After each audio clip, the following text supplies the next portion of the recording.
Yo, Atlas speaking and welcome to part 26 of What If I Was Reincarnated in Naruto as a branch Hyuga and awakened the Tenseigan.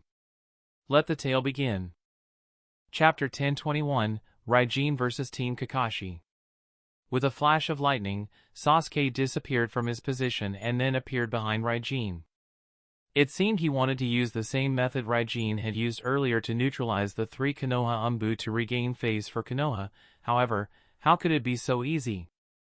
The moment he appeared behind the Amigakure ninja and wanted to paralyze him using lightning chakra, he found that the person standing in front of him was only an afterimage. Meanwhile, the real Ryene had disappeared without him even realizing.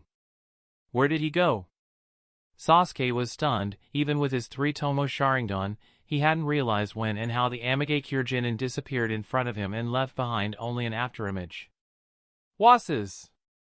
You seem to have seen through all my tricks with your Sharingan, isn't that what you said? Huh, Uchiha's brat. Such a voice suddenly came from behind Sasuke, which was followed by a chuckle, as the same voice once again came. Then how about I give you a taste of your own medicine?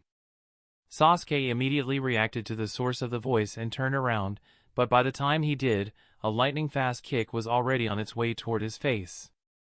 The young Uchiha had no time to dodge. All he could do was rely on his reflexes and barely try to defend himself, but he was unable to transfer the power in the kick, and with a muffled sound, bang! He was kicked out like a cannonball. From the moment Sasuke tried to suppress the Amigakure Genin by using the partial lightning chakra stimulation technique to the moment he flew away like a cannonball, only 1 or 2 breaths had passed, and most of the people on the field hadn't even reacted as the young Uchiha suddenly crashed into the floor. Couldn't even block a simple kick? Is the Konoha's best Genin? Is this the best of the generation of the so-called strongest clan of Konoha? If that's the case, then I guess neither Konoha nor Uchiha is that big of a deal. I don't know why everyone always hype up the Uchiha and Konoha. This guy seems worthless, not even worth getting serious. After knocking away Sasuke, Ryene didn't miss the opportunity to mock Konoha and Uchiha. As for the question of why Ryene knocked out Sasuke with a kick in the face instead of paralyzing him using the same approach as he did with the Umbu, it's to humiliate Sasuke. Unless Sasuke feels anger, helplessness, and humiliation in front of everyone, how could he experience despair by the end of the Chunin promotion exam? Naruto shouted in anger, "Damn it, hey, what the hell?" Then immediately weaved the hand signs to form shadow clones. Poof! Poof! Poof! Poof! Poof! Poof! With bursts of white smoke, one after another Naruto's shadow clones started to appear on their field and did not stop until there were hundreds of them, crowding almost the entire field. Looking at the field covered entirely with clones of the blonde boy wearing an orange vest, Deidara's face darkened. This boy. Even Kuratsuchi was stunned. These are all shadow clones, right? Just how much chakra does this he has? In Kumogakure's group, Darui shifted his gaze from the lightning pattern masked Amigakure Genin to Naruto as he thought to himself, the multiple shadow clone jutsu? This boy should be the Konoha's Jinchuriki of Ninetail. For him to have mastered this jutsu at such a young age. Shadow clone jutsu is actually a high-end jutsu that generally special jonins or jonins use because of its stringent requirement of high chakra reserves that most ninjas do not possess. On top of that, multiple shadow clone jutsu is much more dangerous and can even cause the death of the user, making it a rank A jutsu listed in the forbidden category. So, for a boy as young as 12 or 13 to have mastered this jutsu, even if the said boy is the Jinchuriki of Ninetails, is something very surprising. Sugoi! Exclaimed Karatachi Tamako with stars in her eyes. She was deeply impressed by the Konoha's Genin ability to create hundreds of clones. Unlike Tamako, her squad mate Suigetsu wasn't so excited, and clicked his tongue in annoyance. TCH, isn't that a bit too outrageous? What kind of monster is he and where does he store all that chakra? Just when everyone on the field was stunned by Naruto's hundreds of shadow clones, suddenly, these hundreds of Naruto shadow clones grouped into teams of 2s and 3s and started to mold chakra into the shape of a sphere. If the onlookers were surprised by the sudden appearance of hundreds of Naruto, then when he started to form Rasengan, they were stunned and speechless. Feeling the terrible chakra fluctuations from hundreds of Rasengan, even Samsara was a little worried and warned Ryene, Raijin-sama, please be careful, that jutsu, it looks dangerous. It wasn't just Samsara, even Tengu's expression under the mask had become extremely serious as he took a step forward wanting to aid Ryene deal with hundreds of shadow clones and Rasengan, but before he could do anything Ryene waved his hand casually and stopped him, don't interfere. Tengu was stunned, but then nodded, as you command, Raijin-sama. After stopping Tengu from interfering, Ryene chuckled mockingly as he turned his attention back to the Uzumaki Naruto. I wonder if you are as worthless as the Uchiha brat from earlier. You are not allowed to insult Sasuke. All the Narutos on the field shouted at the same time, then while carrying Rasengan in their hand, they dashed toward the lightning-patterned masked Amage Kyurjinin. Ha ha ha. Fool! Ryene laughed loudly as intense lightning appeared on both his hands without even weeding the hand signs.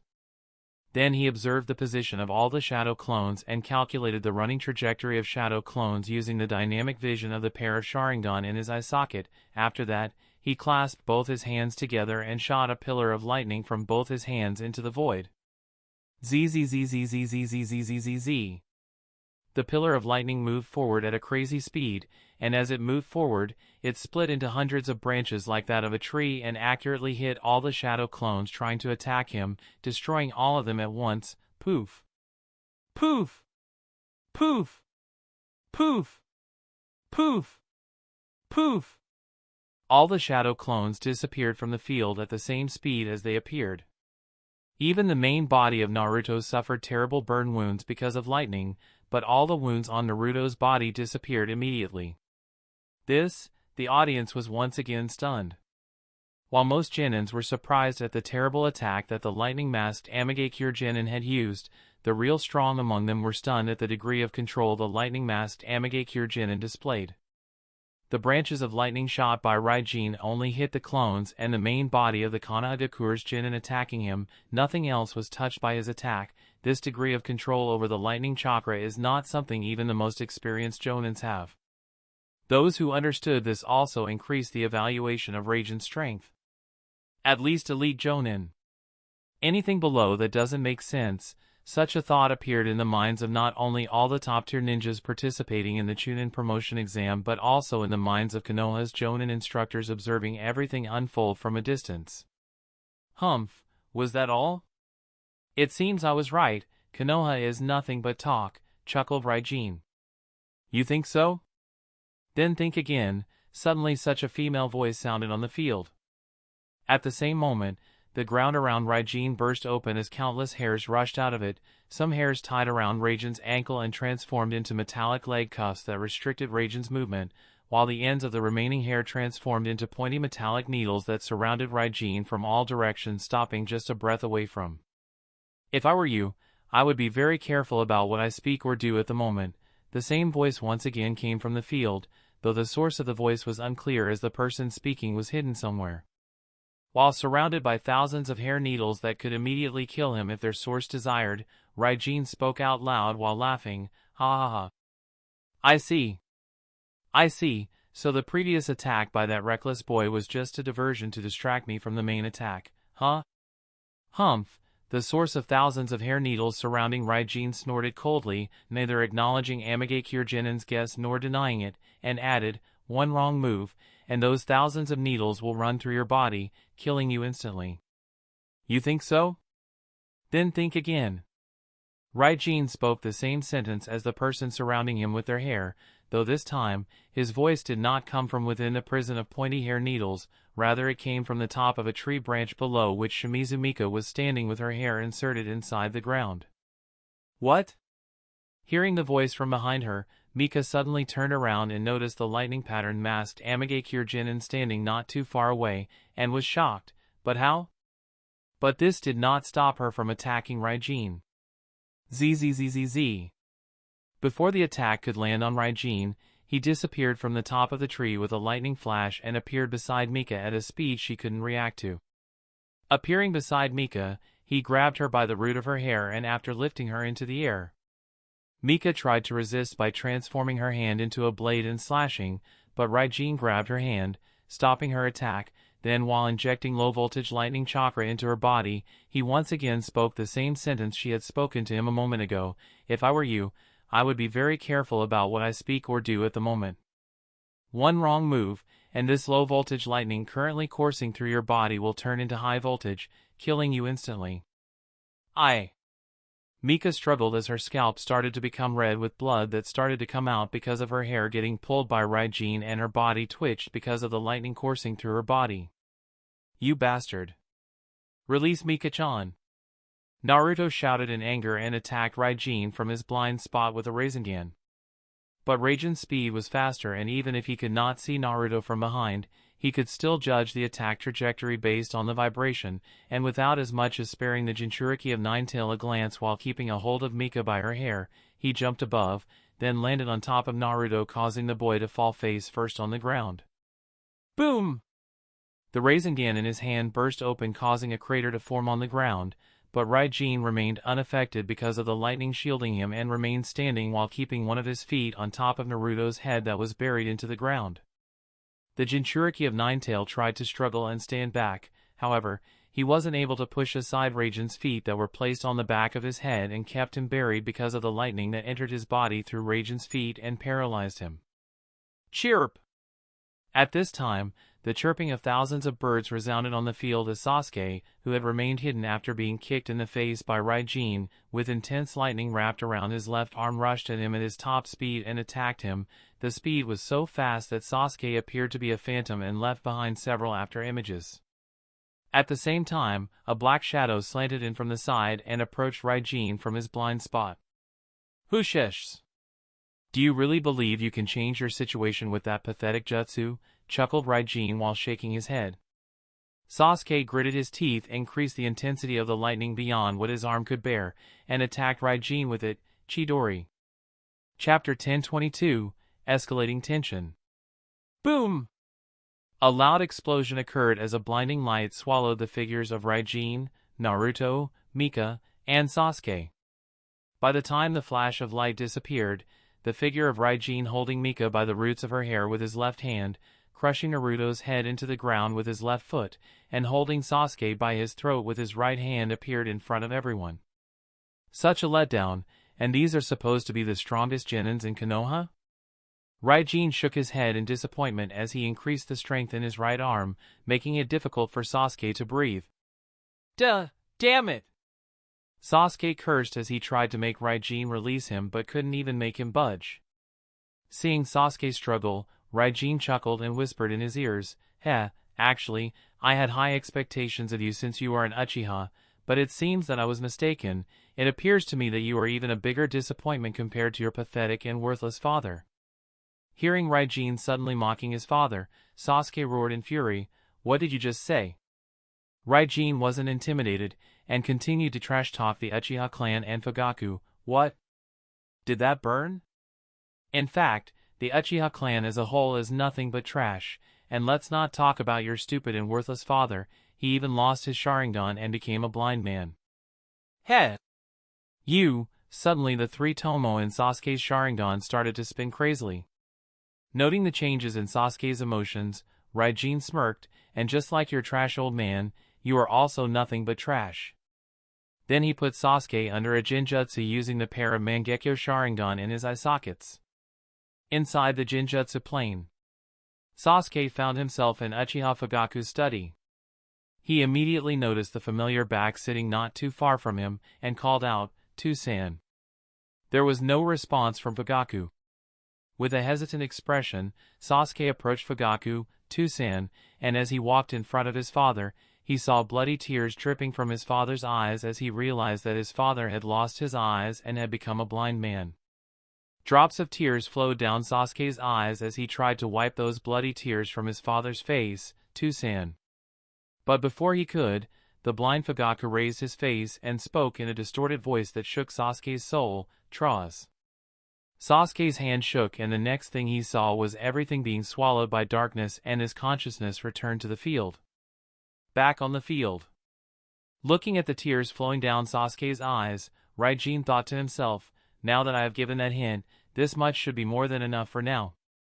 He did not go all the way with emotionally breaking Sasuke in this small scuffle because that would probably not work out the way he wanted.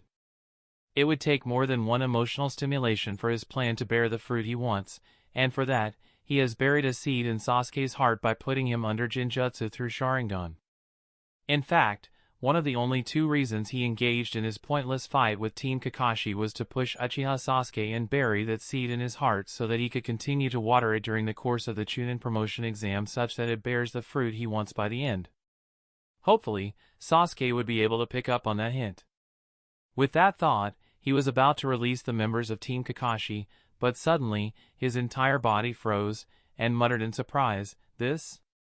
No, rather than saying that Raiden's body suddenly froze, it is more like he lost control over his body as the line of shadow from earlier merged itself with his shadow. At least that's what Orochimaru believed as he revealed himself to Ryene, and spoke, "This ends here," then started to move to the side so that the Amigakure Genin would also step away from Naruto, and also tried to release both Mika and Sasuke from Raiden's grip. "But is that really the case?" asked Ryene with a chuckle and did not budge from his position. Shikamaru was stunned. "Wha?" Not far away from Shikamaru, Ino asked worriedly, "What happened, Shikamaru?" "Make him release Sasuke-kun and the others." While trying his hardest to keep Ryene paralyzed, Shikamaru answered, "I am trying, but the difference in our strength, it's too much so he is able to resist my control. No, at this rate, he would overpower the Shadow Imitation's control." "In that case, I will help you. With the two of us working together, it should work," said. Then she formed the special Yamanaka hand sign and looked at the masked Ryene through the hand sign as she used the secret Yamanaka jutsu, and added, "Keep hold of him for a moment." "I will help out too," added Choji as he prepared to enlarge his hands and take away Naruto, Sasuke, and Mika the moment Ryene released them. "All right," nodded Shikamaru while gritting his teeth. "Ninja art, mind transfer jutsu."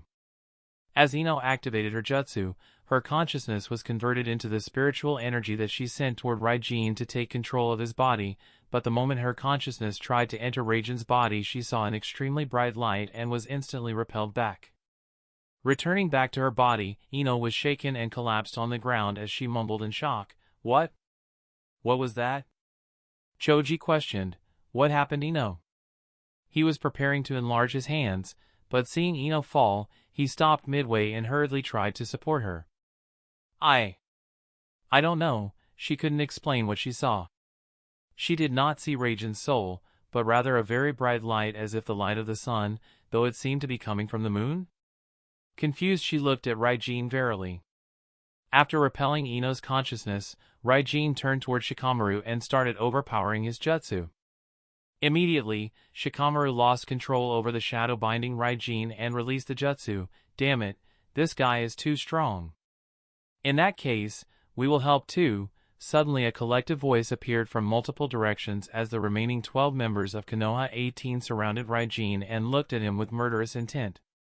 The tension on the field suddenly increased, but Ryene didn't seem to be affected by it and lightly called out his squad mates' names, Samsara, Tengu.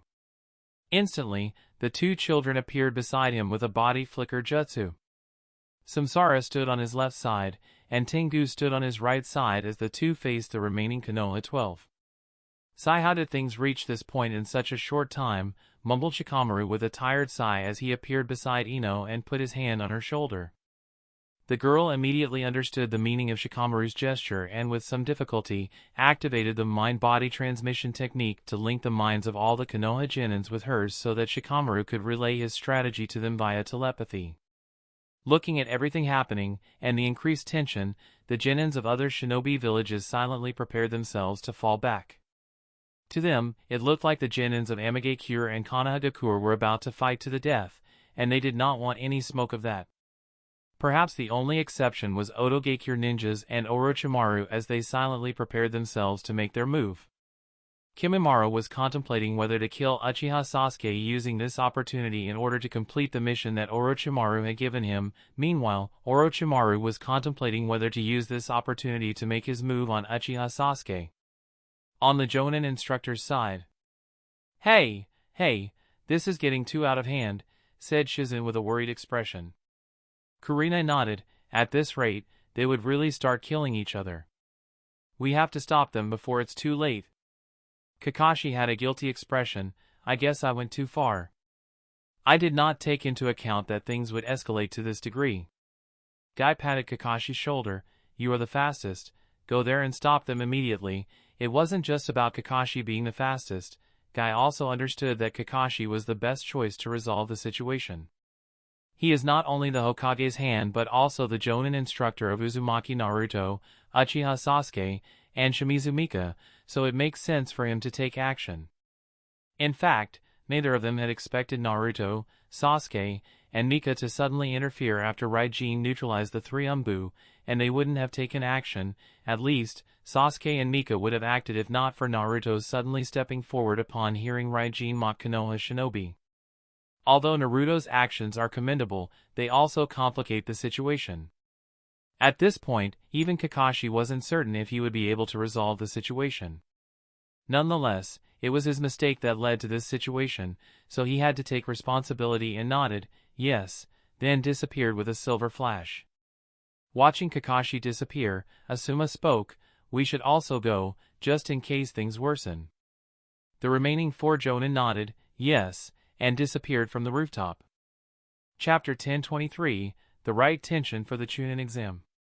Just as the tension had reached its peak, and everyone was about to take action, suddenly, the captain of the Konoha military police force, Uchiha Shisui, arrived at the field. What the hell is going on here?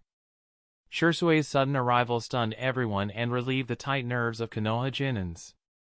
Cheyenne, Yakumo, and Hinata were especially relieved upon seeing him and called out, Shisui-sensei.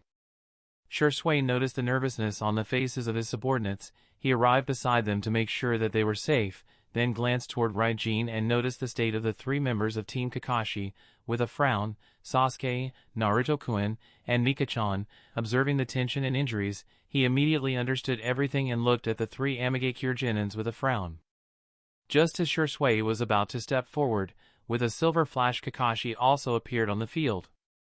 Upon noting the silver flash, Shisui turned toward him, Kakashi-san. Kakashi nodded to Shisui and then glanced at the lightning-masked genin of Amigakure, Ryene. Looking at Kakashi and Shisui, Ryene chuckled, well, if it isn't the strongest?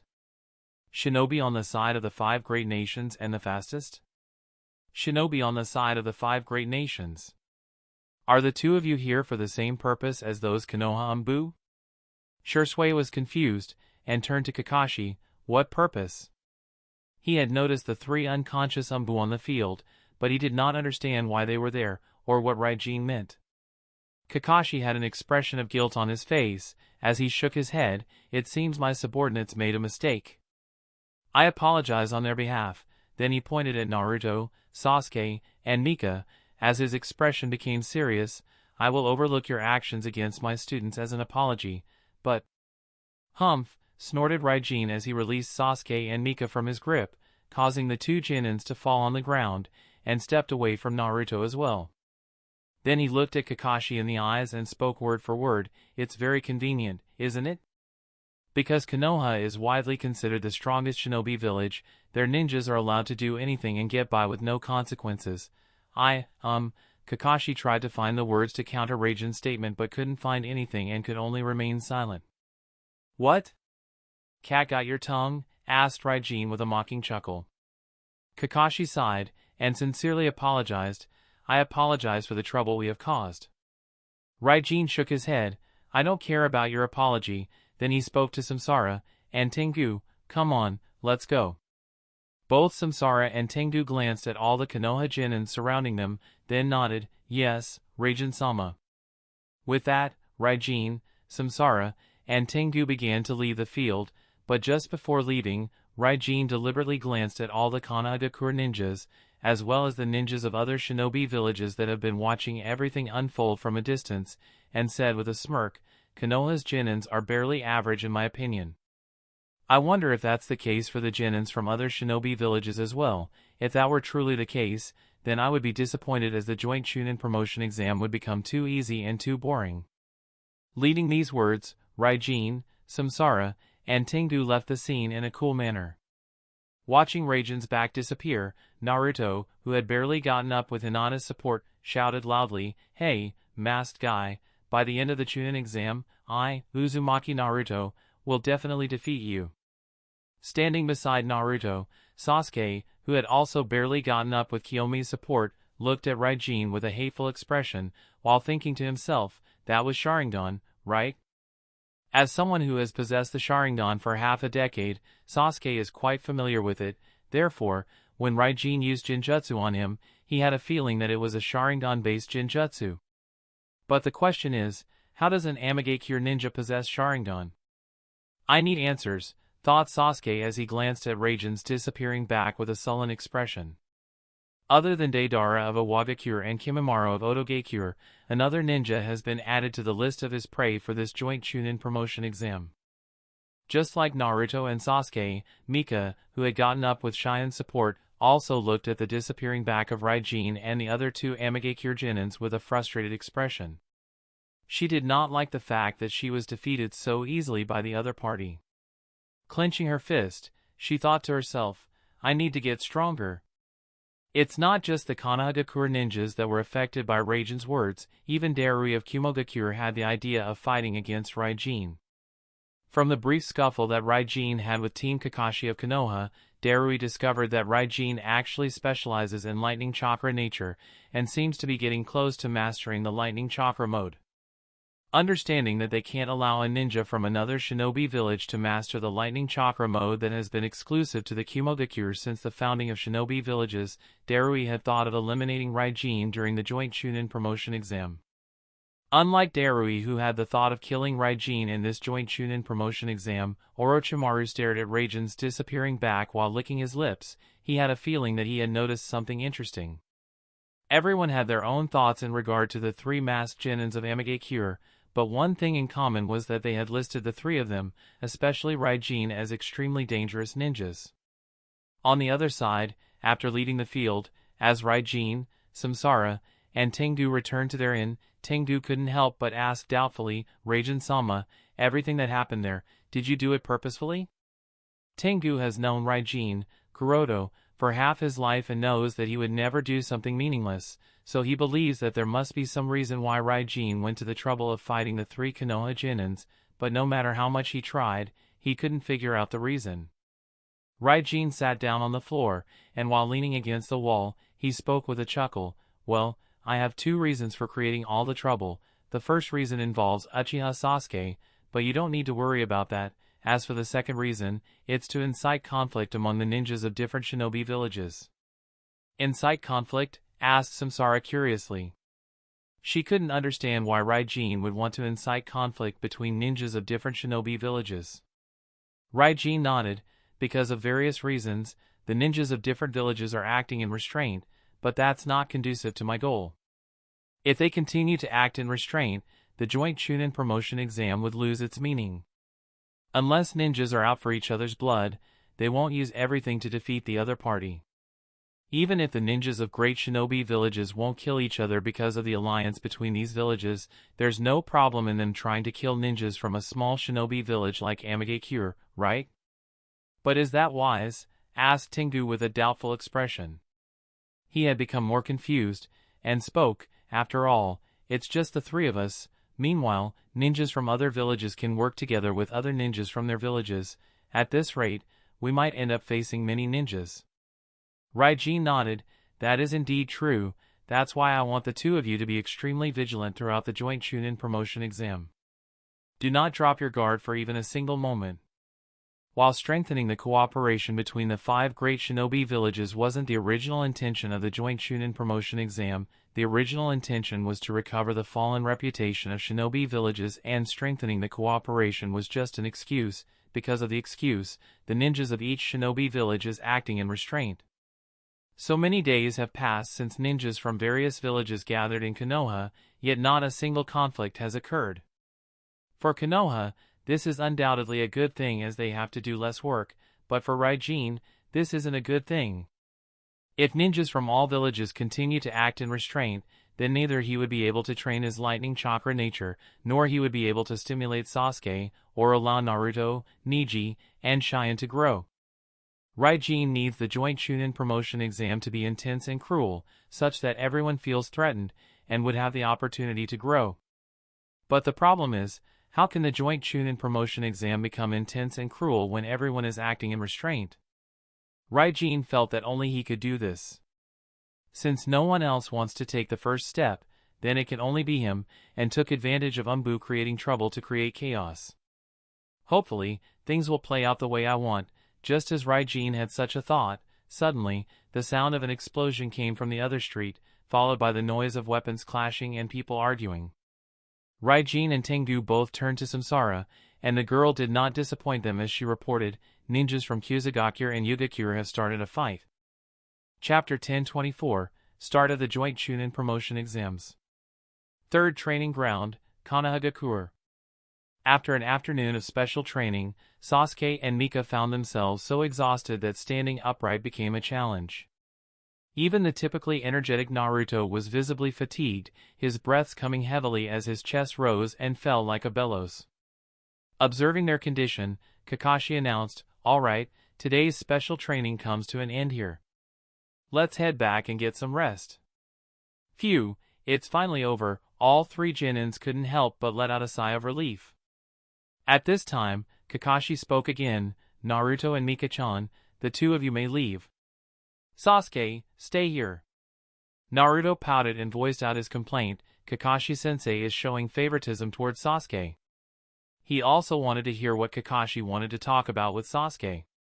Feeling troubled, Kakashi gave a signal to Mika.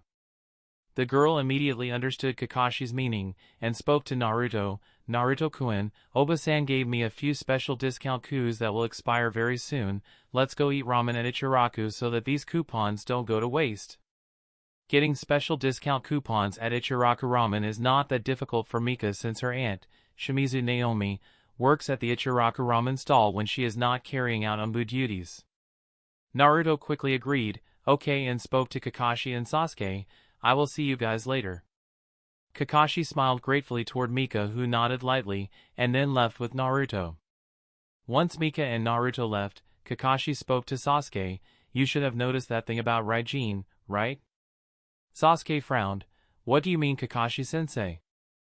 For a moment, he wondered whether Kakashi had also noticed that Ryene seemed to possess the Sharingan of the Uchiha clan. He hadn't talked about this piece of information with anyone else because he was not certain about his guess either. Currently, it's just a doubt, and he needs to confirm his guess before mentioning it to Kakashi or his elder brother. But it seems he had guessed wrong. Kakashi wasn't talking about what he thought, and answered, "The way Ryene uses the lightning chakra cloak." After a moment of silence, Sasuke nodded calmly. "Yes, he seems to have mastery over the lightning chakra stimulation method, and his technique is more advanced compared to the one you taught me, Kakashi-sensei."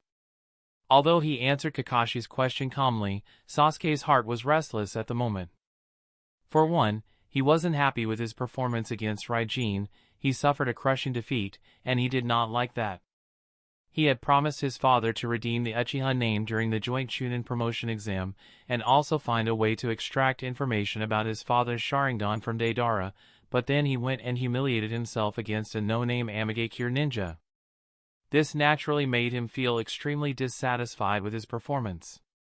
Perhaps Kakashi noticed the restlessness in Sasuke's heart, and spoke in a deep voice, "This Amigakure ninja, he is definitely not an ordinary Genin. No, perhaps the entire Amigakure squad is not ordinary. If you encounter him during the Chunin promotion exam, it's best to avoid them." Sasuke frowned. "What?" Kakashi added, "Although I am not certain yet, and this is only a gut feeling, just trust my judgment on this. This Amigakure squad is anything but simple." "Kakashi-sensei, you seem to be misunderstanding something. I do not care about such things. I have my own objectives, and I would complete them at any cost," answered Sasuke coldly, and added, "Whether it's Deidara, Kimimaro, or this Amigakure. I refuse to cower or admit defeat." Kakashi questioned with a frown, "What if you end up dying?"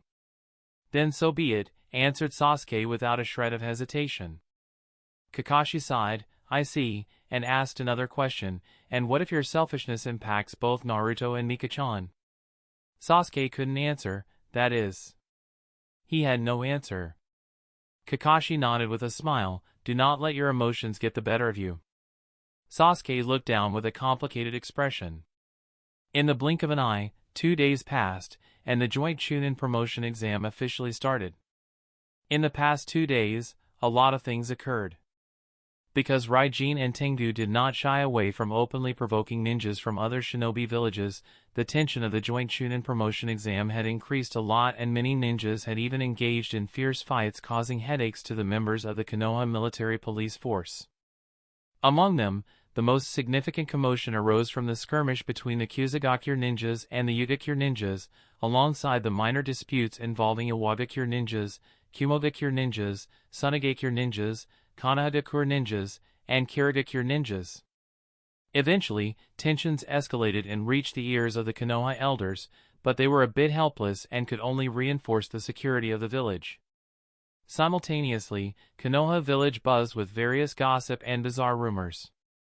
As these stories, both true and false, continued to spread and ferment, the odds in the casino fluctuated accordingly. The most notable shift came with Amigakure, represented by the formidable Ryene. After having swiftly defeated 3 Konoha Umbu previously and one-sidedly suppressing the strongest Genin squad from Konoha, the Amigakure led by Ryene emerged as a top contender in the joint Chunin promotion exam, rivaling the likes of Iwagakure squad led by Deidara, Kumogakure squad led by Darui, and Sunagakure squad led by Temari. As Ryene, Samsara, and Tengu made their way to the first exam venue, they attracted hostile glares from numerous Konoha ninjas along the path, as if the 3 of them were the true villains who needed to be put down. However, the 3 remained unperturbed, dismissing these reactions as inconsequential in pursuit of their ultimate objective. The first exam is held at the ninja school, mirroring the format of the Chunin exam from the Canon. It consists of a written test designed to assess the ninja's observational skills and intelligence-gathering abilities. There was a total of 6 examination rooms, each accommodating 60 candidates. Reigen's team was assigned to the first examination room, and he went toward his seat with confidence, showing no signs of worry. Samsara, on the other hand, glanced around nervously, then turned to Ryene, asking, "Reigen-sama, do you think the test paper will be difficult?" Ryene shrugged, remarking, "I did not involve myself in drafting the test paper. I had left that responsibility to Itachi, so I couldn't say whether it would be difficult or easy." Samsara's anxiety heightened. "But, what if I fail?" Tengu shared the same concern. While failure was acceptable to him personally, it could jeopardize Reigen's plan, a consequence he wished to avoid. Ryene shook his head, and smiled reassuringly. "Don't worry, am I not here?" He wasn't worried about the written test exam. No matter how difficult, it should be possible for him, the Hokage, to pass the exam with his knowledge base. If he, the Hokage, can't answer those questions, then no Genin will ever be able to answer those questions. Both Tengu and Samsara nodded. "All right." Besides, the purpose of this exam is not to test knowledge. The purpose of the written exam is to test a ninja's observational skills and intelligence-gathering abilities. Chapter 1025, The Question Paper Set by Uchiha Itachi. What are the effects of dichotomy, thought Ryene while staring at the first question in the question paper handed to him. As a ninja with high proficiency in dokujutsu, poison arts, along with their making process from various different sources, Ryene has a great deal of understanding of various herbs and plants, whether they are medicinal plants or poison-based herbs. Therefore, he could definitely say that he has indeed heard and read something about the dichotomy herb. It's just that he had done so many years ago, therefore, he couldn't remember everything about it instantly and would have to spend some time to recall. If I recall correctly, it's not a poisonous herb. Instead, it was used in culinary, medicine, herbal tea making, insect repellents, and for decoration, right? Nodding to himself, Ryene smiled beneath the mask, then his eyes shifted to the next question. Even if he knew the answer, he wasn't planning to write it immediately. He would first ascertain all the answers and then begin to write them at the last second. While it is true that the purpose of this exam is to gather intelligence, what many people tend to forget is that they need to protect the intelligence they have gathered, otherwise, it will lose its value. Secret intelligence is only useful as long as not many people are aware of it. Therefore, Ryene was planning to protect the intelligence in his hands for as long as possible. With a confident smile, his eyes shifted to the next question. The second question involves kunai throwing, or to be more exact, some highly advanced calculations based on kunai throwing. The thrower has 5 kunai in his arsenal, and he is standing at a 20-meter distance from a large tree with XXXX height and XXXX girth. The target is pinned at a XXXX height on the opposite side of the tree, which means the thrower cannot see the target. Now, the thrower needs to utilize a maximum of 5 kunai such that at least one of them hits the center of the hidden target, and the XXXX is the speed of the wind in the XXXX direction at XXXX, XXXX, XXXX angles with the X, Y, and Z axis of the XYZ plane. Clearly, one needs to perform calculations for some advanced kunai collision in the air and change the trajectory of the kunai in midair while taking multiple factors into account such that it accurately hits the center circle of the hidden target board. While it's true that only a few genins, highly talented ones, are actually capable of performing such advanced kunai throwing skills in real life, they should have studied the mechanics and trajectory calculation during their academy days, so the question is not impossible to answer even if a genin is practically not trained enough to perform such a kunai throwing. Even if kunai throwing and shuriken jutsu are not his strongest suit, he can still carry out the advanced calculations needed to accurately answer the second question. In fact, Ryene wouldn't have been able to answer this question had he not served as the principal of the Ninja Academy for more than 3 years. After all, it's been 2 decades since Kuroto graduated from the Ninja Academy. Don't take it the wrong way, Kuroto was certainly exceptional in theoretical knowledge during their academy days, but a person does tend to forget things they have not used for over 2 decades. There was no need for him to carry out complex calculations while throwing kunai and shurikens. As a result, he had forgotten a few things, but that was only until he became the principal of the Ninja Academy. Upon becoming the principal, he had to review and make adjustments, changes, to the course material taught at the Ninja Academy and quickly picked on the topics he had lost his grip on. As a result, there was no problem in answering the second question either. But then again, it seems Itachi did indeed make the test quite complicated, thought Ryene, shaking his head as his eyes shifted to the third question. The third question was based on Jinjutsu and sensory manipulation. The fourth question was a philosophical question that discussed the nature of reality. Is the nature of reality objective and independent of perception, or is it fundamentally shaped and constructed by the subjective experiences and interpretations of individuals? Upon reading the fourth question, Ryene couldn't help but chuckle. It won't be Itachi if he doesn't discuss philosophy. There is no particularly correct answer to the fourth question, as everyone has a different understanding of reality, and their answer would be based on their understanding and perception. Itachi should know this more than anyone, yet he asked such a question. It can only mean one thing. I guess he is interested in learning the opinions of young minds. The fifth question involved war strategy and deployment in response to a given disadvantageous situation in order to turn the tables on the enemy. The answerer has to give their opinions and discuss the strategy they would come up with if they were the squad captains. Interesting. The sixth question discussed a moral dilemma involving the code of conduct that a shinobi must follow. The seventh question discussed chakra's shape and nature manipulation.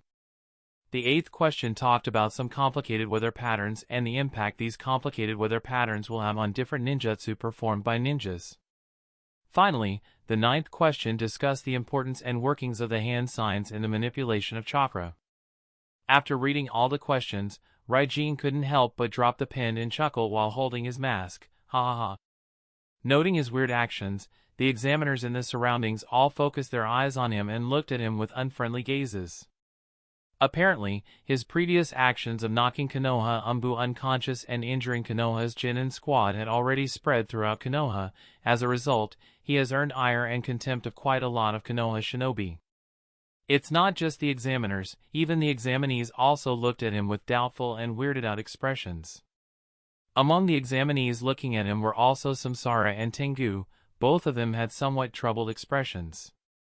The question paper was a little difficult for both of them.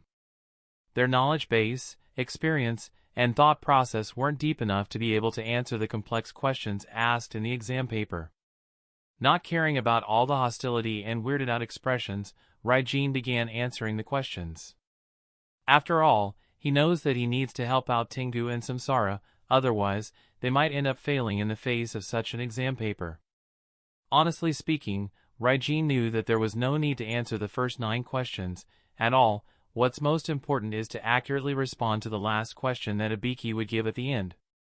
If a ninja accurately responds to that question, they can pass even if they do not write a single word in the exam paper, but Ryene did not want to risk it after having offended Konoha, so just in case, he will answer all the questions while making sure that both Tengu and Samsara answers as well, and began doing just that without cheating or trying to copy answers from others.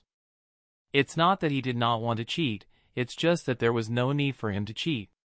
While it is true that the level of question paper is definitely not meant for Genins, but higher level shinobi like Jonins, can a Hokage not answer these questions? Moreover, Ryene didn't think that the special Chunins embedded in the exam hall would have answers to some questions like the philosophical question, the moral dilemma question, or the war strategy question. As there is no correct answer to these questions, the answer that examinees will write for these questions would differ from person to person, as these are subject to one's opinion. In fact, what Ryene did not know was that not only the special Chunins embedded in the exam hall did not have answers to those special questions, but there were some extra special Chunins embedded in the exam hall that had wrong answers written in their answer sheets, so that the examiners copying from them copy the wrong answers. While copying wrong or right answers does not serve any purpose considering the final question, there were special easily detectable hints added at the end of the wrong answers such that the person copying those answers would be able to understand that the answers are wrong, but only after they have copied it entirely. By then a lot of time would have passed, and they would need to start anew, which would a lot of pressure on them considering the time constraint of 45 minutes.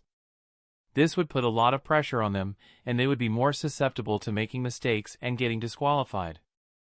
Itachi added these special Chunins with wrong answers to the written Chunin exam to make sure that the Genins learn to verify the accuracy of the intelligence they gather/copy from others instead of blindly believing it.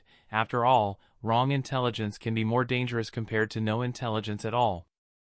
Chapter 1026, Helpless Uzumaki Naruto. Examination Hall 4, Konoha Ninja Academy.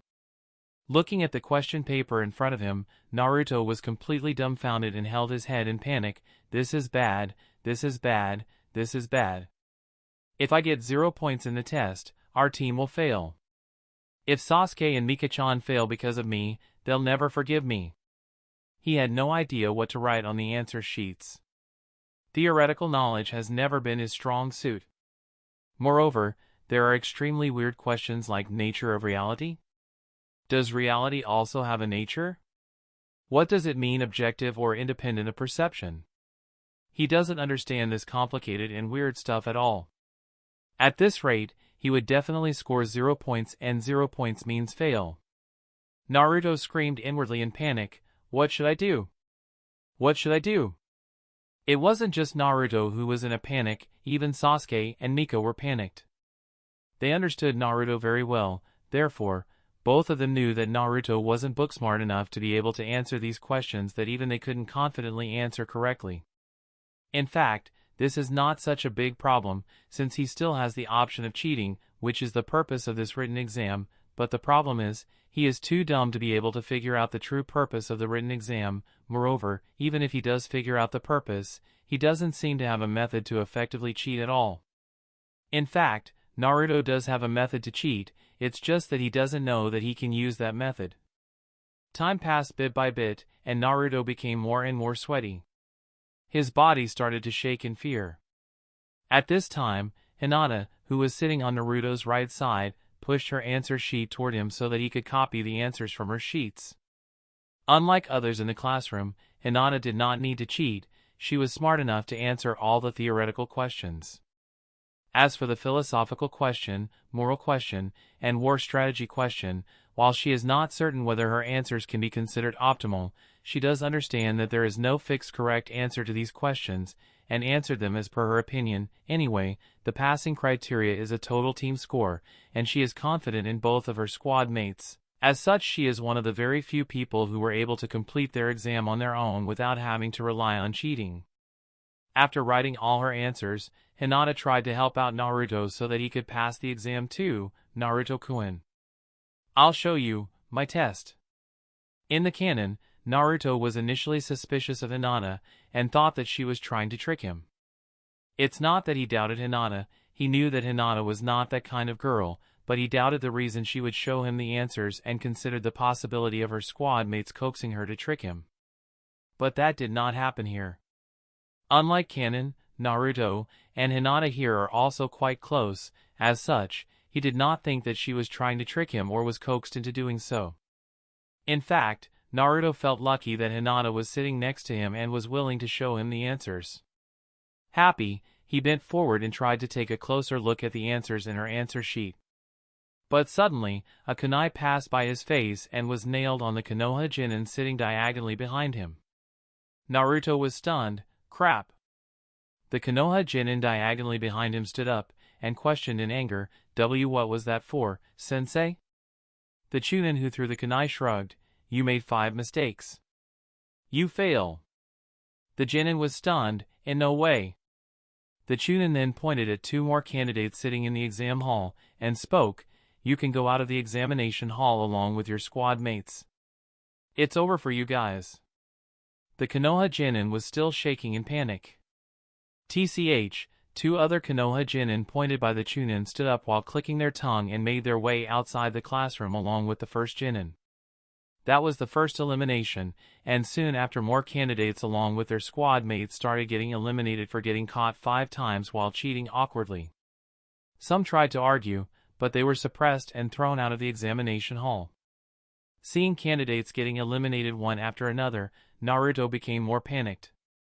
Naruto-kun, hurry up, look, Hinata tried to calm him down and show her answers, and Naruto once again tried to copy, why-ish.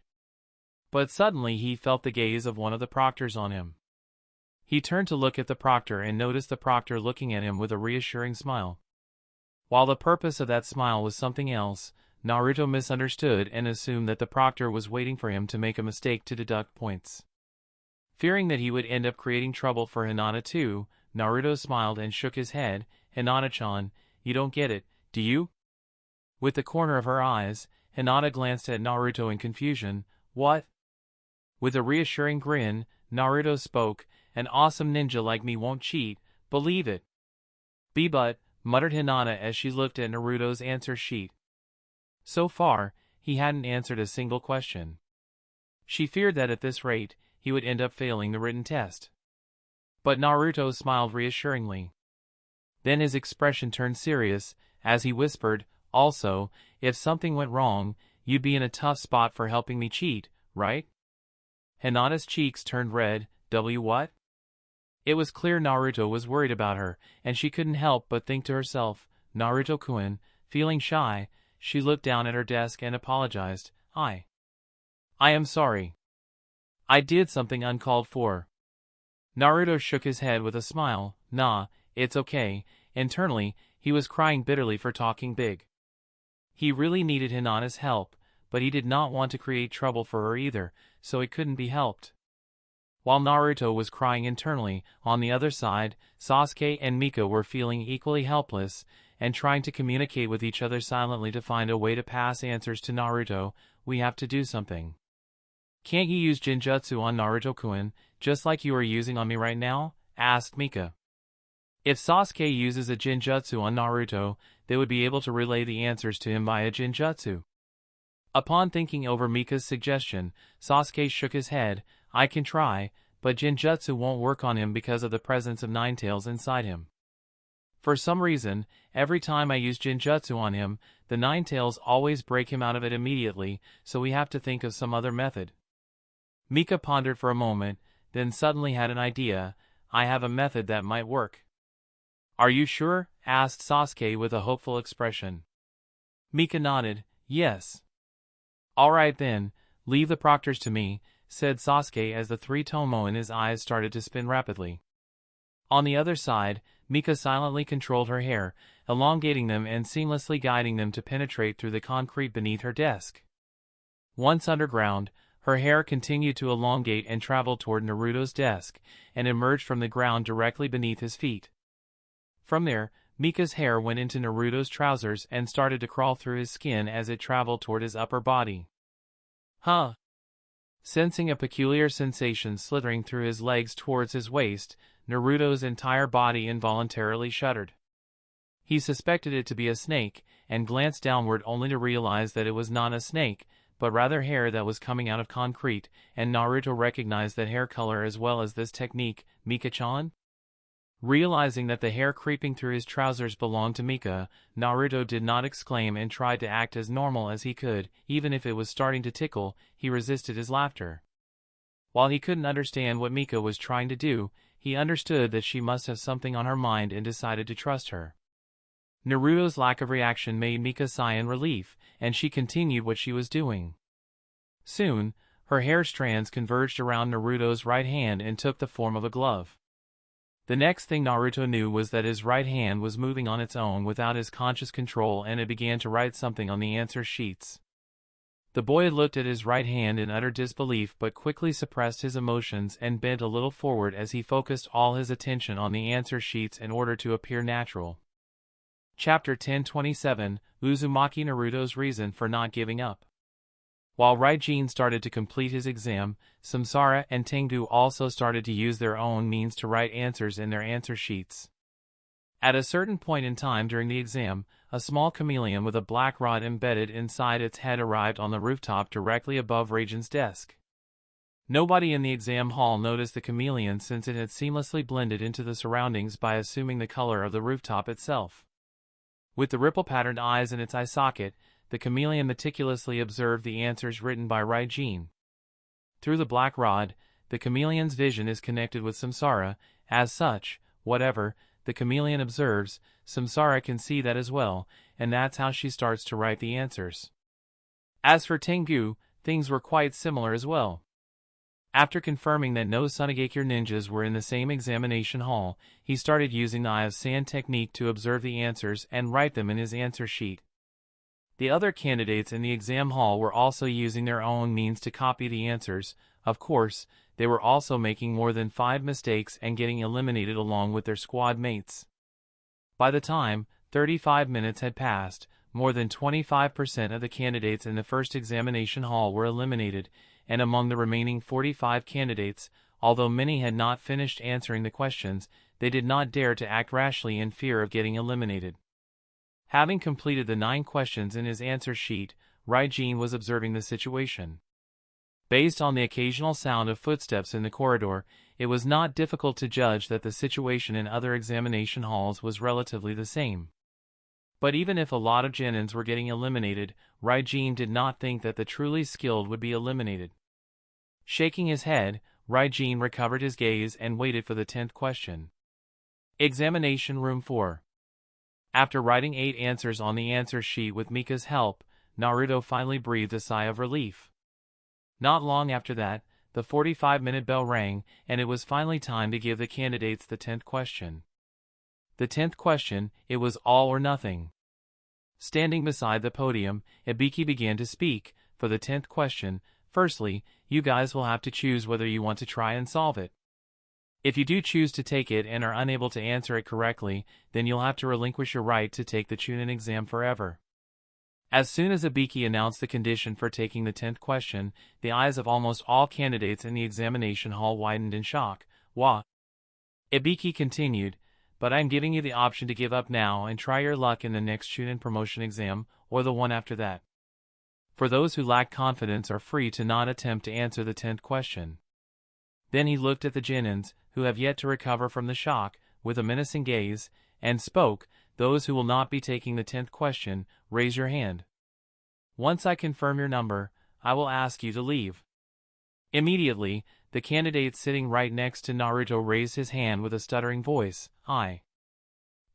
He stood up in a panic, and spoke. I am quitting. I am not going to take it. Me too. Me as well. I will try my luck in the next Chunin promotion exam. Count me out as well. I don't want to risk my entire future. After the first candidate chose to give up, like a domino effect, more candidates started to withdraw. Before you know it, the number of candidates remaining was just a little over half the number of candidates originally taking the joint Chunin promotion exam. Unlike Canon, Naruto did not attempt to give up here. It's not that he was confident in his ability to answer the 10th question, he had zero confidence. If anything, he knew that he would most likely fail to answer the 10th question on his own. Be that as it may, Naruto did not want to give up, because giving up now would bring shame to the name of Kuroda. After all, Uzumaki Naruto is the disciple of Konoha's Godame Hokage. If he were to give up halfway without even trying, wouldn't that mean that the disciple of Konoha's Hokage is nothing but a coward?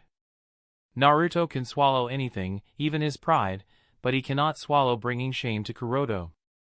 For this reason, even if his entire body was shaking in dread, he remained glued to his desk while looking at the glove around his right hand, and screamed internally, "Mika-chan, you have to do something." Sasuke and Mika breathed a sigh of relief upon noticing that Naruto did not intend to give up here.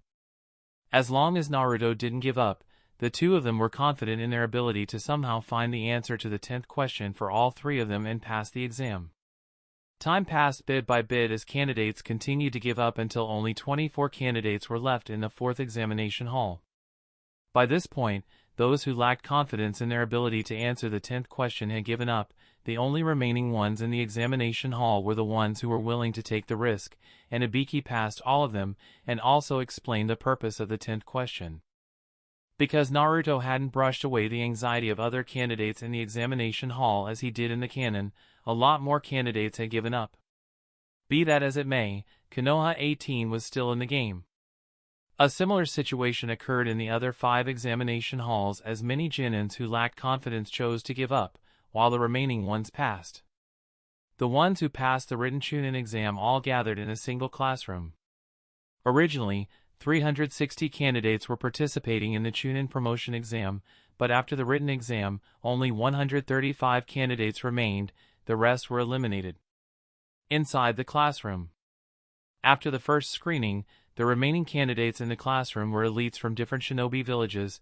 As such, the atmosphere in the entire classroom was inexplicably solemn. Sitting with Naruto and Mika, Sasuke coldly looked at Kimimaro, Deidara, and Ryene while thinking to himself, sure enough, all three of them passed the written exam. I guess this is a good thing, now it's up to me to take care of them. Besides Sasuke, Naruto was very emotional. The written exam just now was really scary. Thank you, Mika-chan, if you hadn't helped, I would have definitely failed. It's okay, Naruto-kun, we are a team, right? Nodded Mika with a light smile. At this time, Shikamaru came over to their desk, and after sitting beside them, he spoke in a low voice, Sasuke, for the second exam, we should formulate a strategy while we still have the time. Strategy, mumbled Sasuke doubtfully as he looked at Shikamaru. Even Naruto and Mika also looked at him curiously, wondering what he had in mind. Shikamaru pointed at some of the strongest Genin squads one by one, and spoke, those people are far stronger than Genins, you should know this too from your earlier experience against that masked Amigakure Genin squad. In this situation, it would be best for us to work together in order to pass the second exam. Upon hearing Shikamaru's suggestion, Mika muttered thoughtfully, well, that's actually not a bad idea. Naruto glanced at the remaining members of the Konoha 18 and noticed that quite a few of them were secretly glancing toward them, meaning that they did agree with Shikamaru's suggestion. Seeing that neither Mika nor Naruto raised any objection to his suggestion, Shikamaru continued, in that case, for the next test. Before Shikamaru could finish, Sasuke shook his head, no. I am not interested in that. Shikamaru was stunned, huh? Sasuke, what do you mean? Sasuke shrugged, it's fine if you cooperate with others, but I won't do that. You can take my word for it, large groups would fall first. Besides, I have some other plans for the second round. Other plans? Mumbled Shikamaru in confusion and looked at Mika and Naruto, wondering if they were privy to his other plans. As expected, both Mika and Naruto seemed to have some idea based on their expression. Seeing that Sasuke refused to cooperate with Shikamaru, Mika could only smile helplessly, and refused as well. Well, don't worry, Shikamaru-kun, there are still others, you can work together with them. Since the decision was made by Sasuke and Mika, Naruto naturally did not oppose them. Shikamaru was a little speechless. He shook his head with a sigh and moved back to his seat. At this time, Umino Irika and the other instructors entered the classroom and announced, "The second exam is about to begin soon. We will lead you there in a while, but before that, everyone here needs to sign the death certificate. Those who do not wish to sign may leave since they will be disqualified from the Chunin exam." Chapter 1028, Start of the Second Exam. Once all the candidates, save for one Genin squad from Amigakure that chose to quit, had signed the death agreement, Umino Irika and the other academy instructors led the remaining 132 candidates outside the 44th training field, also known as the Forest of Death, where the main proctor of the Chunin promotion exam, Uchiha Itachi, was already waiting for all of them. Looking at all the Genin squads, Itachi began to explain the rules of the second part of the joint Chunin promotion exam that were similar to Canon. Among the remaining 44 Genin squads, 22 random squads will be given the Scroll of Heaven, while the remaining 22 squads will be given the Scroll of Earth before venturing inside the Forest of Death. The objective of each squad is to complete the pair of Scroll of Heaven and Scroll of Earth by stealing the scroll that they do not possess from another team using any means necessary, and then finish the journey to the tower located at the center of the training field as a full squad within the 5-day limit. So, it's a battle for the scrolls, huh? Sounds simple enough. There are only 22 Scroll of Heaven and Scroll of Earth each, which means that even in the most ideal situation, only 22 squads will be able to complete the pair and pass the second part. The elimination rate of this part is at least 50%. 50%, huh? Yes, only in the ideal condition, because the number of squads that will qualify for the next round will be a lot less, because there will be many squads that will continue to eliminate other squads even if they have acquired the pair. I reckon the elimination rate is as high as 70%. TSK, I am starting to look forward to the second part. Upon hearing the rules from Itachi, the candidates on the field began discussing various things. Itachi smiled lightly and nodded. That's correct, at most 22 squads will qualify, so at least half of the squads here will be eliminated. Immediately, the candidates observing each other became nervous or excited. At this time, an Iwagakure Genin raised his hand and asked, "Proctor, are there any restrictions on fighting?" Itachi immediately explained, "The squads that have abstained voluntarily must not be harmed. Apart from this, there are no other restrictions. Everything is allowed, of course, as mentioned earlier, while killing other squads is not forbidden, we advise not to do that." Akuzagakure Genin suddenly asked with a frown, "There are so many Genin squads participating in the second part from Konoha. If there are no rules and restrictions, wouldn't it mean that Konoha ninjas can act together? Wouldn't that be unfair to the squads from smaller villages?" Itachi shrugged. While that may be true, the squads from smaller villages also have the option of forming alliances with squads from other villages. Choosing the right target and right allies is also a skill that a shinobi must have. The Kusagakure Genin who had asked the question was speechless and sighed. It is an undeniable fact that this joint Chunin promotion exam is extremely advantageous to the Konoha Genins. After all, ninjas from the same village will not have trust problems when forming alliances, but that is not the case for ninjas from different villages, as there will always be a possibility of backstabs. Itachi continued, "There are medical camps located on the southeast, southwest, northeast, and northwest gates of the training field. If any ninja feels that they are severely injured and do not wish to continue, they can abstain and go to these medical camps where they will be given proper medical treatment." Alright, this is it for the rules. Does anyone have any doubt? Nobody spoke anything. Good, in that case, nodded Itachi, then turned to the academy instructors and other Chunin squads, "Lead all the squads to different gates." The 44th training field has 44 entry gates, which means each squad will enter the Forest of Death from a different gate. After all the squads were led to different entry gates of the Forest of Death, they were given random scrolls. This is done to make sure that each squad has enough time to make preparations without having to worry about encountering enemies as soon as they step inside the Forest of Death. Once all the preparations were made, 44 signal flares were fired, after which all the squads were sent inside the Forest of Death at the same time. Monitoring Room, Forest of Death. Several senior members of different shinobi villages including Jonin Kitsuchi from Iwagakure, Yondame Reikage from Kumogakure, Elder Chiyo from Sunagakure, Terumi Mei from Kirigakure, elders from Kusagakure and Takigakure, along with the elders from Konoha and Kuroto arrived at the monitoring room. They could see hundreds of screens arranged in the monitoring room that captured as many areas in the Forest of Death as possible. Based on this, it is safe to say that the entire Forest of Death is under strict surveillance. Moreover, there are several Umbu squads stationed at the central tower and there are also 4 medical camps on the southeast, southwest, northeast, and northwest ends of the Forest of Death, which means, if the situation requires, a large reinforcement can instantly arrive. Whoosh! Whoosh! Whoosh! Whoosh! Whoosh! Whoosh! While the senior officials from various villages observed the situation from the monitoring room, with a burst of wind several jonins including the jonin captains of Konoha 18 as well as some senior jonins from different clans such as the Hyuga, Aburame, Yamanaka, Nara, Akimichi and others also arrived not far away from the Forest of Death. These jonins will act in groups during the second part of the Chunin promotion exam. The main purpose is to ensure the safety of the 2 Jinchurikis participating in the Chunin promotion exam. Whoosh! Whoosh! Whoosh! Whoosh! Whoosh! Just as Kakashi and the Jonin leader Narashikaku were assigning tasks to each Jonin, suddenly with a burst of wind Uchiha Shursui and Uchiha Shinichi arrived along with 3 other Jonins from the Konoha military police force. The 2 sides nodded tacitly and then entered the Forest of Death. Somewhere inside the Forest of Death. While jumping from tree to tree, Ryene asked Samsara, in which direction is Darui of Kumogakure? Samsara closed her eyes to sense the position of Darui, then replied while pointing in a particular direction, that way. Let's go, said Ryene then rushed toward Darui. Samsara and Tengu nodded and followed him closely.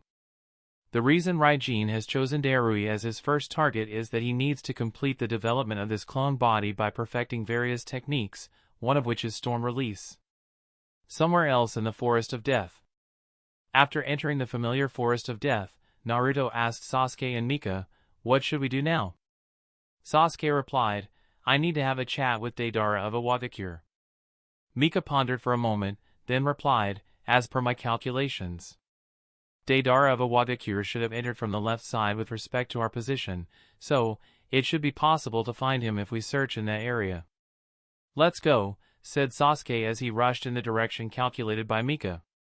Mika and Naruto looked at each other and followed behind him. Chapter 1029, Forest of Death 1. The sky above the tree line is still sunny and warm, but the lush and dense canopies of trees as high as 100 meters block most of the sunlight, allowing only thin rays to pass through the gaps between the leaves, making the Forest of Death somewhat dark, eerie, and gloomy. While hiding in the shade of a tree, Shikamaru Nara, Yamanaka Ino, and Akimichi Choji formed a small circle as they looked at the map. "Edo, let's see, our current position." He raised his head to look in the sky for a brief moment, then pointed at a particular spot on the map spread before them and spoke, "It should be somewhere here. It's a rough judgment, but—" Standing beside him Shikamaru, Ino shivered a little. "Is it just me, or was the Forest of Death always this gloomy?" Shikamaru nodded. "It does seem a little." He thought of something and while hurriedly folding the map, he spoke to the other 2 members of his squad, "It's best not to stay too long at any place, let's hurry up and meet up with the others." Ino and Choji nodded. Then while vigilantly looking around the 3 of them rushed toward the meeting point they had discussed with the other 12 members in the plan. As soon as they were given details of the second part of the Chunin exam, with the help of Ino's mind transmission jutsu, Shikamaru had already discussed the meeting point and other important stuff with the others in the plan. Their top priority is not to look for prey everywhere but to meet up at a point in the least amount of time possible. Shikamaru believed that only after everyone gathers together will they be able to safely pass the second part. Shikamaru's reason for such a belief is that when working together, they will have versatility like none other, so it doesn't what kind of enemy squad they target, they will be able to gather as many scrolls as possible and successfully pass the second part of the exam. Heck, even if they end up encountering the likes of Deidara and Ryene, they wouldn't be completely helpless. Naturally, things would have been much simpler and easier if Sasuke, Naruto, and Mika had also agreed to cooperate. After all, their individual strength is among the strongest in their generation, not to mention the summons. Shikamaru had the confidence of one-sidedly dominating the second part of the exam had the three of them also agreed. Shikamaru couldn't help but shake his head with a sigh. Sometimes, things just don't work out the way you want them to. At this time, Ino said in a somewhat worried tone, "Shikamaru, something has been bugging me for a few days. Did you notice the gazes of Otogekyure shinobi towards Sasuke-kun? It's like, they want to kill him." Being his fan, Ino tries to stick close to him. During one such instance, she discovered the murderous eyes of Otogekyure shinobi. There were traces of hostility hidden in those cold eyes, and she felt it. Ino thought of something and added hesitantly, "Is it possible Sasuke-kun refused to work together because he felt that too, and did not want others to get involved in that matter?" Choji got worried. If that's the case, if all the Otogekyure genins are indeed after him, it might be very dangerous for just Sasuke, Naruto, and Mika to be acting alone. Not to mention there's Ryene too. That guy doesn't seem to have very good intentions towards Sasuke, Naruto, and Mika either. Shikamaru couldn't deny the possibility, so after a moment of contemplation, he spoke, "Regardless of whatever we want to do, firstly, we have to assemble, and then we can decide on what to do. Working alone would be too dangerous. If they are really out for Sasuke's blood, then they might not even hesitate to kill us if we come in their way, therefore, we need more people." "Alright." Both Choji and Ino agreed and were about to further speed up when suddenly an explosive sound came from the distance followed by a roar as the ground and tree trunks shook. "Wah!" Shikamaru, Ino, and Choji hurriedly supported each other and balanced on the shaking tree, then looked in the direction of the explosion. On the battlefield, amidst thunderous roars, two figures clashed in fierce combat. Their movements were swift, like lightning, leaving the wind's own howls trailing in their wake. Amidst their fierce battle, even giant trees with strong roots were like dead twigs and dried leaves, easily getting crushed and burnt. The lightning chakra ninjutsu they used crackled and surged, tearing through the forest with the force of sharpened claws and whips. Each strike echoed with the sound of breaking branches and explosive bursts, marking the intensity of their conflict. The fire and smoke, fueled by the electric shock, spread relentlessly, enveloping the entire battlefield in a haze of acrid burnt odor. The two people fighting are undoubtedly Ryene and Darui of Kumogakyure. When Raiden's team came across Kumogakyure's Genin squad led by Darui, the leader of the two sides instantly collided. Ryene had the intention of fighting Darui from the very start, and Darui was also looking for the opportunity to kill off the Amagakyure Genin to preserve the exclusivity of Kumogakyure's jutsu. Hence the fight. This guy, he can even keep up with Darui-san to this extent. Atsui's voice trembled as he gazed upon the chaotic scene nearby. Having watched the conflict between Konoha genins and Ryene, Atsui felt that he had a certain idea of Raiden's strength. He understood that Ryene was definitely not genin level and would probably rank in the Jonin tier in terms of strength, but to be able to fight against Darui?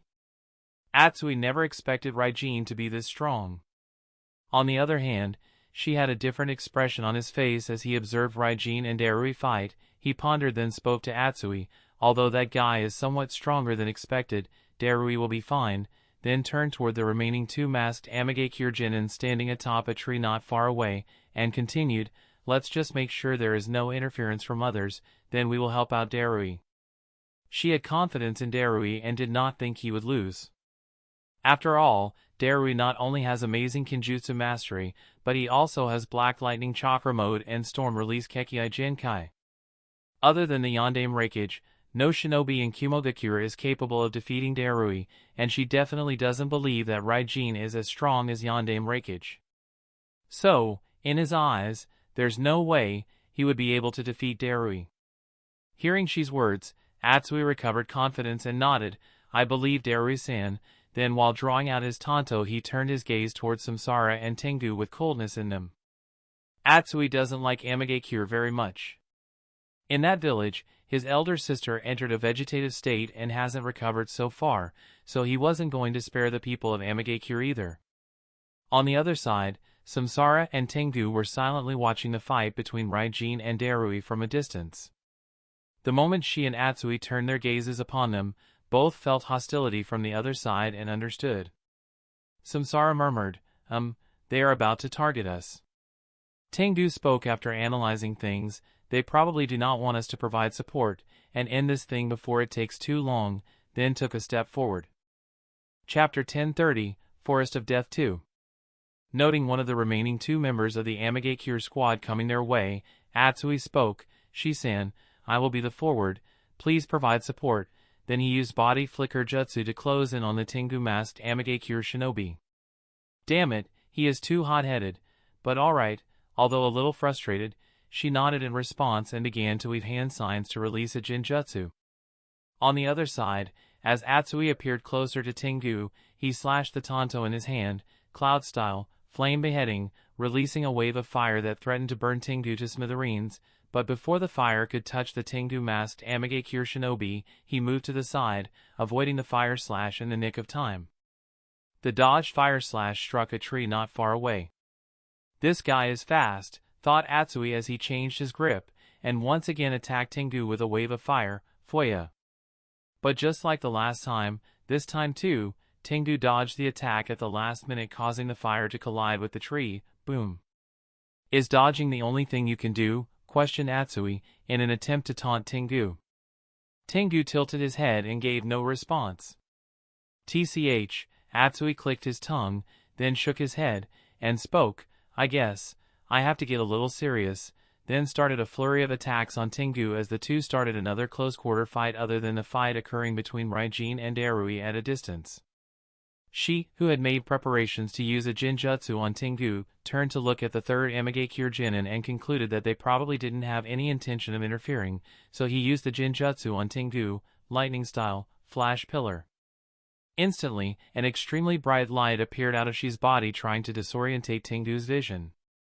Normally, once the target's vision is disorientated, it becomes possible to implant false images in their heads to put them into Jinjutsu, but against the bright light Shi's body emitted, Tengu wasn't much affected. Instead, he used this opportunity and wrapped Atsui using a black tail, then led him far away from the main battlefield while leaving behind words, if you want him back alive, come after me. She cursed, Atsui. Damn it, he was pondering over what to do now. At this rate, Atsui's life might be in danger, but he can't just leave Darui behind either, hence the dilemma. At this time, Darui appeared beside him with panting breath, and instructed him, go after him. She hesitated, but Darui ordered in a serious tone, we have already failed Samui-san once, we can't allow something to happen to Atsui. She gritted his teeth, and nodded, I understand. He turned to look at Samsara and Ryene on the other side, then sighed, disappearing using body flicker jutsu. As she disappeared, Darui breathed a sigh of relief, and questioned Samsara, aren't you going to go protect your friend? Samsara, who hadn't moved from her place, responded lightly, Tengu is strong. Her meaning was clear, just those two Kumogakure shinobi weren't capable enough of defeating him. Darui frowned, is that so? Ryene chuckled, enough chit-chat, let's go, and attacked Darui as lightning flashed all around him. Monitoring room, Forest of Death. Looking at the continuously falling trees and the dazzling lightning dancing through the Forest of Death, silence gripped the monitoring room. At this moment, all attention was focused on the fight between Ryene and Darui. There are hundreds of cameras secretly arranged in the 44th training field for the complete observation. It's just that Ryene and Darui's speed is too fast to capture even for the latest camera technology, as such only ghostly afterimages, flashes of lightning, diffuse smoke, wildly spreading fires, and patches of overturned trees were visible to the people in the monitoring room. In fact, a few cameras were also destroyed in the aftermath of the battle. Be that as it may, the individuals present in the monitoring room are highly experienced, so they were able to judge the scale of battle based on the minimal data the cameras were able to display. Watching everything happen on the screen, Tsunade spoke coldly, indeed, this year we have excellent genins participating in the Chunin promotion exam. Not to mention Tsunade, even Elder Hiruzen had a gloomy expression. The type of battle that devastates the terrain is difficult even for highly trained jonins, let alone a few genins. Hearing Tsunadeheim's words, even the thick-faced Reikage was a little embarrassed, but more than embarrassed he was surprised as he watched the battle between Ryene and Darui. In fact, the only reason he is currently in Konoha is Ryene. Reikage was not supposed to come to Konoha until the final round of the joint Chunin promotion exam. However, upon learning that a shinobi from Amigakure might have mastered the lightning chakra mode, he hurriedly came to Konoha. He had difficulty believing that someone from Amigakure could master the jutsu exclusive to the kages of his village. Looking at the screen, I thought to himself, "Show me, boy, have you really mastered the lightning chakra mode?" Somewhere in the Forest of Death. Compared to the people in the monitoring room who were far away from the monitor, Kakashi and other Jonin's proctors who were inside the Forest of Death undoubtedly had a deeper understanding of the battle in the distance. Looking at the thunder and lightning in the distance that was still dazzling under the bright sun, as well as the flocks of birds and beasts flying away in fright, Shizen asked blankly, Kakashi, if I remember correctly, this is a Chunin promotion exam, right?" Asuma, who had joined everyone, was speechless. Even in the Third Great Shinobi War, I did not have the opportunity to witness a battle of this scale. It's only possible when either Akatsuki or Amatsukami is involved. Hisashi, with his Byakugan activated, spoke with a solemn expression. The intensity of chakra on both sides is increasing continuously. And since it is lightning chakra, it's either changing the polarity of everything or dispersing charge in the surroundings. I am afraid, at this rate, they will start affecting a very large part of the Forest of Death. Hearing Hisashi's words, all the Jonins frowned, and Kakashi became even more serious. Somewhere in the sky. Sitting on the back of the clay bird, Kuratsuchi muttered in a dissatisfied tone, "If we continue to fly in the sky, how will we find the scroll of heaven?" "Deidara-kun, are you listening?" Deidara answered, "Silence, woman, if you continue to annoy me, I will drop you from here." Kuratsuchi snorted coldly, "Humph," but became silent. After all, Deidara is really psychotic enough to follow through with what he speaks, and unlike her grandfather, she can't fly, so she is afraid of being dropped from such a height. Satisfied that Kuratsuchi was silent, Deidara suddenly took out a monocular-type device from his shinobi bag, and put it over his left eye, trying to observe something in the distance. At this time, a few honeybees flew towards Suzumabachi on the back of the clay bird and started to buzz something in her ear. Kuratsuchi noticed the bees, and asked, "What do they say?" Suzumabachi answered, "The intensity of charges has increased in the surroundings, it's getting difficult for them to keep track of others." "Intensity of charges increasing? How could it happen all of a sudden?" mumbled Kuratsuchi with a frown, and looked above. "There are no rain clouds here either, then how?" "I have an answer to that." Just as Deidara spoke, suddenly, a thunderous explosion came from a distance. Boom! Everyone looked in the direction of the explosion. Dozens of streaks of lightning seemed to be continuously falling down on the forest. Wah, what is that? Chapter 1031, Forest of Death 3. Observing the distant sky ablaze with dozens of streaks of lightning, Kuratsuchi showed a hint of fear. The person fighting over there should be Darui of Kumogakure, right? Suzumabachi nodded after giving it a moment of thought. It should be him. Among all the candidates who took part in the Chunin promotion exam this time, Darui from Kumogakure is the only shinobi capable of using such a powerful lightning-based jutsu. As such, both Kuratsuchi and Suzumabachi's first thought was naturally him. But the question is, who forced Darui to such an extent? Muttered Deidara with a smile. He was really curious about the identity of the shinobi fighting Darui. Feeling Deidara's curiosity, Kuratsuchi asked hesitantly, Do we have to go there?" Unlike Deidara, she wasn't that curious about it. If it was up to her, she would avoid that area at all costs. Her reason to avoid that area is not only because she is afraid of getting involved in something she can't deal with, but it's also because of the restraint lightning chakra nature has on the earth chakra nature. If the people fighting there were to suddenly start targeting them, they would be a little helpless and would have to use their strongest jutsu, and Kuratsuchi wants to avoid that for as long as possible. Deidara smirked. "If you don't want to come with me, then I will leave you two here and I will go there myself." "You!" Kuratsuchi glared at Deidara as she stood up angrily and pulled his ear. Deidara-kun. You promised Aji-sama that you would take care of me during the Chunin promotion exam, and now you are doing these things. Okay. I won't leave you two behind. Deidara had to relent. Kuratsuchi nodded with a satisfied smile, good, and released Deidara's ear. Sigh, dealing with Oju-sama is really troublesome, muttered Deidara with a sigh as he rubbed his ear. Kuratsuchi snorted, humph, then quickly changed the topic. By the way, Deidara-kun, don't you always say that you want to fight against a Sharingan? I remember 2 Uchihas are also participating in the Chunin promotion exam. Why don't we go after them? Deidara shrugged.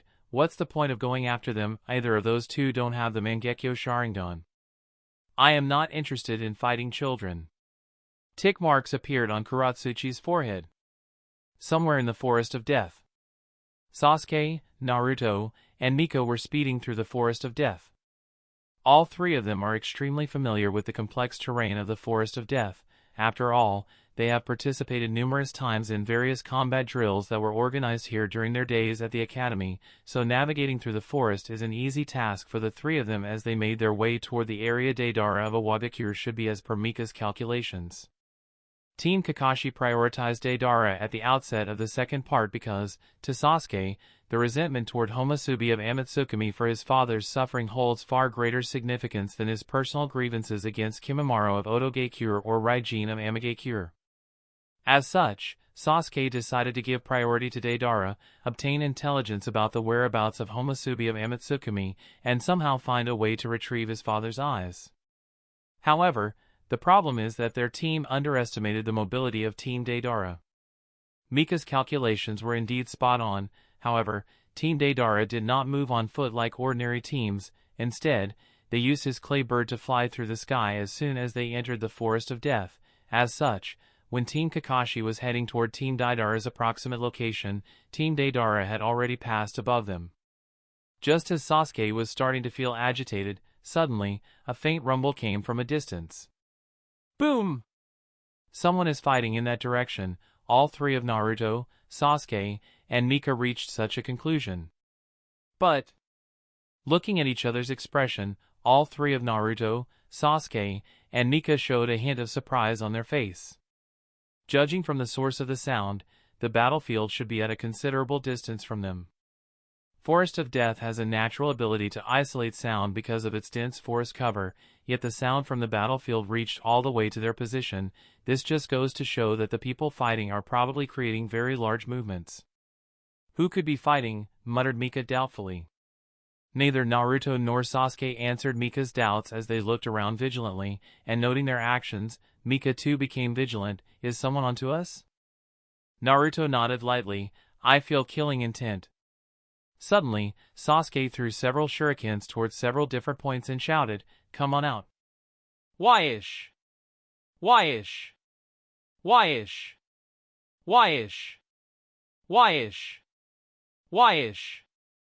Just as the shurikens thrown by Sasuke were about to collide with various objects in the forest, the sound of metal collision occurred, after which the shurikens were deflected as several figures appeared around Sasuke, Naruto, and Mika.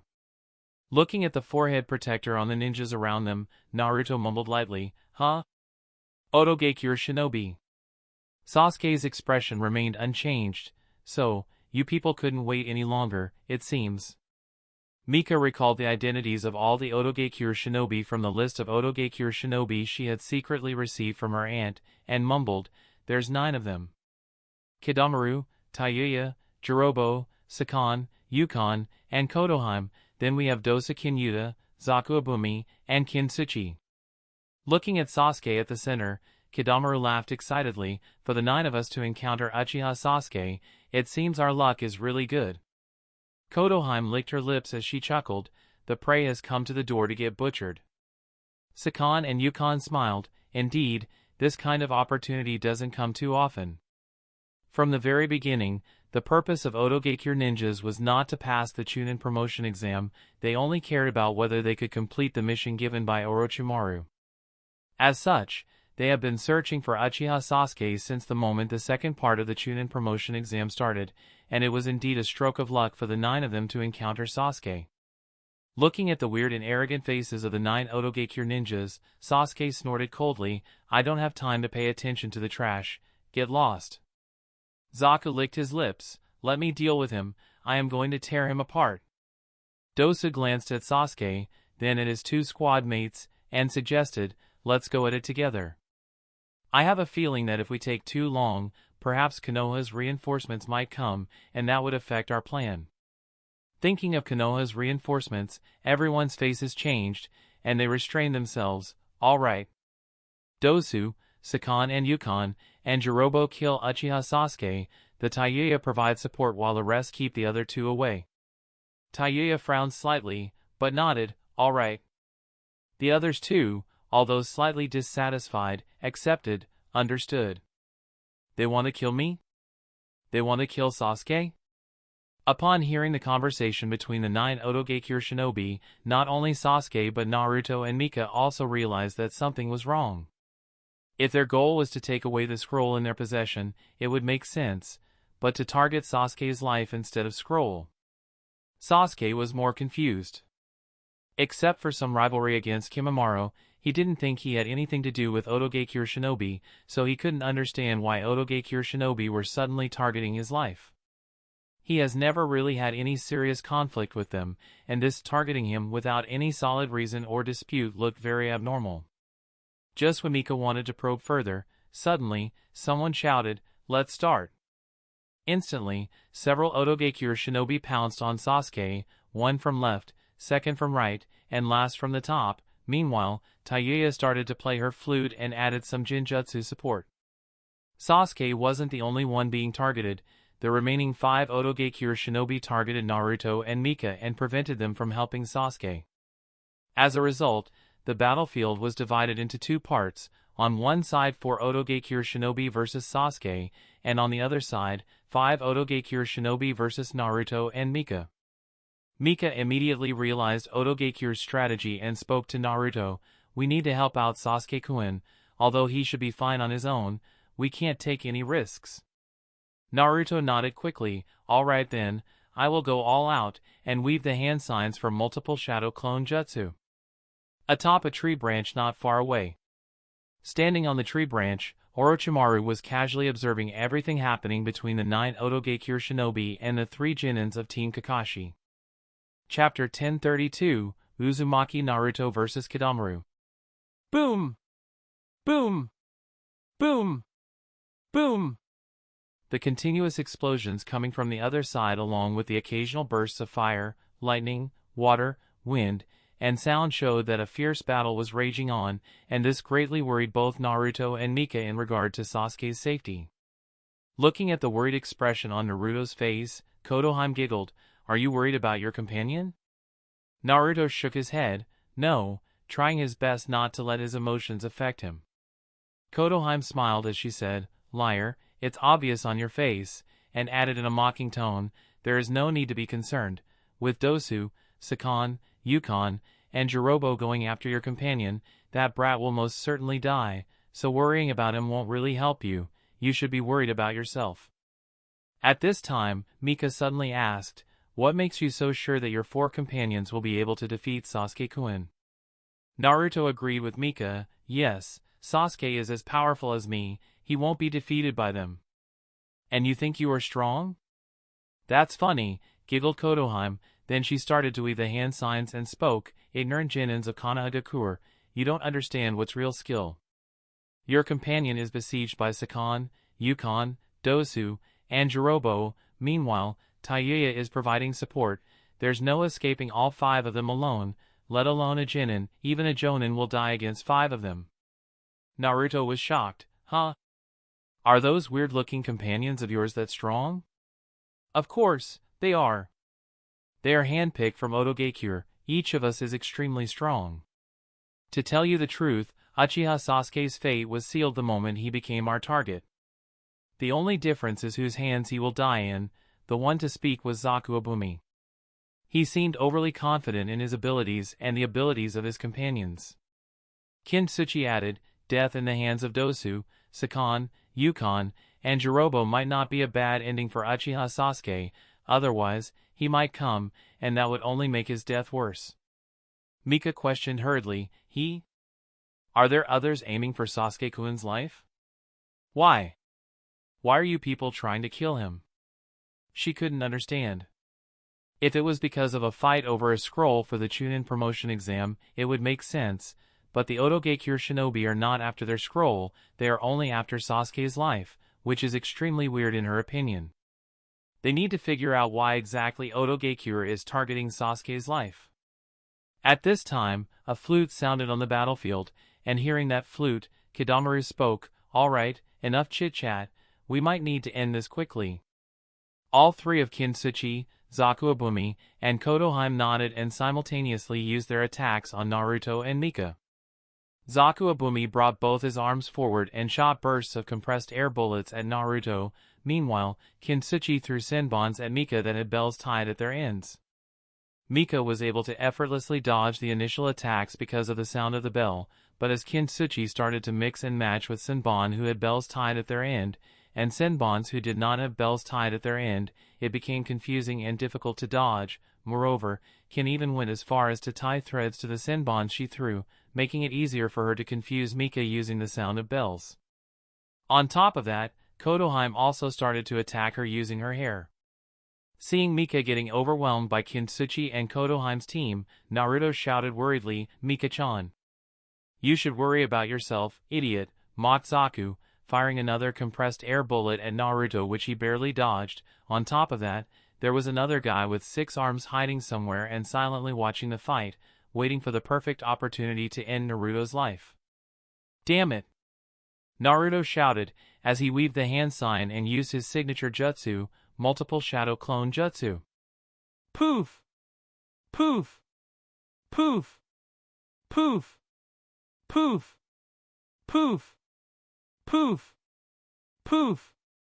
With a burst of white smoke around 100 Naruto appeared on the battlefield at the same time, and these 100 Naruto pounced on Zaku while shouting and cursing, defeat him.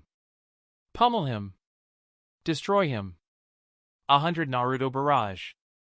In the face of 100 Naruto, Zaku tried his best to resist. He even managed to destroy dozens of shadow clones, but the number of clones did not show any signs of decreasing as started to run low on chakra. Finally, he got punched in the face and was knocked unconscious by Naruto. Humph, that's what you get. Just as Naruto's shadow clones had defeated Zaku, and they were about to go help out Mika, suddenly, 100 or so golden kunai were thrown at them from nowhere. Poof! Poof! Poof! Poof! Poof! Poof! Poof! Poof! Several kunai managed to hit the shadow clones and destroyed them. But Naruto wasn't afraid. Instead, he smirked mischievously. In fact, this was within his plan. He had not forgotten about the 4th Otogekure shinobi hiding in the trees, so to counter that guy, Naruto hit a few shadow clones, and now that he knew the spot where the Otogekure shinobi with 6 arms was hiding, he could attack the guy. Do it, guys, shouted Naruto. In response to Naruto's shout, another Naruto jumped out of the canopy of a tree with a Rasengan in his right hand and attacked Kidomaru hiding within the trees. This is it for you. Do you really think that it's game over for me? Smirked Kidomaru as cursed marks lines appeared on his skin, but it did not stop there and soon his skin turned dark red, irises turned yellow with black scara, teeth and fingernails elongated, hair became longer and turned gray, and finally horns appeared on his forehead, shoulder, and elbows. The entire transformation occurred in a split second, and as soon as he completed the transformation, Kidomaru shot an arrow at Naruto carrying the Rasengan, instantly destroying the shadow clone, and causing the unstable chakra of Rasengan to break out and destroy a part of the forest. What the hell happened to him? Shouted Naruto in horror. This is the first time he has seen something so weird. At the same time, he couldn't help but get curious. That's natural energy? Right?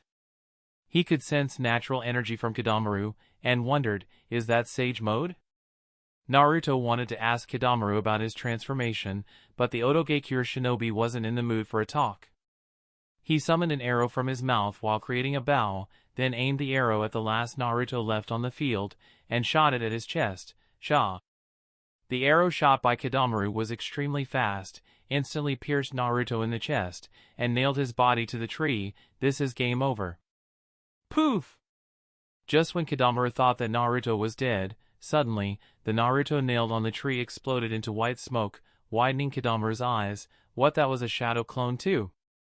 And before he could react, suddenly a voice came from behind him. That's right, it is. And the next thing he knew, a spiraling ball of chakra was pushed at his back. Rasengan. Boom! As Naruto pushed the Rasengan at Konoha's back, it exploded and expanded as it swallowed Konoha's body, damaging him and cutting from all angles. Soon, the smoke and dust cleared and Konoha's gory form appeared before Naruto. Surprisingly, Konoha was still alive, but breathing heavily. Ha, ha. Damn you! I would have certainly died there if I hadn't created my armor at the last second. He raised his bloody face, and said, at this rate, I am going to die. If I am going to die anyway, then I might as well take you with me. Hearing Konoha's words, Naruto blinked in surprise. Huh? You still want to continue? That's right, you damn fox, shouted Konoha, then shot as much as spider thread he can at Naruto from his mouth. The spider thread was extremely fast and coiled around Naruto's body, completely restraining his movement as Konoha dragged him all the way.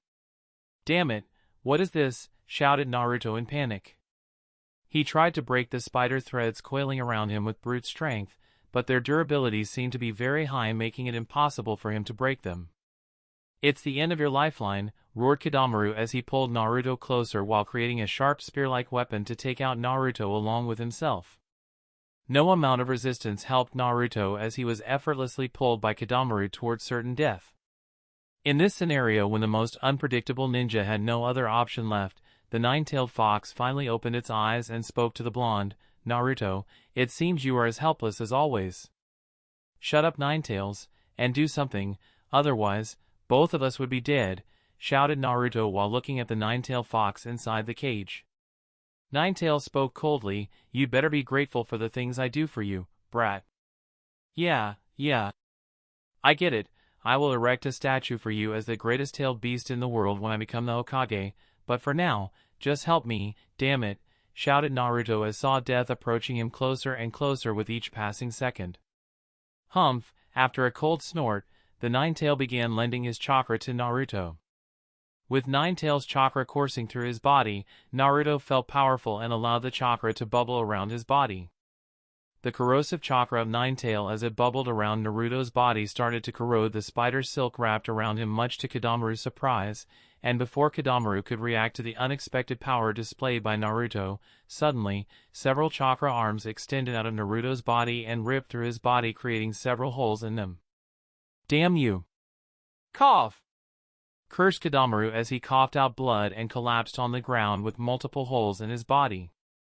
Chapter 1033, Shimizu Mika vs. Otogekure Kunoichis. Turning back the clock a few seconds. Naruto-kun, you must not lose, mumbled Mika in worry as she noticed Naruto and his shadow clones getting overwhelmed by Konoha. Noticing Naruto's state, Konoha and Kintsuchi giggled, it seems both of your companions are going to die today. But don't worry, we are kind people, so we will send all three of you to the Pure Land together. As Konoha and Kintsuchi spoke such words, both of them attacked Mika. Kintsuchi with her senbon, and Konoha with her hair. Mika snorted coldly, don't be so sure, and avoided both attacks using the substitution jutsu, then attacked both the kunoichi with her hair. At this time, the sound of the clinking of bells reached her ears. Ding! Huh?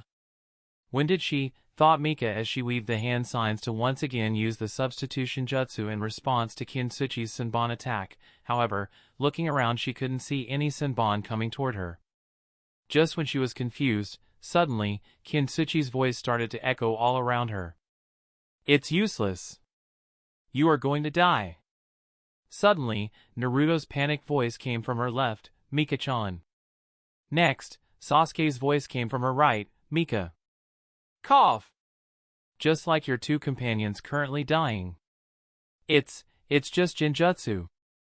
Nothing would happen to Naruto-kun and Sasuke-kun. With such a thought, Mika tried to calm down the restlessness in her heart and focused on disrupting the flow of her chakra in order to break free of the Jinjutsu. Hyuga. But her concentration was broken as she suddenly heard the roar of a beast. Roar! Following the roar, her back started to get hot, incredibly hot to the point that it became red. It was as if a sleeping beast wished to wake up and come out. Feeling the burning pain, Mika resisted the urge to shout, and spoke to no one in particular. No. It's not yet time for you to come out. This level of threat does not require your aid. Whimper! The whining sound of the same beast reached Mika's ears. Hearing the whining sound, she sighed lightly. It's all right. I might need your aid very soon, so please wait until then. No.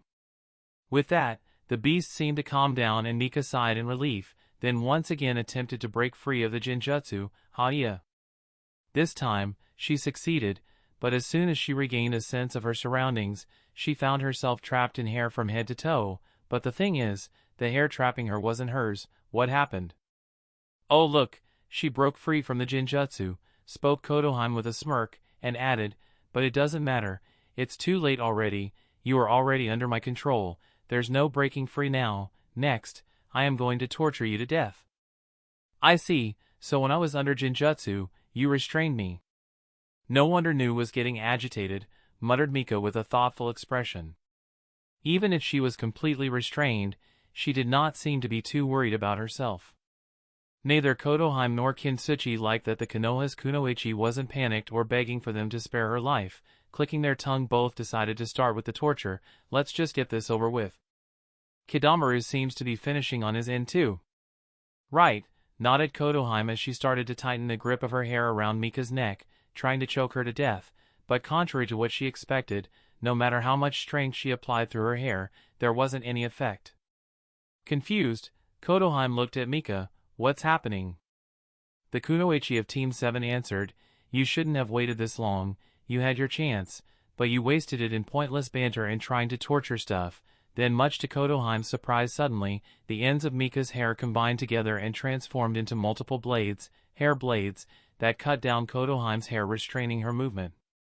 As she was freed and landed back on the ground, Konoha and Kintsuchi finally understood why they were unable to choke her to death. It was because her neck seemed to have gained a metallic outer layer that resisted the choke. What kind of ability is that? Wondered Kintsuchi. It wasn't just Kintsuchi or Konoha who had such a doubt. Orochimaru, who had been observing the entire fight from a distance, also had an intrigued expression as he saw Shimizu Mika use her ability.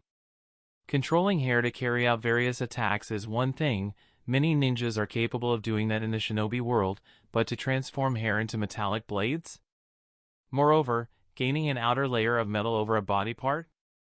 They have never seen or heard of such a power.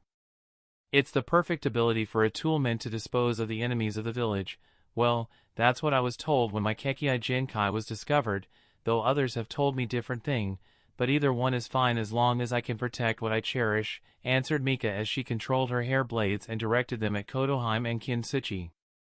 The two Otogekure kunoichi looked at each other and ran in opposite directions. This was the only method to safely escape Mika's range of attacks. After all, hair extension jutsu also has a range, so at a point in time, Mika can only chase after one of them, which means the other one would be safe and will be able to kill her. At least that's what they thought, but could things be so simple? Shadow clone jutsu.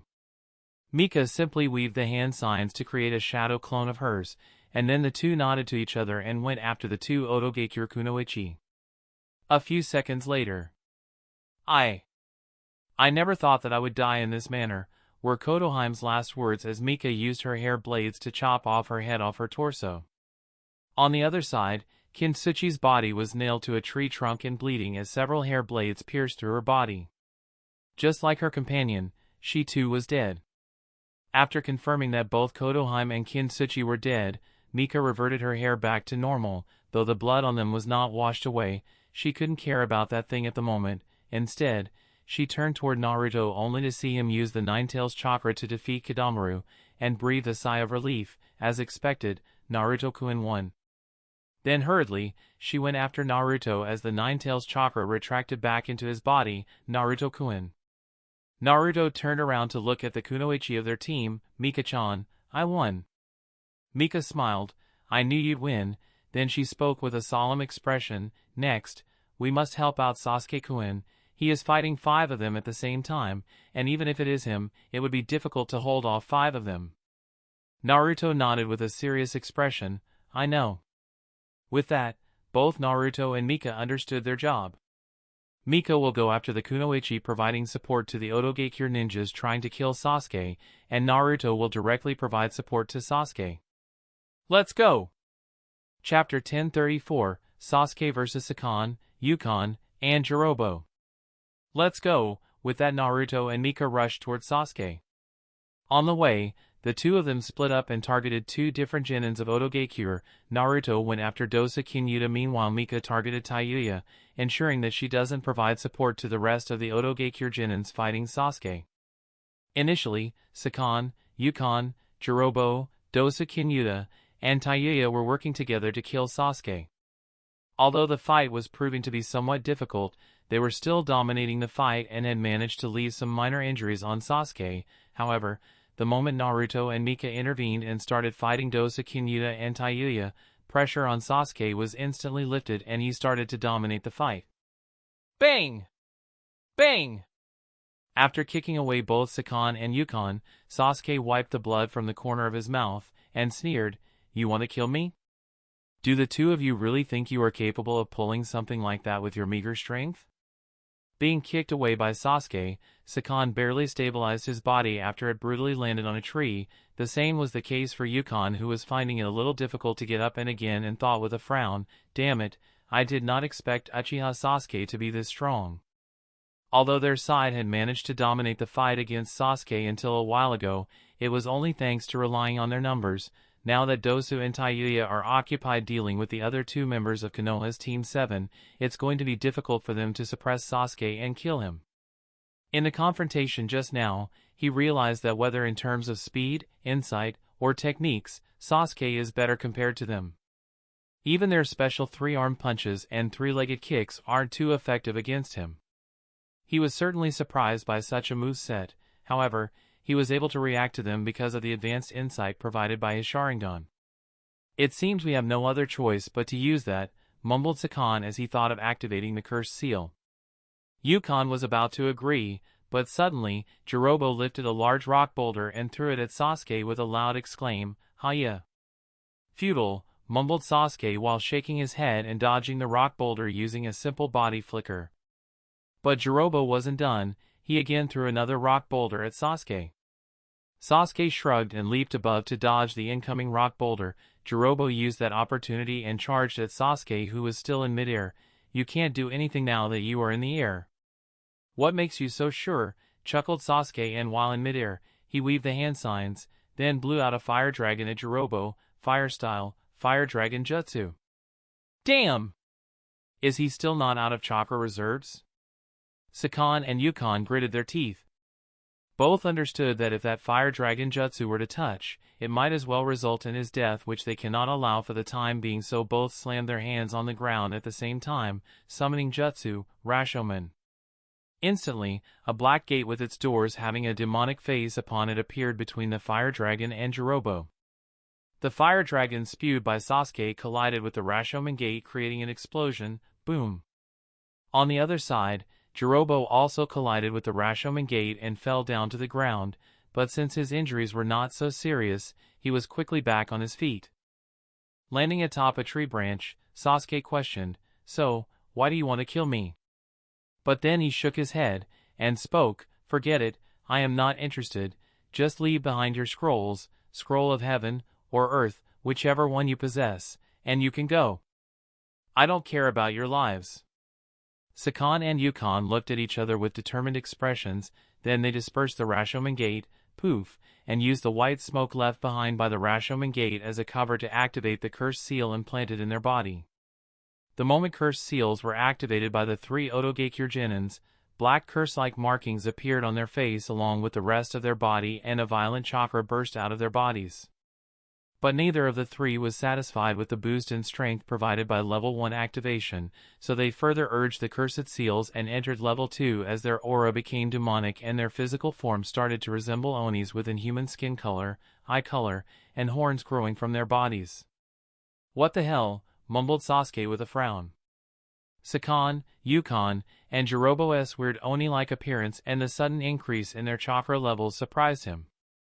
He won't comment on their appearances, but the weird kind of chakra in their body gave him a dangerous feeling, and the strange thing is, he isn't completely unfamiliar with this feeling because he has sensed such a chakra from a few other people as well. Is it some kind of sage jutsu? Although he hasn't mastered Senjutsu himself, Sasuke isn't completely unfamiliar with that special jutsu since there are quite a few people around him who have mastered Senjutsu. Naruto is one, Shisui is the other, Jiraiya is also a user of Senjutsu, and let's not forget Mika. Her techniques and Kekkei Genkai are also somewhat based on the application of natural energy that she is able to absorb from nature. For these reasons, Sasuke immediately guessed the basis of the forms of these Otogakure Genins. However, Sasuke also had to say that he had never seen or heard of such an application of the Sage Jutsu and became rather vigilant of the three Otogakure Genins. He wasn't going to underestimate anything related to natural energy in Sage Jutsu, as that is a highly advanced skill that not just anybody can master. The changes in Sasuke's expression were keenly noticed by Sakan, Yukon, and Jirobo. They mistook his sudden increase in vigilance as fear. Moreover, the sudden increase in strength that comes with the activation of the level 2 curse seal helped them regain composure and gave them the confidence to be arrogant, to be able to push us to this point. Uchiha Sasuke, that's more than enough for you to be proud of. From here on, it's going to be your death. Jirobo slammed his fist into his palm and spoke. Yeah, you better start preparing because, in level 2 mode, each of us possesses strength close to that of a Jonin, which means your death. TCH. Sasuke clicked his tongue and spoke in a gloomy tone of voice. It seems that people have really forgotten the fear of the Uchiha clan. Very well then, I shall teach you ignorant fools what the name Uchiha means and represents. I shall make sure that not only you, but anyone else from your village ever crosses paths with a Uchiha, you shall do nothing but cower in fear. As he finished his words, Sasuke started to throw shuriken at Sakan, Yukon, and Jirobo. As the shuriken left his hands, Sasuke weaved the hand signs and slammed both his hands together. Ninja art, shuriken shadow clone jutsu. Instantly, the number of shurikens increased multiple times and fell on Sakan, Yukon, and Jirobo like rain. Damn, that's too many! Sakan and Yukon immediately merged together and dodged the rain of shuriken while sustaining a few injuries, but the two of them did not care about the injuries since they could just regenerate. On the other hand, Jirobo attempted to his incredible strength to uproot a tree beside him and used it as a cover to block the shurikens coming his way. However, halfway through his body froze as he lost control of his chakra. Jinjutsu? When? Has nobody ever told you to never look at a Uchiha straight in the eye? Mumbled Sasuke with a chuckle.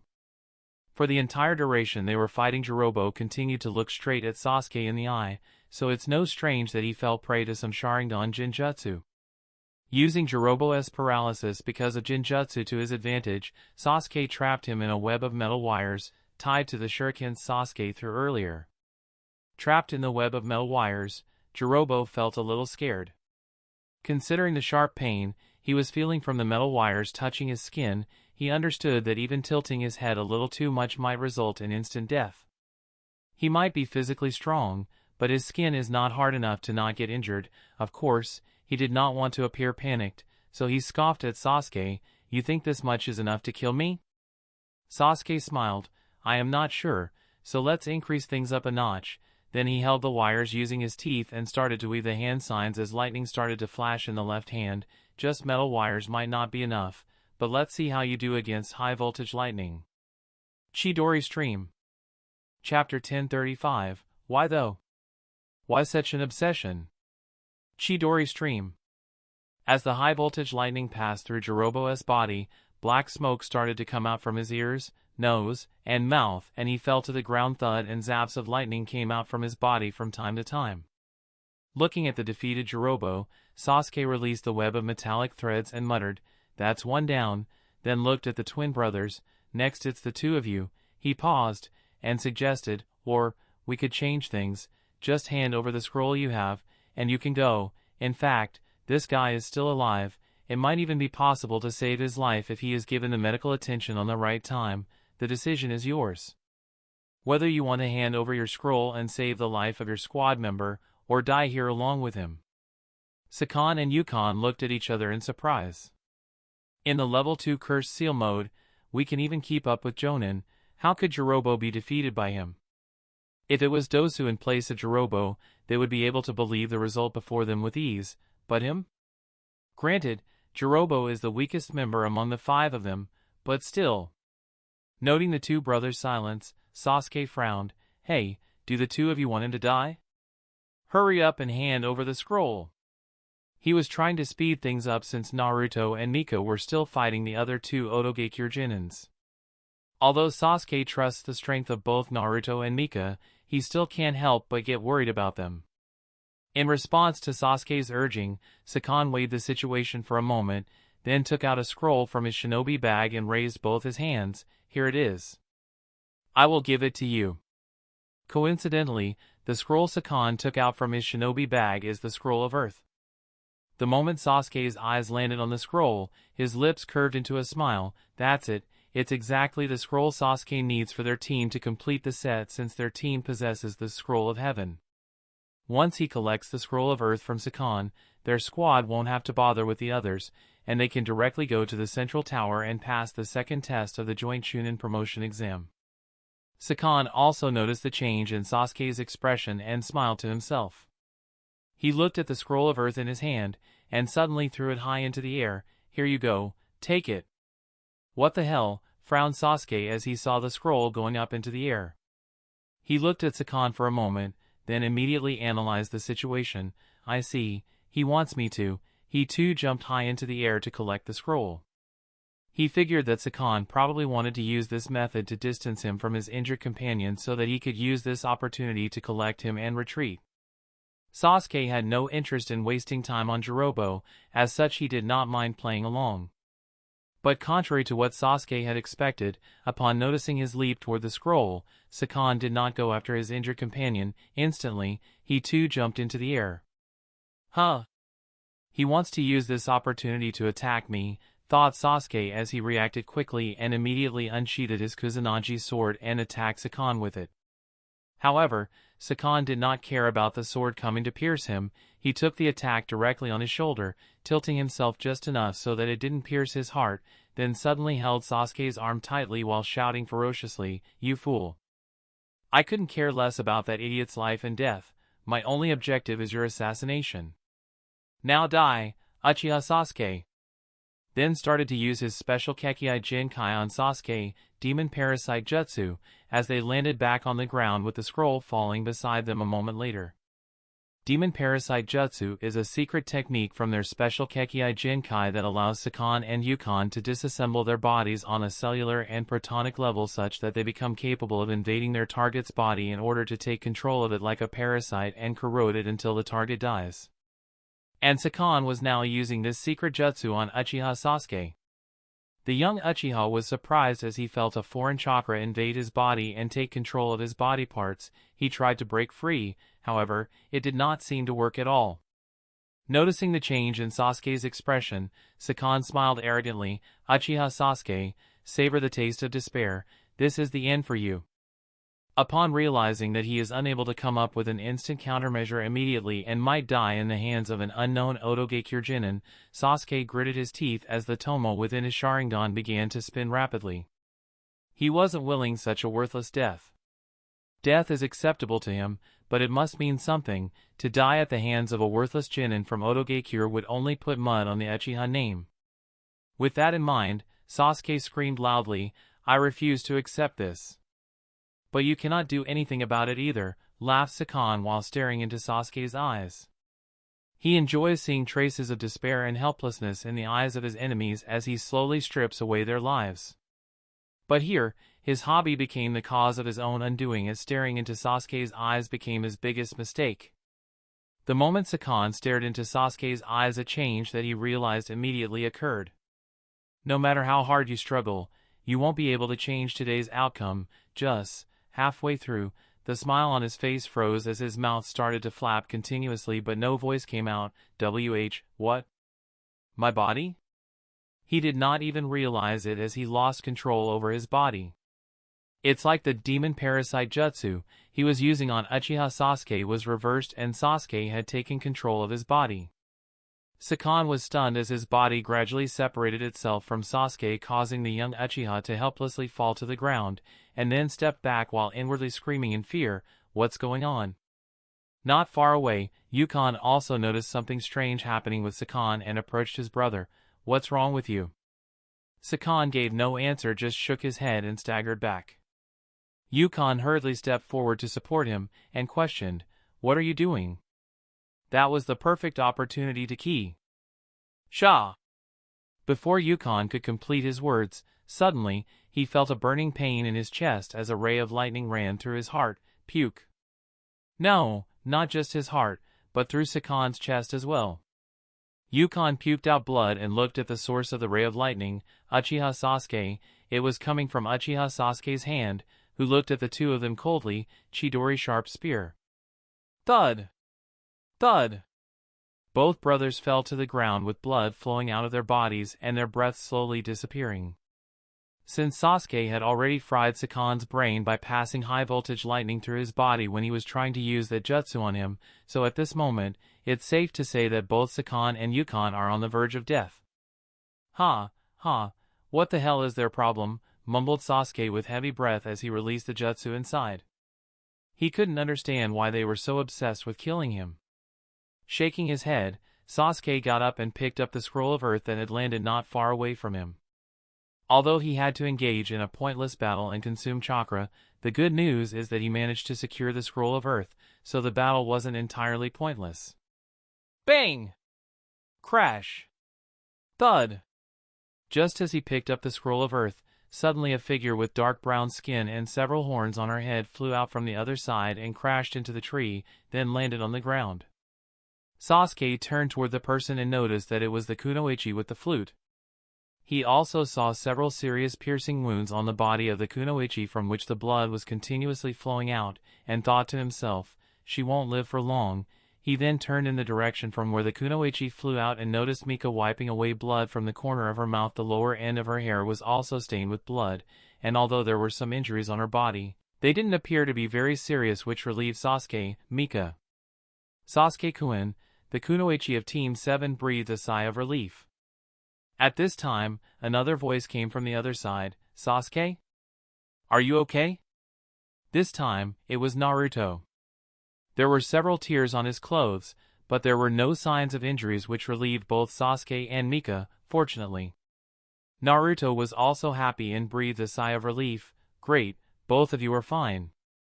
As Naruto and Mika walked over, Sasuke smirked and showed the two members of his team the scroll of earth. "Look what I found." "Huh? You found it too?" Naruto was surprised as he took out a scroll from his shinobi bag, and it was also the scroll of earth. "Don't tell me, both of you also found the scroll?" asked Mika as she took out a scroll, and it was also the scroll of earth. Both Naruto and Sasuke blinked in surprise. "So, all three squads have the scroll of earth?" Mika questioned. "Well, we found the scroll we needed. What do we do with the other two scrolls?" Sasuke suggested, "Let's keep them, just in case we might need them." Mika nodded. "All right." At this time, Naruto looked at Hyuga, as well as Sakan and Yukon lying in a pool of blood, and asked the two members of his team, "Sasuke, Mika-chan, what should we do with them? They seem to be dying rapidly." Mika wasn't sure, and mumbled, "They were trying to kill Sasuke-kun." She was opposed to the idea of rescuing them. Just as Sasuke, Mika, and Naruto were contemplating what to do, suddenly, Hyuga got up from the ground while mustering all her strength, and regardless of dozens of piercing wounds on her body and the terrible pain she was feeling, she staggered towards Sasuke while mumbling something. "I will kill you, Uchiha Sasuke. I must be the one to take your life." Noting the strange obsession of Otogakure Genins toward killing him, Sasuke was more confused and questioned, "Why? Why are you so obsessed over killing me?" Chapter 1036, Kimimaro of Otogakure. Somewhere in the Forest of Death. Looking at the result of the battle not far away, Orochimaru narrowed his eyes slightly. He understood the strength of the 9 Genins that faced Uchiha Sasuke, Uzumaki Naruto, and Shimizu Mika a while ago, especially the strength of Sakon, Yukon, Hyuga, Kidomaru, and Jirobo. Upon activating the cursed seal implanted in their body to level 2, they can even fight against Jonins for a while, and adding the other 4, defeating Jonins might not be that far-fetched for the 9 of them together. Be that as it may, Orochimaru couldn't deny the result of the battle before him. Even if he was somewhat expecting this result, for the 3 brats under Kakashi to be able to defeat all 9 of them without sustaining any major injury, it's a big deal. What's more, the battle wasn't even that intense, and it's quite obvious that neither of the trio of Sasuke, Naruto, or Mika have used everything they have. They haven't been pushed to their absolute limit, and this excited Orochimaru. Interesting, mumbled Orochimaru with a smile as he licked his lips in zest. Good thing he had prepared other Otogakure shinobi as well to test out Uchiha Sasuke. He is confident that the other 2 main squads will definitely not disappoint him. Uchiha Sasuke, Shimizu Mika, and Uzumaki Naruto, all 3 of them have something interesting about them. After witnessing the battle, Orochimaru's interest in Uchiha Sasuke has indeed increased a lot. The young Uchiha's performance was better than he had expected. But it's not just Sasuke. Orochimaru's interest in the other 2 members of Team 7 has developed to a certain extent. Uzumaki Naruto has always been a topic of interest because of his Jinchuriki identity and the fact that he had learned to use Sage Chakra at such a young age, and now, he has mastered multiple Shadow Clone Jutsu as well as Yondaime Hokage's Rasengan, and that's not it, he seems to have gained some degree of control over the chakra of Ninetales. Orochimaru keenly discovered that during his fight against both Kidomaru, Naruto briefly entered the tailed beast mode. However, he did not go berserk or lose control, which is highly surprising. For a child as young as 12 to be able to control the Ninetales chakra, there has to be something extraordinary about it. Uzumaki Naruto is the opposite of Kuroto-kun. Orochimaru had such a thought. On one hand, Kuroto had high intelligence and a grasp of complex subjects but did not have that raw talent/potential. On the other hand, Naruto seems to have raw talent/potential but does not have that high intelligence and grasp of complex subjects. He would probably need to put in a lot of effort to fully develop that raw talent. And finally, there's Shimizu Mika. Her Kekkei Genkai, it's very similar to Yugo. Perhaps her Kekkei Genkai is better developed? The natural energy entering Mika's body when she transformed her body parts into blades and needles did not go unnoticed. Such an ability reminded him of Yugo, who is also capable of naturally absorbing natural energy suspended in heaven and earth and transforming his body, though he is unable to change his body this precisely and to this extent. It's really intriguing, muttered Orochimaru as he once again licked his lips. Monitoring Room, Forest of Death. After watching the battle between the 9 Otogakure Genins and Team Kakashi through the screens, although Kuroto felt proud upon witnessing their growth, noticing the behavior of Otogakure Genins, he couldn't help but frown slightly. The behavior of these 9 Genins is a bit abnormal. Although they cannot hear the conversation between the 9 Otogakure Genins and Team Kakashi, thanks to his Sharingan, Kuroto is perfectly capable of reading their lips even through the screens, and he noticed several mentions of "kill Uchiha Sasuke" from the mouths of Otogakure Genins. But he couldn't understand why they wanted to kill Sasuke. Just as Kuroto was thinking, Jiraiya spoke, "The skills of these children are getting better and better. I think we probably don't have to be worried about Team Kakashi. There are only a few battles going on in the Forest of Death at the same time. As such, the attention of the majority is focused on the battle between the 9 Otogakure Genins and Team Kakashi. As Sasuke's supposed master, because Sasuke became the inheritor of the legacy of Mount Myoboku, Jiraiya naturally paid special attention to Sasuke. Putting his doubt at the back of his mind, Kuroto nodded slightly. Kakashi's training seems to be very effective.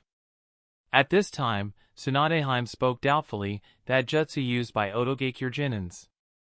I have neither seen nor heard of such weird jutsu. What kind of secret jutsu is it that allows them to transform their body to such an extent?" In fact, Tsunade had seen the cursed seal when she examined it on Mitarashi Anko's body. It's just that happened nearly 6 years ago, and Anko did not intend to use that technique either, so Konoha never gained any useful information about the cursed seals Orochimaru created. Due to this reason, she couldn't connect the dots and frowned upon witnessing such weird techniques. Jiraiya agreed with Tsunade, now that you mention it. I have never heard of or seen such weird jutsu either. Perhaps it's a secret jutsu that was recently created by Otogakure ninjas. Maybe we should try to investigate it, just in case. Had Jiraiya been close to the battlefield when the Otogakure activated the cursed seals, he would have immediately understood the jutsu, as he would have been able to notice the presence of sage chakra, but he cannot do that from such a large distance. Tsunade asked, "Are you worried about something?" Jiraiya nodded. Their behavior is a bit odd. They don't seem to care about taking away the scrolls, rather they are more interested in fighting Team Kakashi, and more specifically, Sasuke. 5 of the 9 Otogakure Genins ganged up on Sasuke. This is enough to make Jiraiya notice that something is strange about them. It's as if they were specifically targeting Sasuke. Just as Jiraiya was wondering about their objective, suddenly, Tsunade pointed at the screen and spoke, "Look at that." Both Kuroto and Jiraiya focused on the screen pointed out by Tsunade and noticed another Otogakure squad approaching Team Kakashi that had just begun interrogating the red-haired kunoichi of Otogakure. Back on the battlefield. Noting the strange obsession of Otogakure Genins toward killing him, Sasuke was more confused and questioned, "Why? Why are you so obsessed over killing me?" Hyuga did not answer. Instead, she waved the kunai in her hand at Sasuke, "Die." But Sasuke easily dodged the attack, and then he grabbed Hyuga by the neck and slammed her on a tree. He lifted both her arms above her head and pinned them to the tree using a kunai, then put the blade of another kunai on her neck, and while staring into her eyes with his Sharingan, he questioned, "Answer me, why are Otogakure ninjas after my life?" Naruto and Mika also looked at Mika curiously. "Yes, why do you want to kill Sasuke/Sasuke-kun?" The insistence of these 9 Otogakure Genins to take Sasuke's life even at the cost of losing their own has made all 3 of them frown. From the very start, their objective was not the scroll, but Sasuke's life. It's as if they are participating in the Chunin promotion not to become Chunins, but to assassinate Sasuke, which is very confusing since he doesn't have any enmity with them. Heck, other than Kimimaro, he doesn't even know any Otogakure shinobi personally. Hyuga chuckled, "Genjutsu won't work on me," and added, "Even if I die, the result will not change. If not by our hands, then by their hands. Eventually, you are going to die, Uchiha Sasuke." Then without waiting for any response from Sasuke, she jerked her neck forward, which caused the kunai to pierce her neck and caused her death. TCH.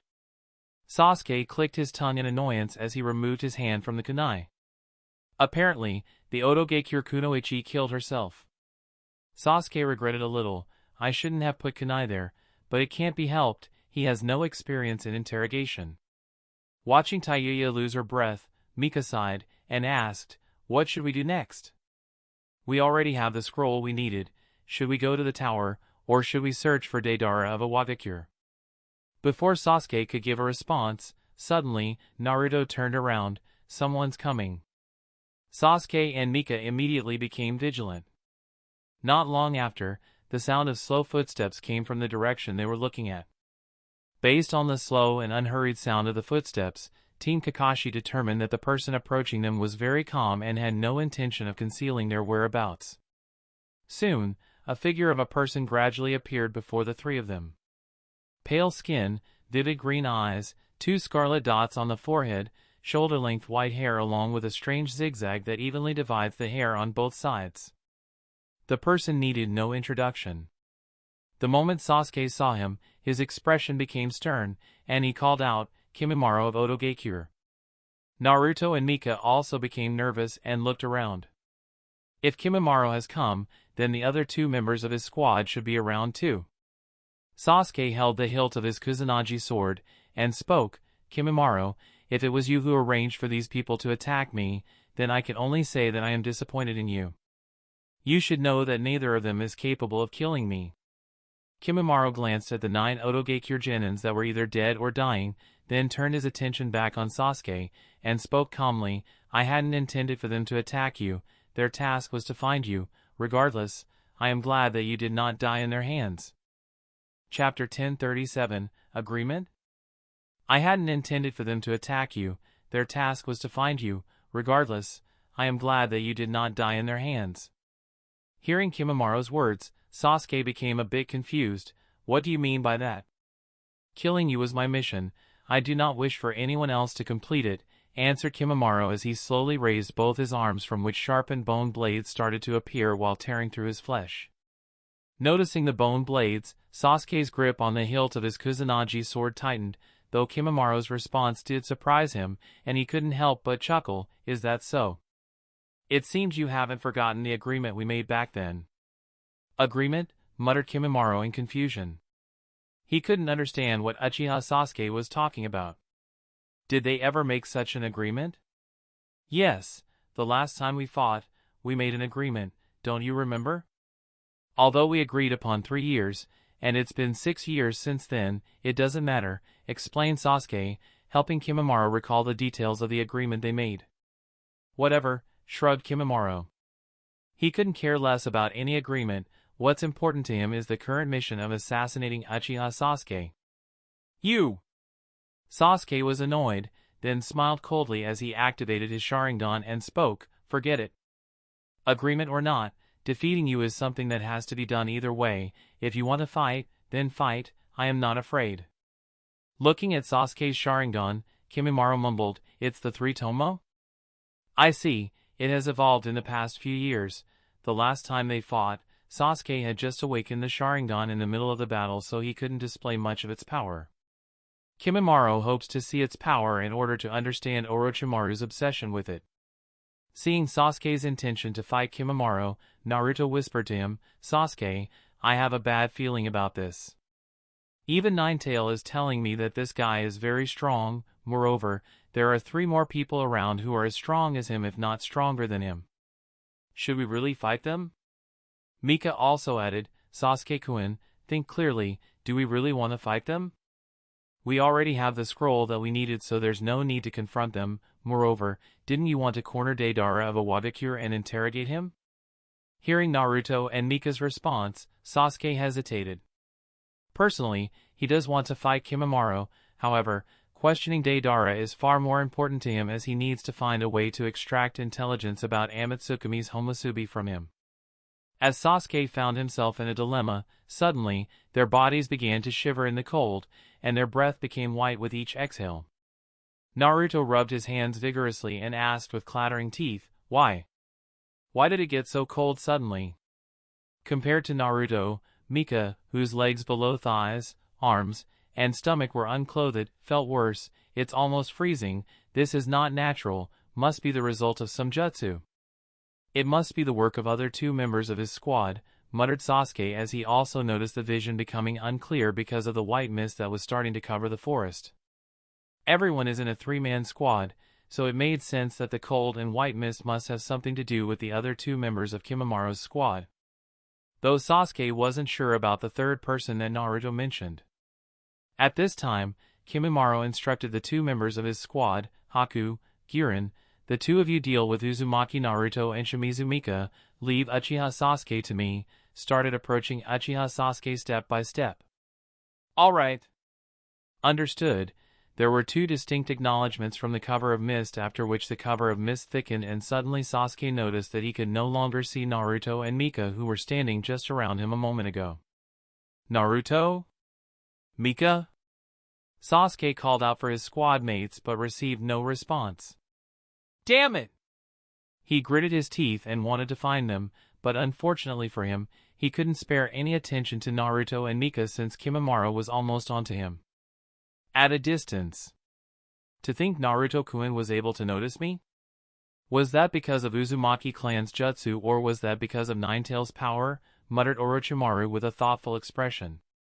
Orochimaru knows of the special sensory jutsu unique to the members of the Uzumaki clan, therefore, he had to be curious if Naruto used that sensory jutsu.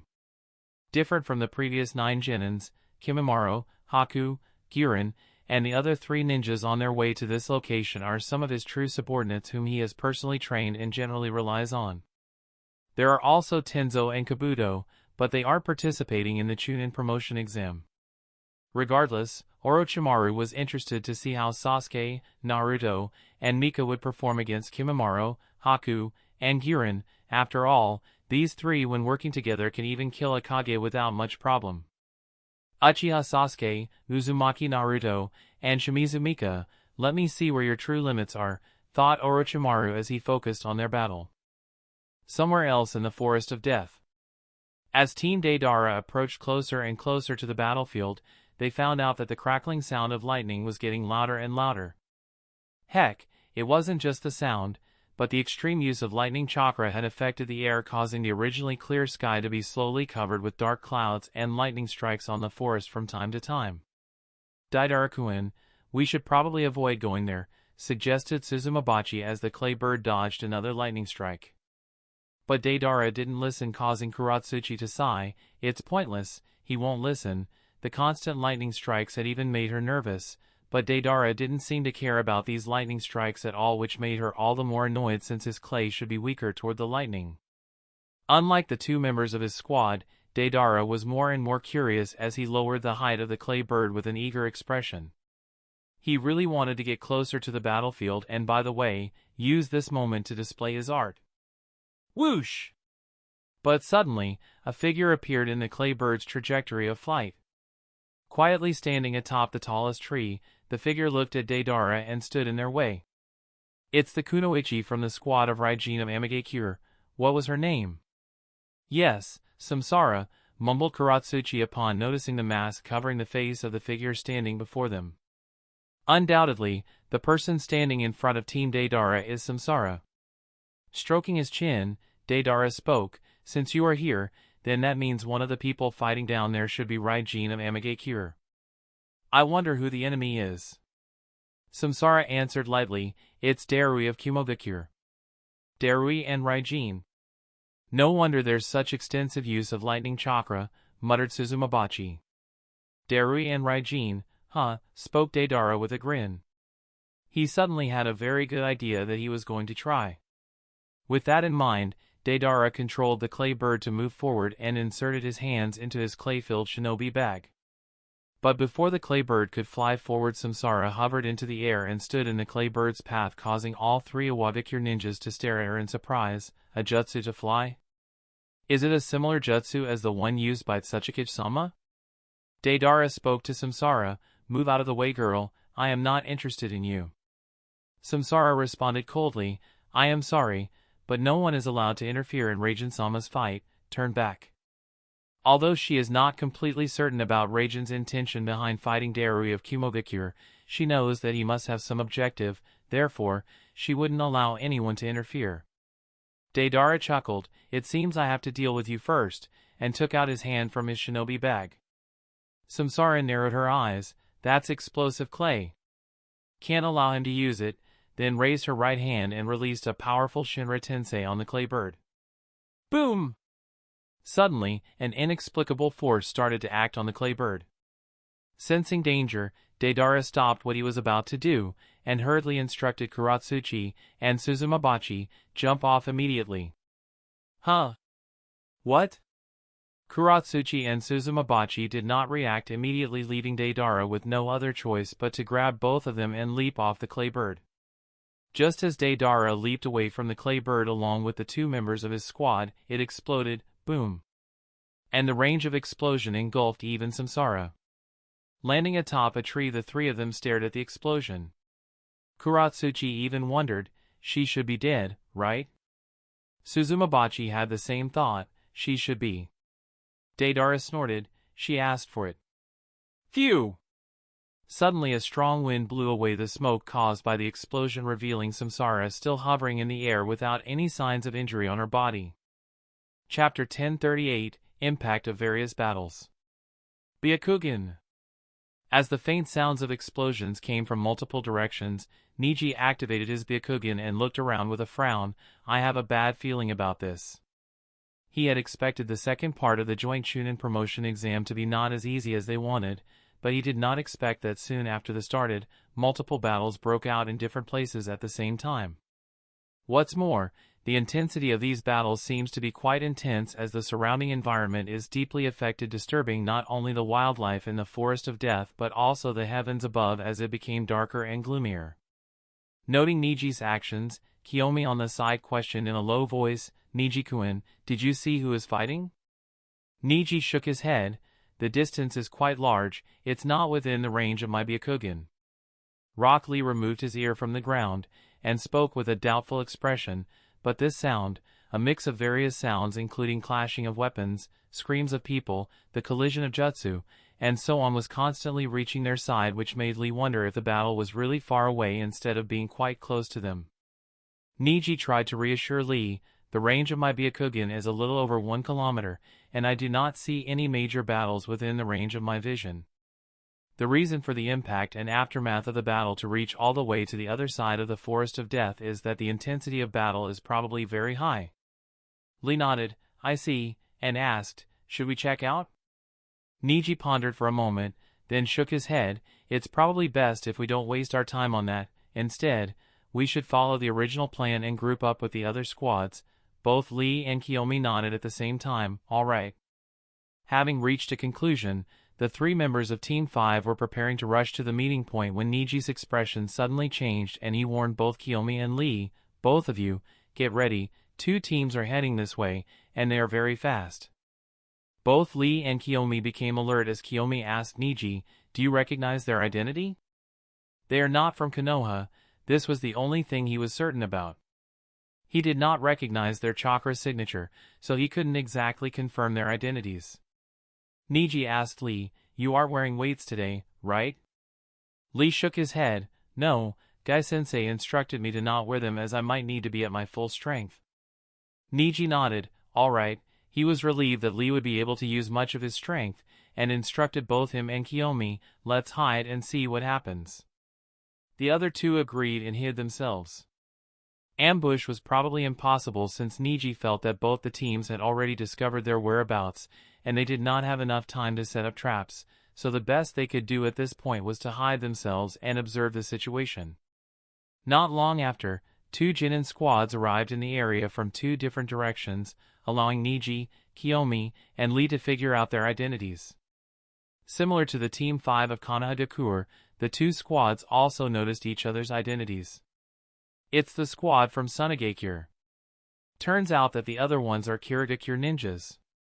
Niji recognized both the squads.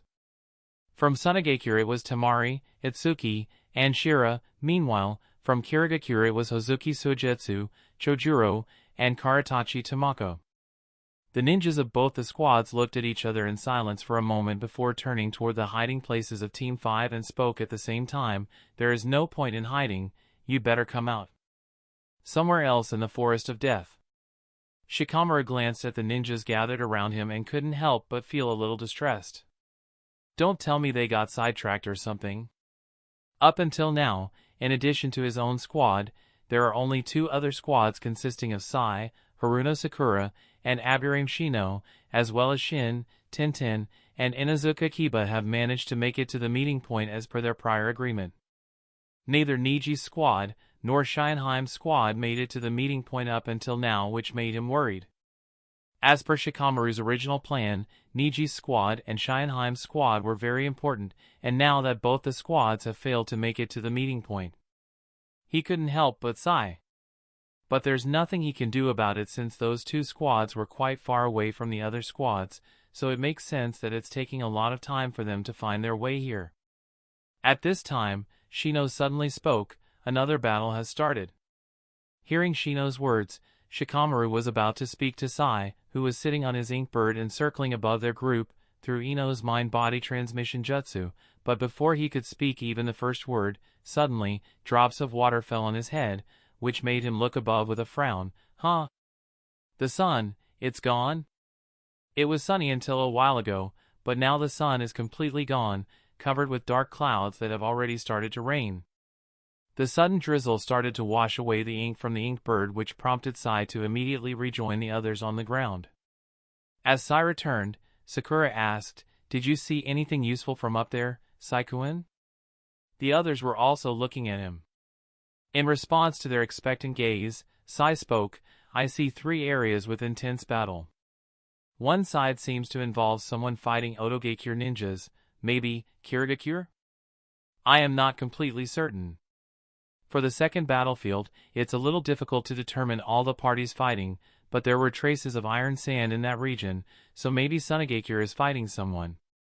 Finally, the biggest battle, which is also the cause of these dark clouds and the sudden rain. Probably that." Before Sai could complete his words, suddenly, there were several lightning flashes in the sky which were followed by a very loud explosion, boom. It was the sound of a cloud exploding which caused too much water to suddenly fall on some parts of the Forest of Death. The part of the Forest of Death where these 3 Konoha squads had gathered was also one such place, as it was suddenly flooded with water, making it hard for them to not get washed away. Somewhere else in the Forest of Death, some of the jonins responsible for monitoring various ninja squads sighed in embarrassment as they looked around. It's part of the forest where Ryene of Amagakure and Darui of Kumogakure had initially fought before changing places in the middle of their fight. As expected, this part of the forest is nearly destroyed, and there are still no signs of either of them stopping the fight, which has been going on for a while and deeply affecting the environment.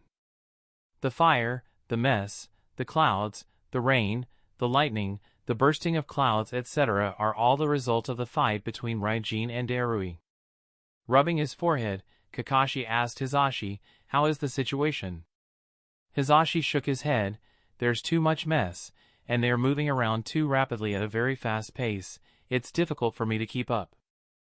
In these circumstances, let alone others, even a highly experienced jonin is finding keeping up with Darui and Ryene's battle a little difficult. Not to mention, there is also the involvement of Awagakure's squads that are fighting Samsara, which results in occasional explosions, and the remaining 2 members of Kumogakure's squad that is one-sidedly held back by Tengu from interfering." "That's troublesome," mumbled Kakashi. At this time, an Umbu ninja arrived in front of Kakashi, and the others delivered a report. "Kakashi-sama, there's important information from the monitoring room. Almost all the cameras in Zone F have stopped functioning. The cameras in Zone C and B are also getting damaged. It's become difficult to monitor the exam." Asuma was speechless. All these villages are shameless. They have sent such ninjas for the joint Chunin promotion exam, and I doubt either of them would take responsibility.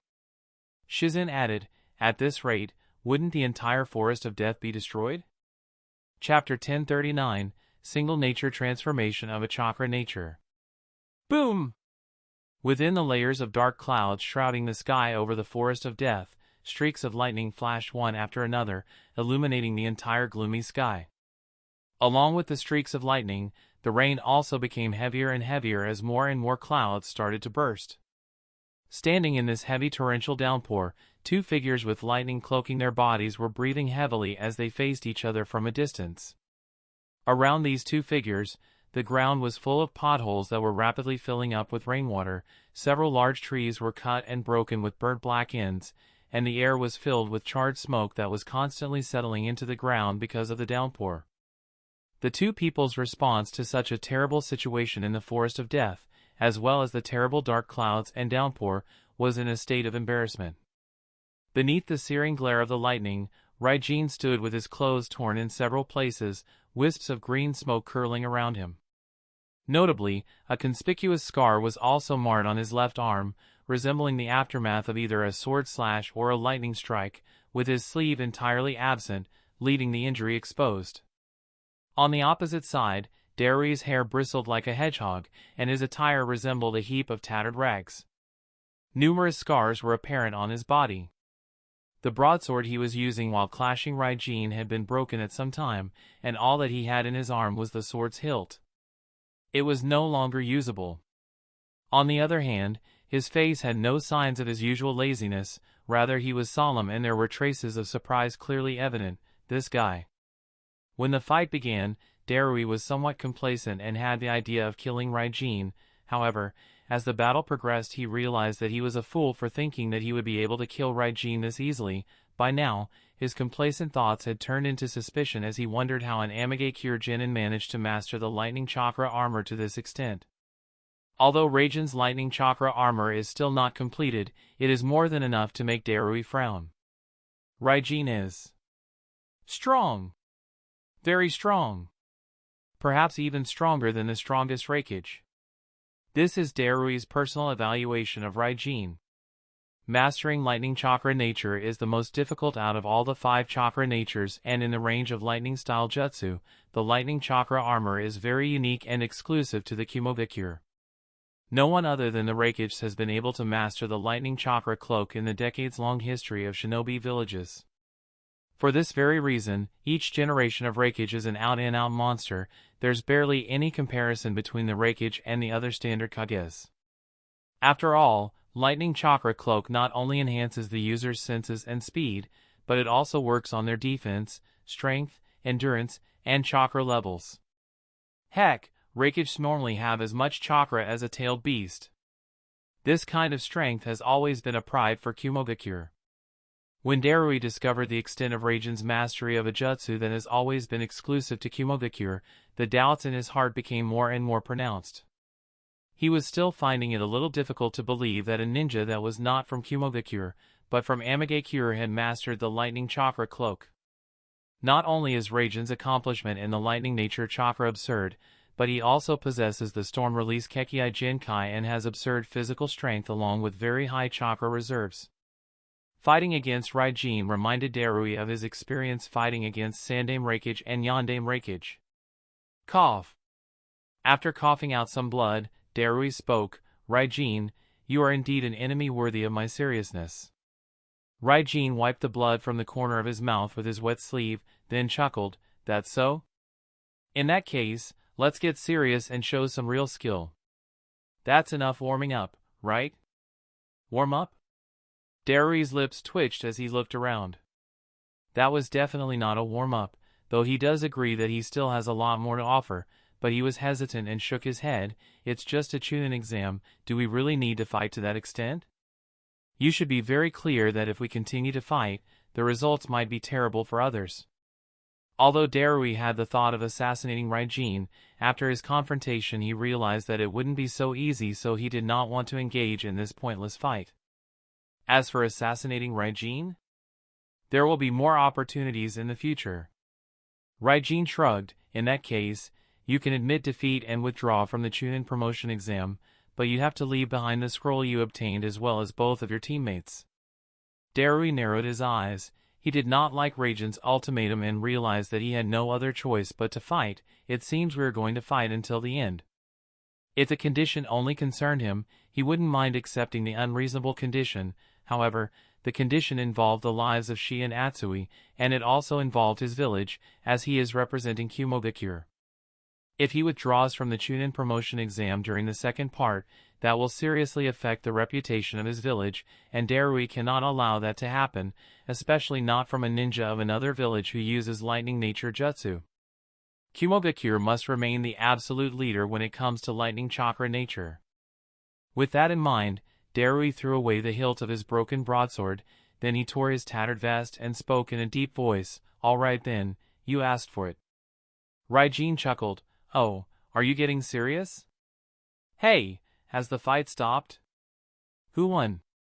But the chakra fluctuations from both sides are still intense. They ought to consider ending the fight. Continued fighting will only bring harm to them both. Noticing that the distant confrontation appeared to have momentarily ceased, the Jonins tasked with overseeing the exam were somewhat confused. Hisashi shook his head. "No. I don't think they are stopping." Suddenly his eyes widened, and he spoke, "Rather, they seem to be preparing for the decisive battle." The Jonins were stunned. "What? They've already engaged in such a skirmish, wouldn't that qualify as a definitive clash?" That is, as if sensing something amiss, Kakashi vanished from his spot and charged toward the Kumogakure and Amigakure's battlefield without uttering a word. Might Guy, Asuma, Hisashi, Kurenai, and Shizen at his side followed suit without hesitation. Kakashi and his companions took a gamble and stood atop the crown of intact towering trees at the edge of the battlefield. This location was only a few hundred meters from the fray, placing them in a zone vulnerable to deflected attacks. Yet, Given the unprecedented intensity of the battle, they had no choice but to venture closer, despite the risks. At this distance, they could directly observe the situation on the battlefield with their naked eyes. Suddenly, Guy pointed at someone on the battlefield. "Kakashi, look there." Kakashi nodded. "That's Darui of Kumogakure." In fact, there was no need for Guy to point out Darui at all. The eyes of all the Jonins were locked onto him. The Genin of Kumogakure was sticking out like a sore thumb because of the black lightning shrouding him. "What kind of lightning jutsu is that?" asked Kurenai.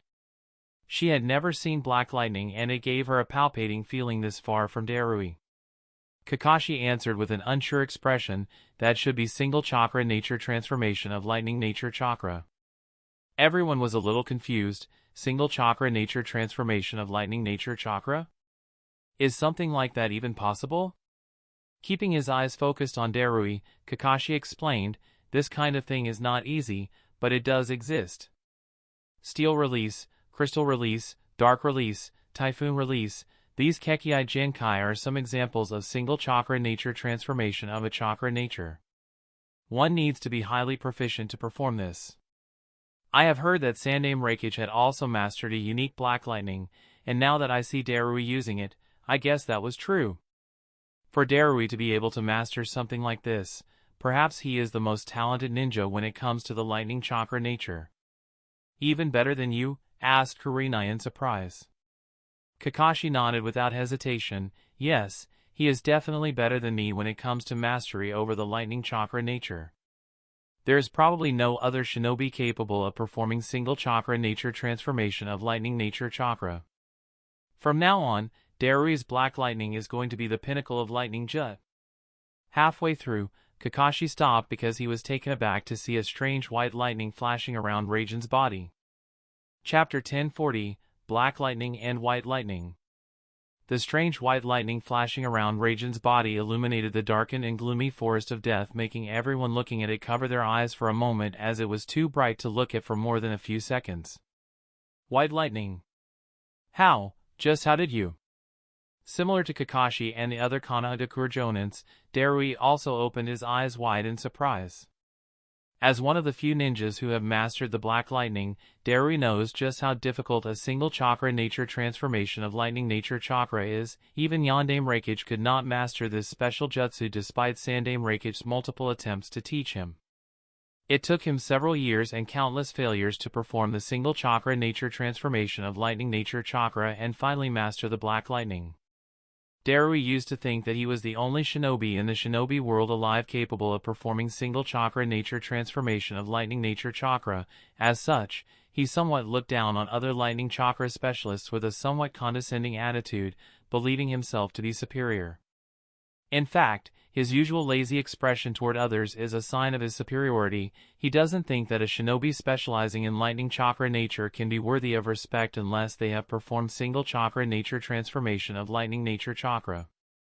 However, as he saw Ryene use white lightning, his heart was shaken, and he was shocked to his very core. Such a thing did not happen even when he saw signs of Ryene mastering the lightning chakra cloak.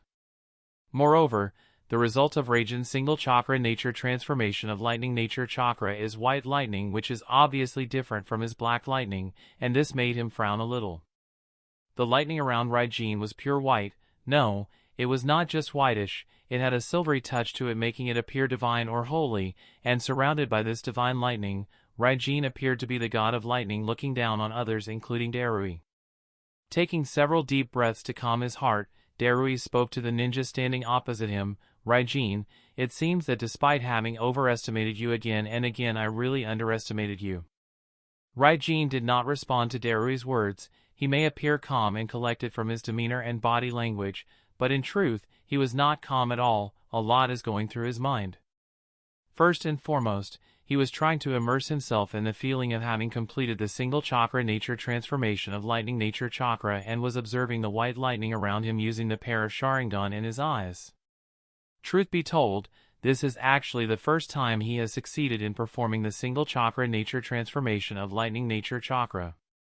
Before this moment, he would often come very close to completing the single chakra nature transformation of lightning nature chakra but failed at the last step, and now that he has finally succeeded, he must remember this feeling, lest he forget it. But Darui and the other Konoha Jonins did not know the thoughts in Raijin's mind. To them, silent Ryene appeared to be preparing for some inexplicably powerful jutsu. Even Darui felt pressured. He was trying to kill Ryene but failed to do so, so he feared that Ryene was going to return the favor now. Forget about killing him, for now, I need to survive this. Such a thought appeared in his mind as he decided to go all out and unleashed his chakra reserves without holding back. Instantly, the black lightning around him intensified and his hair stood up, but Darui did not stop there. He continued to intensify the lightning until it started taking the form of a large black hound.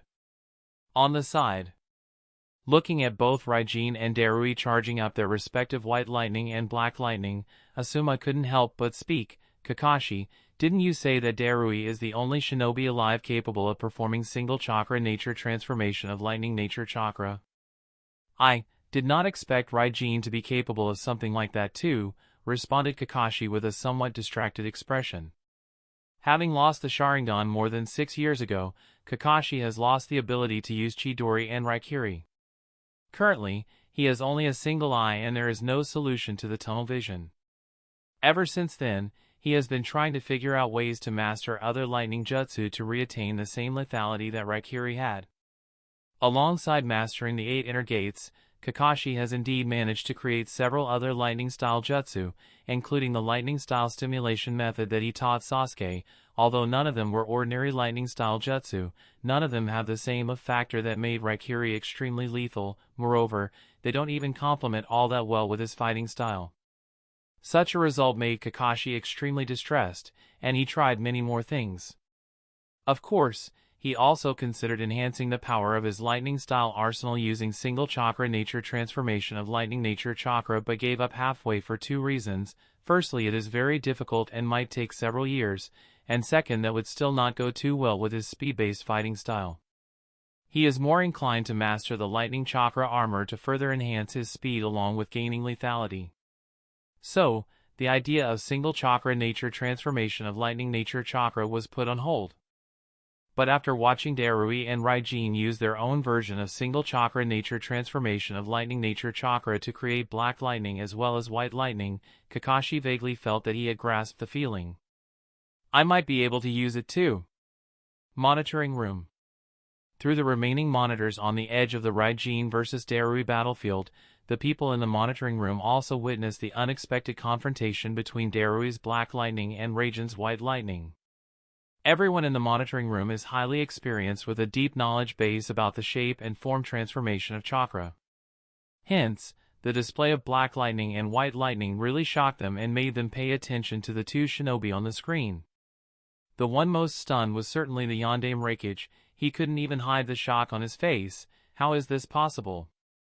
Elder Hiruzen stroked his beard as he looked closely at the screen and wondered, is it the single chakra nature transformation of lightning nature chakra? Elder Koharu whispered lightly, I heard rumors a special form of lightning style developed by Sandaime Raikage of Kumogakure. It seems the rumors were accurate. Tsunadeheim asked, but what's up with Raijin's white lightning? That too seems to be the single chakra nature transformation of lightning nature chakra. As far as I can recall, Amigakure did not have such a special form of lightning style. She was one of the commanders of the Second Great Shinobi War that was fought within the lands of the Land of Rain, and during that time, she received no intelligence about any special form of lightning that an Amigakure ninja uses. Darui's black lightning seems to have some history, but Raijin's white lightning has no history and no record at all.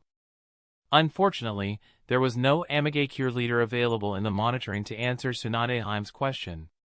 Jiraiya pondered for a moment, then approached Kuroto and whispered in his ear, perhaps Kakashi's thoughts have to be taken more seriously.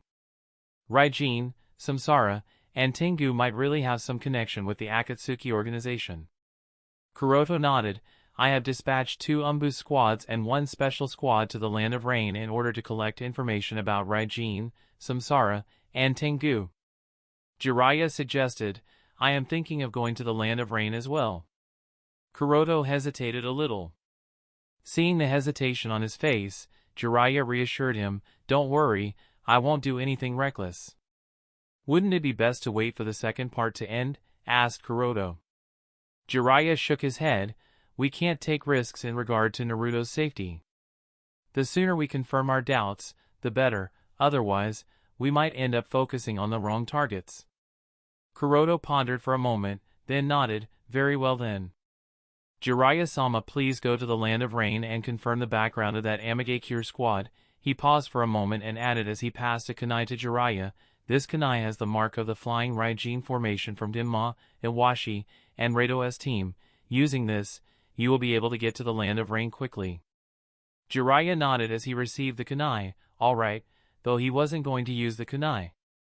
He had a few toads spread out in the Land of Rain, and through them, he could get himself reverse summoned to the Land of Rain. As such, coming and going to that country would be easy and not too time-consuming for him.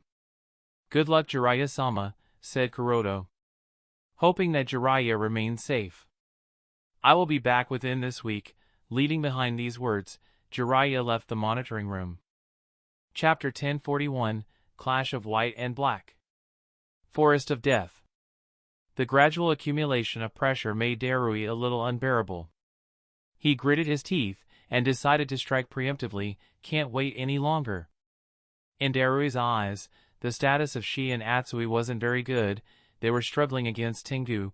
Samsara's chakra fluctuations were getting stronger and stronger, which made him very cautious of her, and Raiden's speed and reaction time in the White Lightning chakra mode seemed to be much better than him, and it was starting to overwhelm his Black Lightning chakra mode. He realized that a battle of attrition would only make things worse for him, so he did not dare to wait any longer. Distancing himself from Ryene, Darui rapidly weaved the hand signs, Lightning Release, Black Panther. A huge black panther made up of black lightning seemed to have come alive upon Darui's call. The panther looked up to the sky and let out a thunderous roar. Go! Shouted Darui as he sent the black panther at the still Ryene. Under Darui's control, the black panther quickly zoomed toward Ryene on the other side with a thunderous roar. Everywhere it went seemed to vanish, like a black hole sucking in everything, rain, air, even light and shadow. The Black Panther's thunderous roar completely woke up Ryene. With his Sharingan, he looked at the Black Panther that was constantly growing in size because of the rain. Until a few moments ago, although he was still fighting Darui, a part of him was immersed inside him, exploring the white lightning he had succeeded in creating. However, the roar from the incoming panther made up of black lightning returned him to his senses. The speed and area of effect of this jutsu because of the rain is too large and I wouldn't be able to dodge it. There is the only thing I can do at this point. With such a thought, Ryene straightened his right hand and gathered the white lightning surrounding his body on it, creating a sword of lightning originating from his hand. With the white sword of lightning in his right hand, Ryene exclaimed loudly and rushed forward. All of a sudden, amidst the raging thunderous storm, the black lightning and white lightning, which had been building up for a while, crashed into each other. Rumble! As the clouds roared, hundreds of lightning bolts streaked across the sky at the exact moment of impact. An incredibly dazzling light flashed in a very large section of the Forest of Death, outshining everything. Like a very large flash bomb, it swept away all darkness in an instant, making it hard to keep your eyes open. Then, just as suddenly, the light vanished, replaced by a thunderous roar that reached all the way to the monitoring room. Amidst the mighty roar, the fierce lightning nature chakra pushed back the endless air currents and rain curtains, venting outwards with a surge as violent as a dam bursting. This! Kakashi, Guy, Asuma, and the other jonins at the battlefield's edge were all stunned, looking like kites adrift without strings, tossed about by the violent storm. Meanwhile, she and Atsui from Darui's team, Tengu from Raiden's team, Kuratsuchi, Suzumabachi, and even Deidara, locked in combat with Samsara, were all caught in the storm's grip. They resembled rootless duckweeds, thrown into the air by the waves. Some collided with trees, some crashed into the ground, and others were blown far away. Somewhere else in the Forest of Death. Shikamaru put his hands over his eyes, feeling confused. What just happened? He asked. A bright light had flashed suddenly, catching him off guard. He had been looking in the direction of the light source, and now his eyes felt weird. It had been a few seconds, but his vision still hadn't adjusted back to the surroundings completely. Auo! Akamaru, resting on Kiba's head, whimpered and hid beneath his jacket, scared by the intense lightning nature chakra swirling around. While comforting Akamaru, Kiba spoke, "Whatever's going on, it's not going to be good." Ino warned, "The chakra over there is all over the place, really chaotic. Shikamaru, we should steer clear of that area." Hearing Ino's warning, Shikamaru sighed, "That's obvious." At this time, Kiba murmured lightly, "Shikamaru, I am thinking of withdrawing." "Huh? What?" Shikamaru was taken aback. Kiba looked in the direction of Tenten and Shin, and spoke, "Both of my squad mates are injured. Even if they have been somewhat healed, it's still not enough for our team to qualify for the next round. I think it's best if we withdraw, and try in the next Chunin promotion exam." During the bursting of the cloud a while ago, Tenten and Shin got a bit unlucky and ended up injuring themselves. Ino, Choji, Sakura, Sai, and Shino looked at Shikamaru. They have decided to follow Shikamaru's lead in this part of the Chunin promotion exam, so the decision is up to him. Shikamaru hesitated for a while, then nodded with a sigh. "All right, although it would be a loss to lose another squad, he doesn't think that they would be of much help considering their injuries. In fact, Tenten and Shin can become a burden as they would need protection." "Thank you," said Kiba as he passed his scroll to Shikamaru, then turned around and walked toward Tenten and Shin sitting on the tree branch. He explained things to them. Considering their injuries, both Shin and Tenten agreed to withdraw. "I am sorry, Shikamaru, and good luck to you guys. We will cheer for you in the next round." Leading these words, Team Shizen went in the direction of medical camp.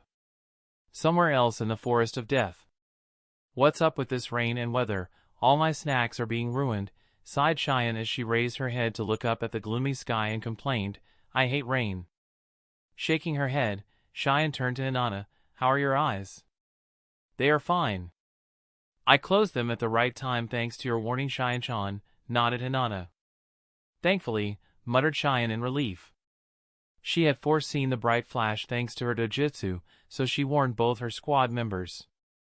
At this time, Yakumo asked, "Cheyenne-chan, what should we do? If we want to meet with Shikamaru and the others, we will have to go through the area where those people are fighting. That's the shortest route. Taking a longer route would take too long. Should we take the risk?" Hinata also looked at Cheyenne. Cheyenne immediately shook her head. "No. Those people are crazy. I am not going through that." She then took out 2 scrolls from her kimono and said, "We already have both the scrolls that we need. Going to the meeting point is useless for us. We would only be risking our lives and our scrolls. Moreover, the central tower is closer to us compared to the agreed meeting point. We should directly go there." Hinata asked, "Then wouldn't we be breaking our promise to Shikamaru and the others?" Cheyenne shrugged. "I can only say sorry to them. Anyway, Shikamaru is smart. He wouldn't do anything stupid enough to get himself killed." "All right," both Yakumo and Hinata agreed. "As soon as the rain stops, we will make our way toward the central tower." Chapter 1042, Do you know why my name is Ryene? Somewhere else in the forest of death.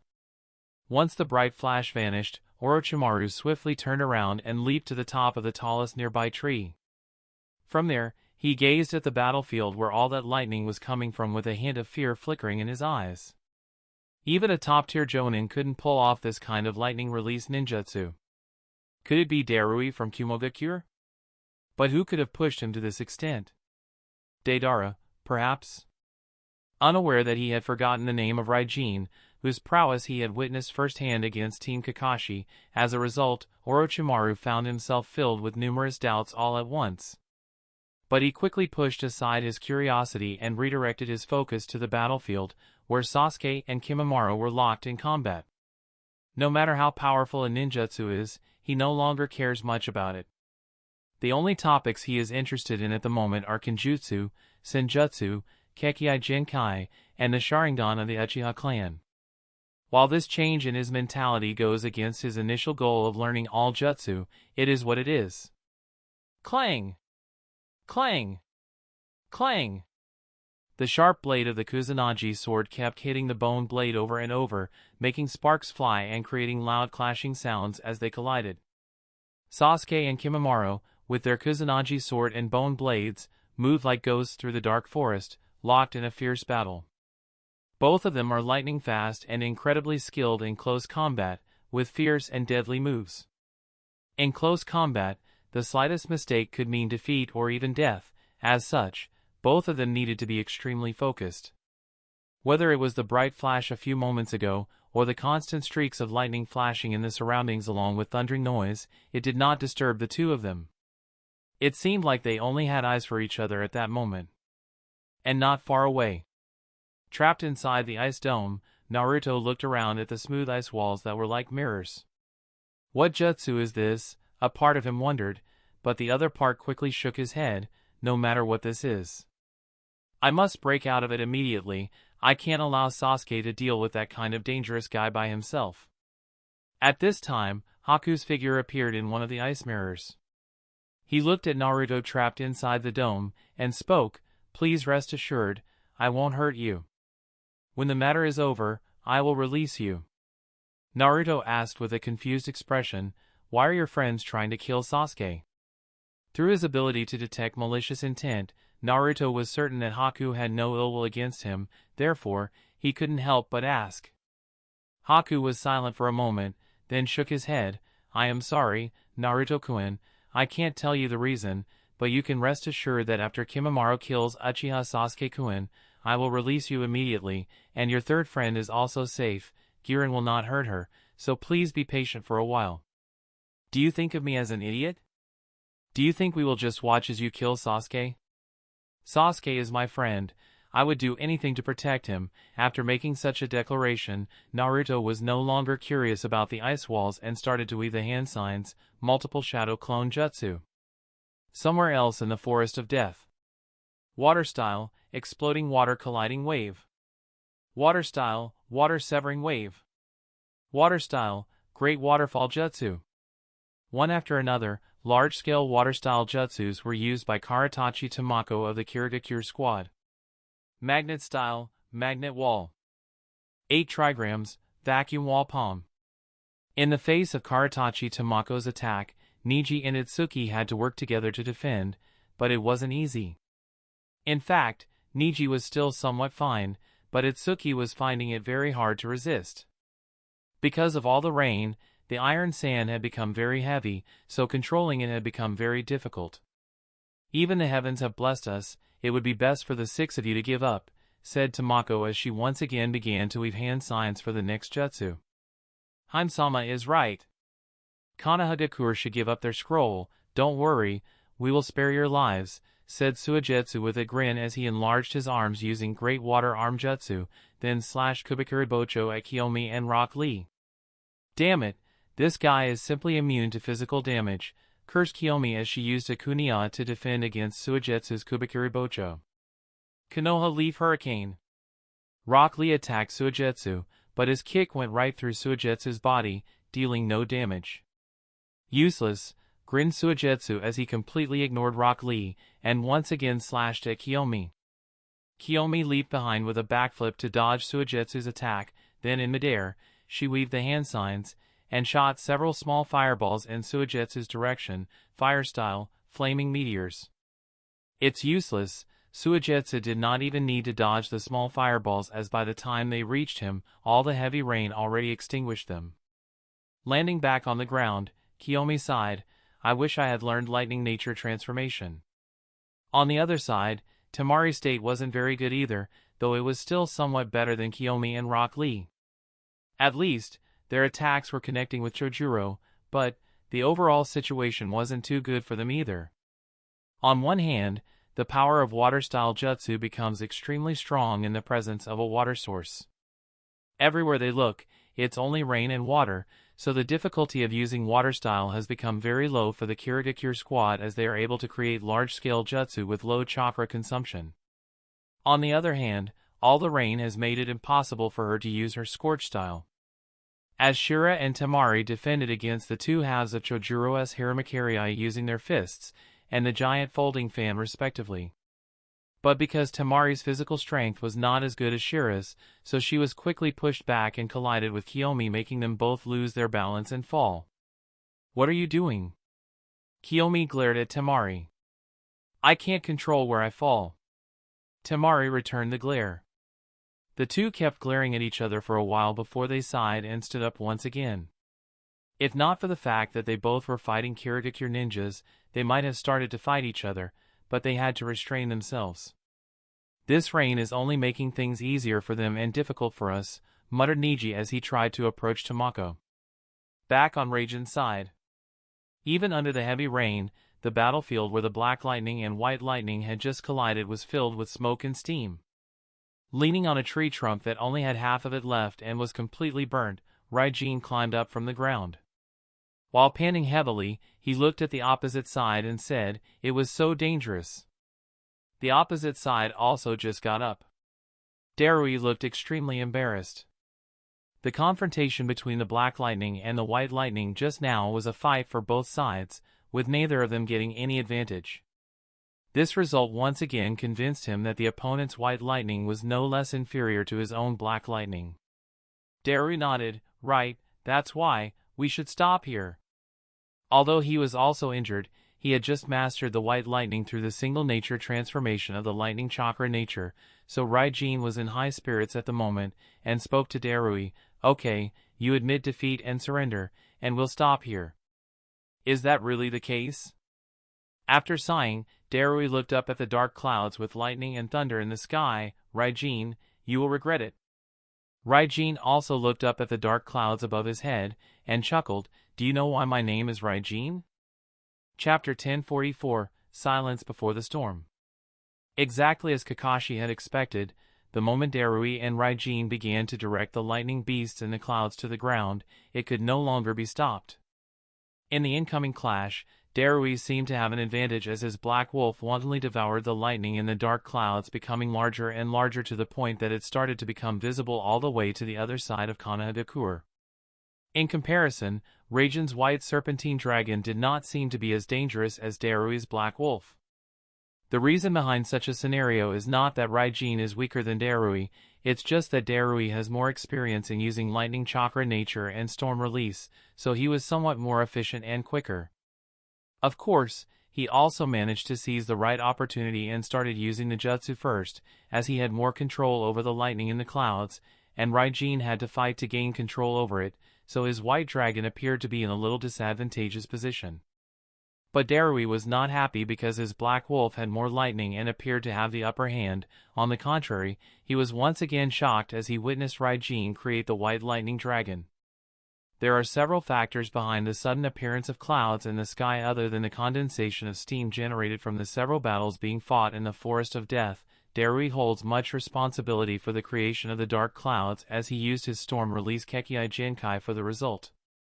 Since he used his storm release Kekii Genkai, his chakra is dispersed in the clouds, allowing him control over the lightning, yet Ryene was able to take control of some lightning. If the lightning in the clouds was free, then it wouldn't be that big of a deal. However, the lightning in the clouds was not free, it was under Darui's control. In such a scenario, if Ryene wants to take control of the lightning, he needs to use storm release Kekii Genkai as well. The fact that Ryene not only possesses the said Kekii Genkai but also manages to use it to complete such a feat is deeply shocking for Darui. Storm release Kekii Genkai itself is very rare. Even in Kumogakure, not many ninjas have this Kekii Genkai. So, discovering that Ryene too has the same Kekii Genkai, Darui couldn't help but murmur to himself, how is this possible? He feels that never in his life has he been shocked this many times within a span of a few minutes. First, the lightning stimulation technique that leads up to the lightning chakra mode exclusive to Kumogakure, then the single nature transformation of the lightning chakra nature, and now the storm release Kekii Genkai as well. It's like Darui is facing a version of himself with some differences. Calm down. Taking a deep breath, Darui calmed himself. Although he was curious about the identity of Ryene behind the mask, he also understood very well that now was not the time to worry about such a thing. What's important at this moment was to maintain control over the Black Wolf, lest it get out of control and the one to suffer the most would be him. At the same time, Darui has to also figure out a way to survive Raijin's attack. Unlike Ryene, he had no intention of wasting his life. With that in mind, he increased his focus, and soon both sides reached the limit. They could no longer restrain their respective lightning-style jutsu. Although it's a pity for such a talented guy to die in this manner, it must be done. With this, Raijin's problem will be solved, and the village's status will remain safe, thought Darui with a trace of pity in his eyes and waved his hand. He was quite certain that Ryene wouldn't be able to survive as Black Wolf. Growl! With a loud rumbling growl, the Black Wolf dived down on Ryene. Storm released secret technique, Black Wolf. Heh! As if understanding Darui's thoughts, Ryene chuckled lightly, and then he too swung his hand. Immediately, with a rumbling roar, the White Dragon diver down on Darui. Storm released secret technique, White Dragon. For purple flame formation. Boom! Edge of the Forest of Death. Whoosh! Whoosh! Whoosh! Whoosh! With the sound of breaking through wind, the Godame Hokage Hyuga Kuroto, the Yondaime Reikage, the elders of Konoha save for Jiraiya and the representatives of other shinobi villages participating in the joint Chunin promotion exam appeared out of the monitoring room and landed on the top of several trees for a clear view. The previous collision of the Black Lightning and White Lightning destroyed almost all the cameras hidden in the Forest of Death, and the scale of their battle is continuously increasing, so they have no other choice but to come out and see what's happening on the other side. At this time, Kitsuchi pointed at the clouds and spoke, "We might be a bit too late, it's impossible to stop that thing at this point." The others also looked at the sky and saw the scene of Black Wolf and White Dragon about to descend to the plain from the heavens. Looking at the palpating scene, Reikage couldn't help but wonder, what the hell is going on? How could Darui get so reckless and use that jutsu in the Chunin promotion exam? Tsunadeheim questioned in surprise, did Kumogakure develop that jutsu? Reikage nodded with a not-so-happy expression, yes, in order to resist the Akatsuki and Shimura Danzo if they attack Kumo. Having lost both Yujito Ni and Killer Bee, Kumogakure has lost the deterrence of Tailed Beast and Tailed Beast's bomb. As a result, they have turned to creating jutsu that are as powerful as a Tailed Beast, perhaps. Of course, they haven't succeeded yet, but they have made significant progress and the jutsu that Darui is using is the result of that progress. Terumi Mei couldn't help but question, but the chakra reserves? For a jutsu of this scale, chakra requirements must be too high. The one to answer the question was Hyuga Kuroto. The jutsu they're using seems to involve the use of environment, so perhaps the chakra consumption is not that high. Seeing that the secret of the jutsu was so easily figured out by the Godame Hokage, Reikage was not happy, but he nodded, yes.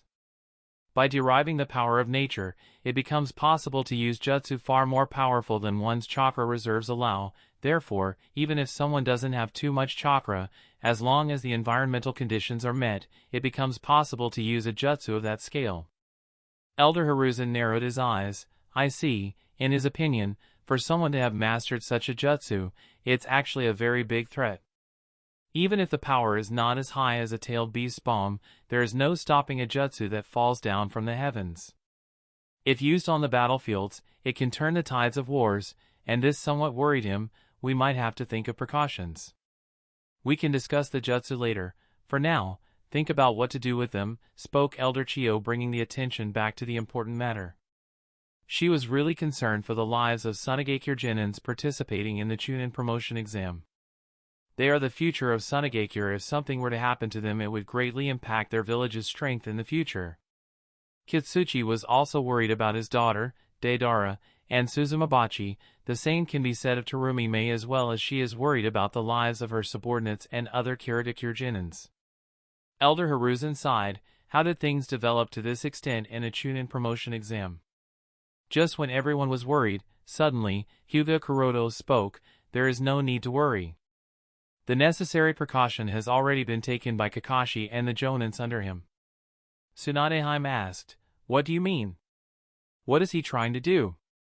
She was concerned whether Kakashi was trying to transfer the jutsu to some other place and prevent it from hitting the Forest of Death, but contrary to her worries, that was not the case. As Kuroto answered her question, Kakashi and the others are using a barrier formation to contain the damage.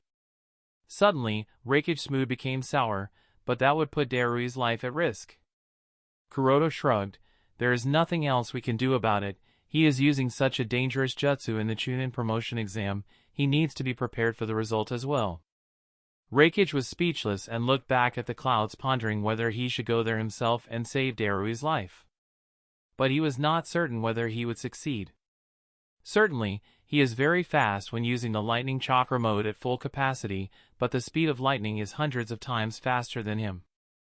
Since Kakashi and other jonins had already taken measures to contain the damage, the others did not have any intentions of getting closer to the battlefield either, as it would only be a waste of effort.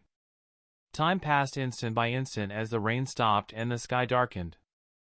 The lights and sounds of thunder and lightning disappeared as if the entire world had fallen into an inexplicable silence, and it was the silence before the storm which made everyone hold their breath. Then suddenly two simultaneous pillars of lightning, one black and one white, fell on the ground. The pillars of lightning brightly illuminated the entire forest of death, to the point that even the representatives of the 5 great nations standing so far away from the source of light had to subconsciously shut their eyes lest they might be blinded. A few instants after the bright light, ear-piercing roar resounded through the forest of death, shaking it entirely. Roar! Roar! Rumble! Chapter 1045, Let's Call It a Draw. Followed by the sound, the forest was hit by the shockwaves and storm.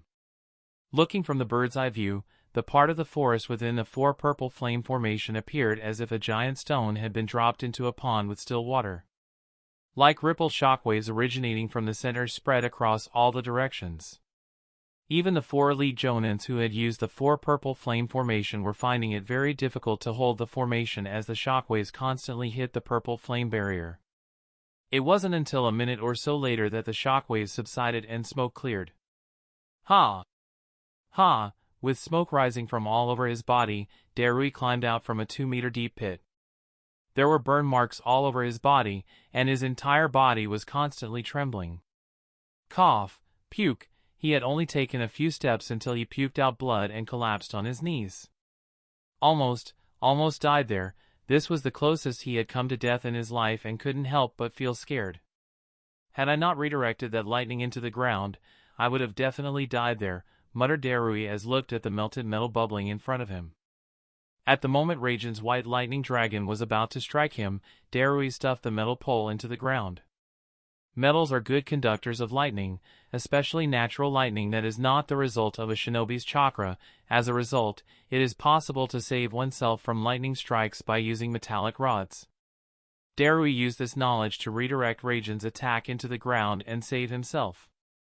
Of course, the heat generated by Raijan's attack was also too much.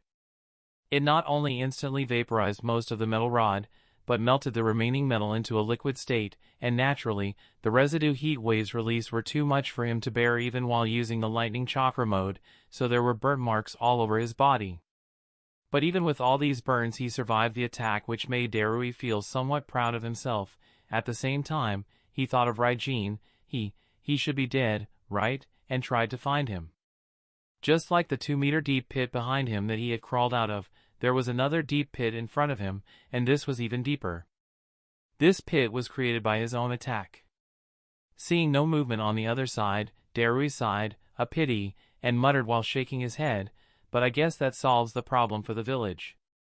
Just as these words left Darui's mouth, suddenly a figure crawled out of the pit and spoke, "Don't be so sure." Darui raised his head and looked at the figure in shock. It was none other than Ryene. However, it was difficult to tell whether it was Ryene, since the mask he was wearing was no longer on his face and most of his clothes had burnt or melted as the fibers were stuck on his body. There were also dozens of small and large wounds, most of them being red and black burns along with swellings in various regions, and of course, his face. At some parts it looked so dry as if it dried wood, and on the other, it was swelled up. Overall, Ryene looked so grotesque that it was impossible to categorize him as a human. But Darui did not care about Raijan's appearance. He had a more important doubt in his mind as he questioned in disbelief, You are alive?" Ryene collapsed to the ground, breathing heavily, but there was a smile on his grotesque face. "Well, I almost died there." "Then how did you survive?" questioned Darui. There was no way Ryene should be alive. At the moment his black lightning wolf descended down to the battlefield, Darui did not see Ryene use any metal rod or something else to redirect the lightning away from him, which meant that he was directly struck by his attack. Getting directly struck by that kind of attack is enough to cause death. Heck, he wouldn't even be surprised if Raiden's body had directly exploded because of the water in his body rapidly evaporating due to immense heat generated at the moment of strike. But the fact is, not only his body did not explode, but he was alive in front of him. This had to be some kind of miracle, otherwise, it just doesn't make any sense. How exactly did Ryene survive?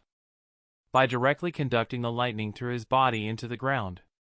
Although the human body is a poor conductor of lightning compared to metal, it is possible to conduct through it and transfer all the lightning into the ground, which is exactly what Ryene did by carefully directing the lightning entering his body into the ground.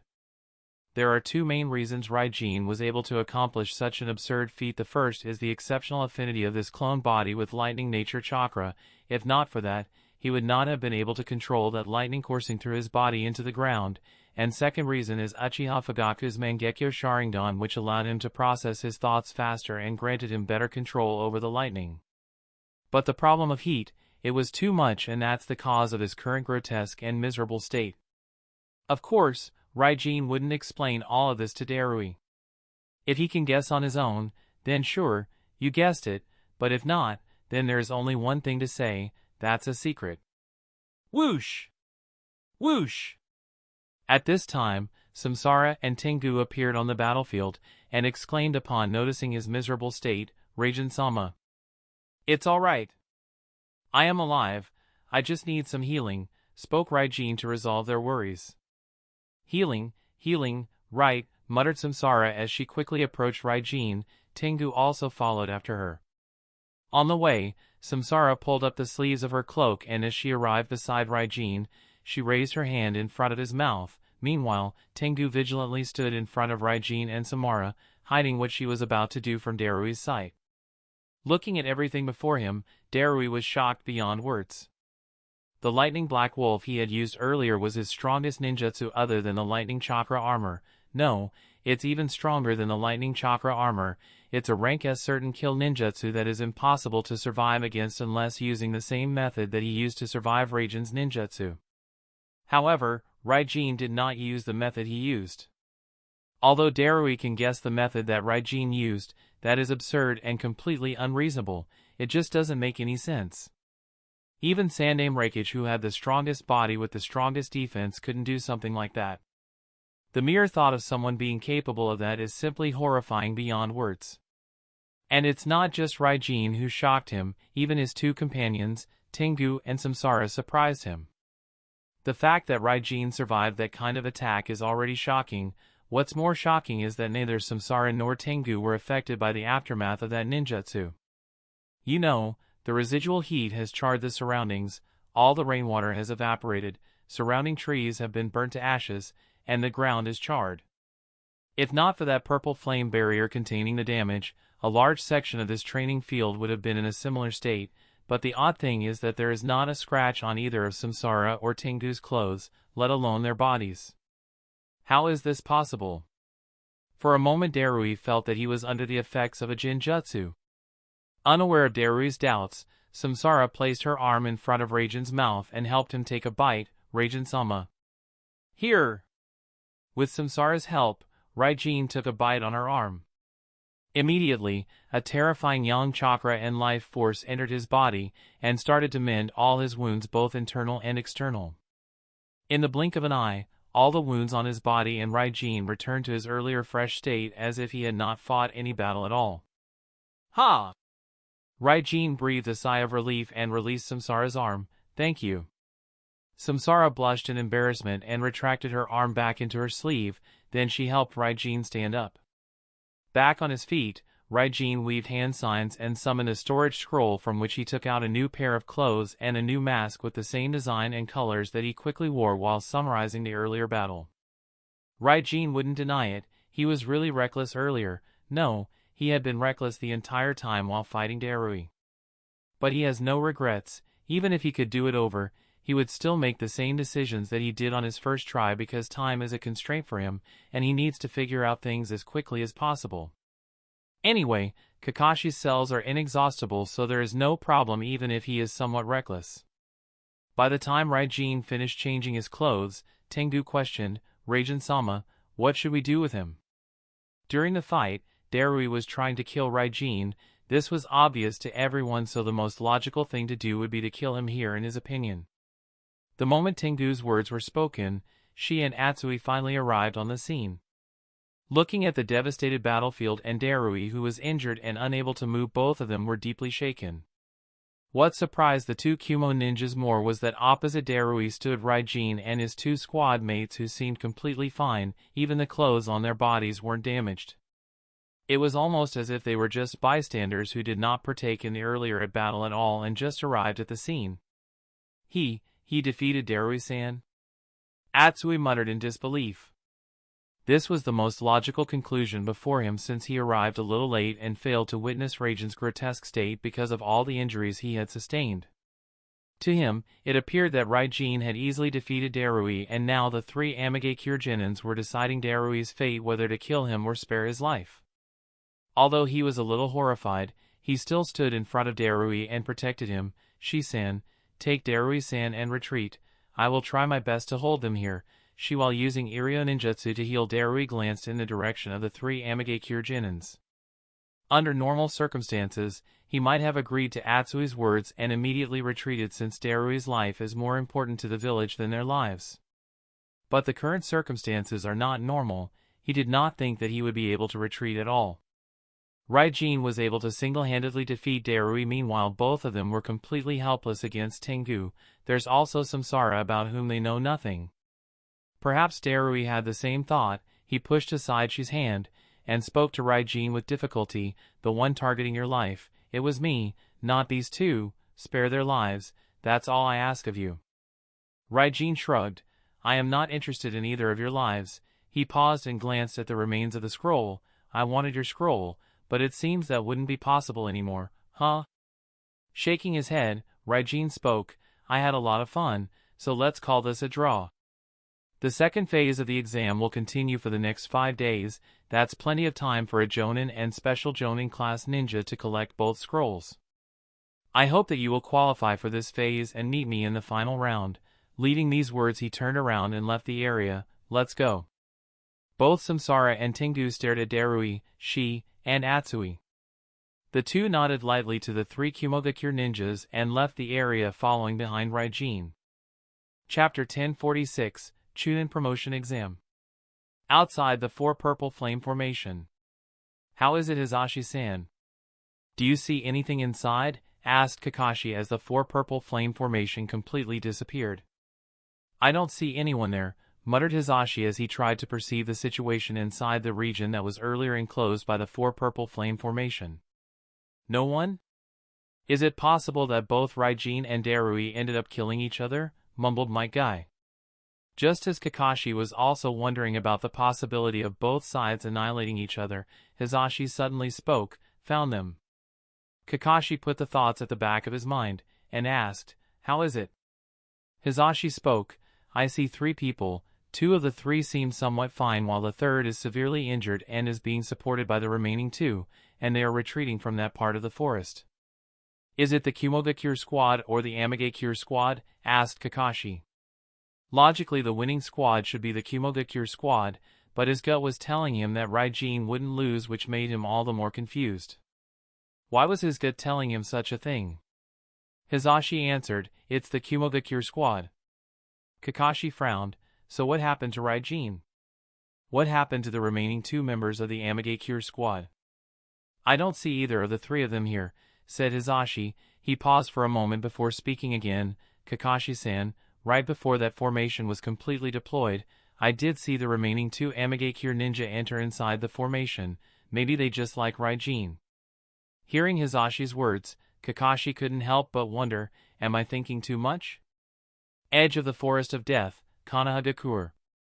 As the dark clouds in the sky started dispersing and the heavy rain also got lighter and lighter before completely stopping, the Hokage and the other people standing atop the canopy of trees breathed a sigh of relief. Though they are not yet aware of the result of the battle between Amagekyure's Ryene and Kumogakure's Darui, this doesn't stop them from admiring the extent of power and utility they have witnessed even from such a distance. Undoubtedly, it was a legendary battle. Although not the kind of legendary battle between Shodame Hokage and Uchiha Madara fought at the Valley of the End, nor the kind of legendary battle between Yama and Nagato, it is the kind of legendary battle that Sandaime Reikage once fought against the Eight Tails. Was that the pinnacle of ninjutsu? Mumbled Terumi, may recalling the terrible ninjutsu used by Darui and Ryene not long ago. Kuroto shook his head. The ninjutsu they used to be certainly exceptionally powerful and cleverly designed, but to call it the pinnacle of ninjutsu, I think that would be a bit too much. If those are the pinnacle of ninjutsu, then how do we categorize the ninjutsu used by Yama of Amatsukami? Mei's brows twitched. Can the jutsu used by that person even be categorized as ninjutsu? Kuroto felt that Mei's words were reasonable and nodded. I guess that's true. At this time, Inoki spoke. The children from Amagakure and Kumogakure are really terrible this time. He smirked and added, who knew that genins from these villages are this capable? Since there was no representative from Amagakure among them, so Reikage felt that Inoki was personally targeting him and felt bad, and sure enough, immediately Elder Hiruzen spoke to him with a solemn expression. Reikage Dano, you should give us a reasonable explanation why such capable ninja is participating in the joint Chunin promotion exam and why such powerful ninjutsu is being used. What if we hadn't deployed jonins on the field and they did not contain the damage? The vitality of all the villages would have been affected. The representatives from other villages agreed with Hiruzen's words and looked at Reikage for an explanation.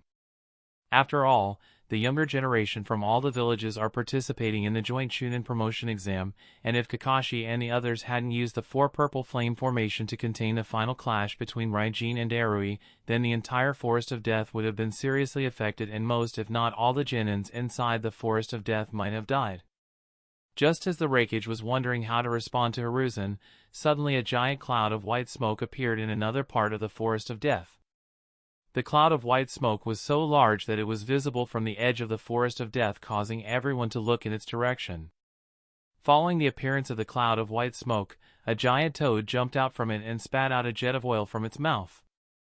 Although it wasn't clearly visible from the edge of the Forest of Death, there was actually a small figure standing on top of the giant toad who quickly weaved the hand signs and used a fire-style jutsu that ignited the oil spat by the toad. Instantly, a large part of the Forest of Death was covered in boiling oil, vaporizing everything in its path.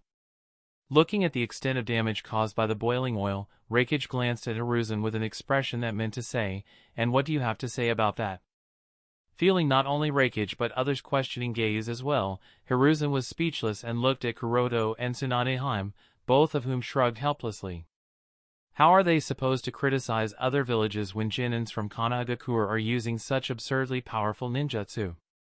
Damn it, damn it, damn it, cursing repeatedly, with an embarrassed state Sasuke stared at the area affected by his previous jutsu. Although the ninjutsu he used in tandem with Gamabunta's toad oil bullet burned a large section of the forest, in trust, Sasuke wasn't very happy. Of course, the reason for that is not related to the jutsu, it's related to his incompetence.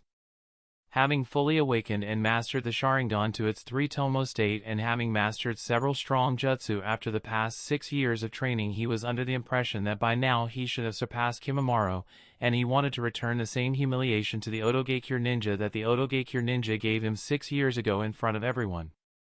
But the result before him is completely different from what he had expected. It's just like what happened a few days ago against Ryene. He was completely helpless against Kimimaro. No matter what he did, he wasn't able to dominate the fight at all. Why? Why? Why? Why is it always like this? Sasuke felt reluctant and angered at the thought of not being better than Kimimaro. These thoughts and feelings kept hitting him, making it difficult for him to focus. The blood from the wound on his cheek, caused by Kimimaro's bone blade, trickled down his face and reached the corner of his mouth.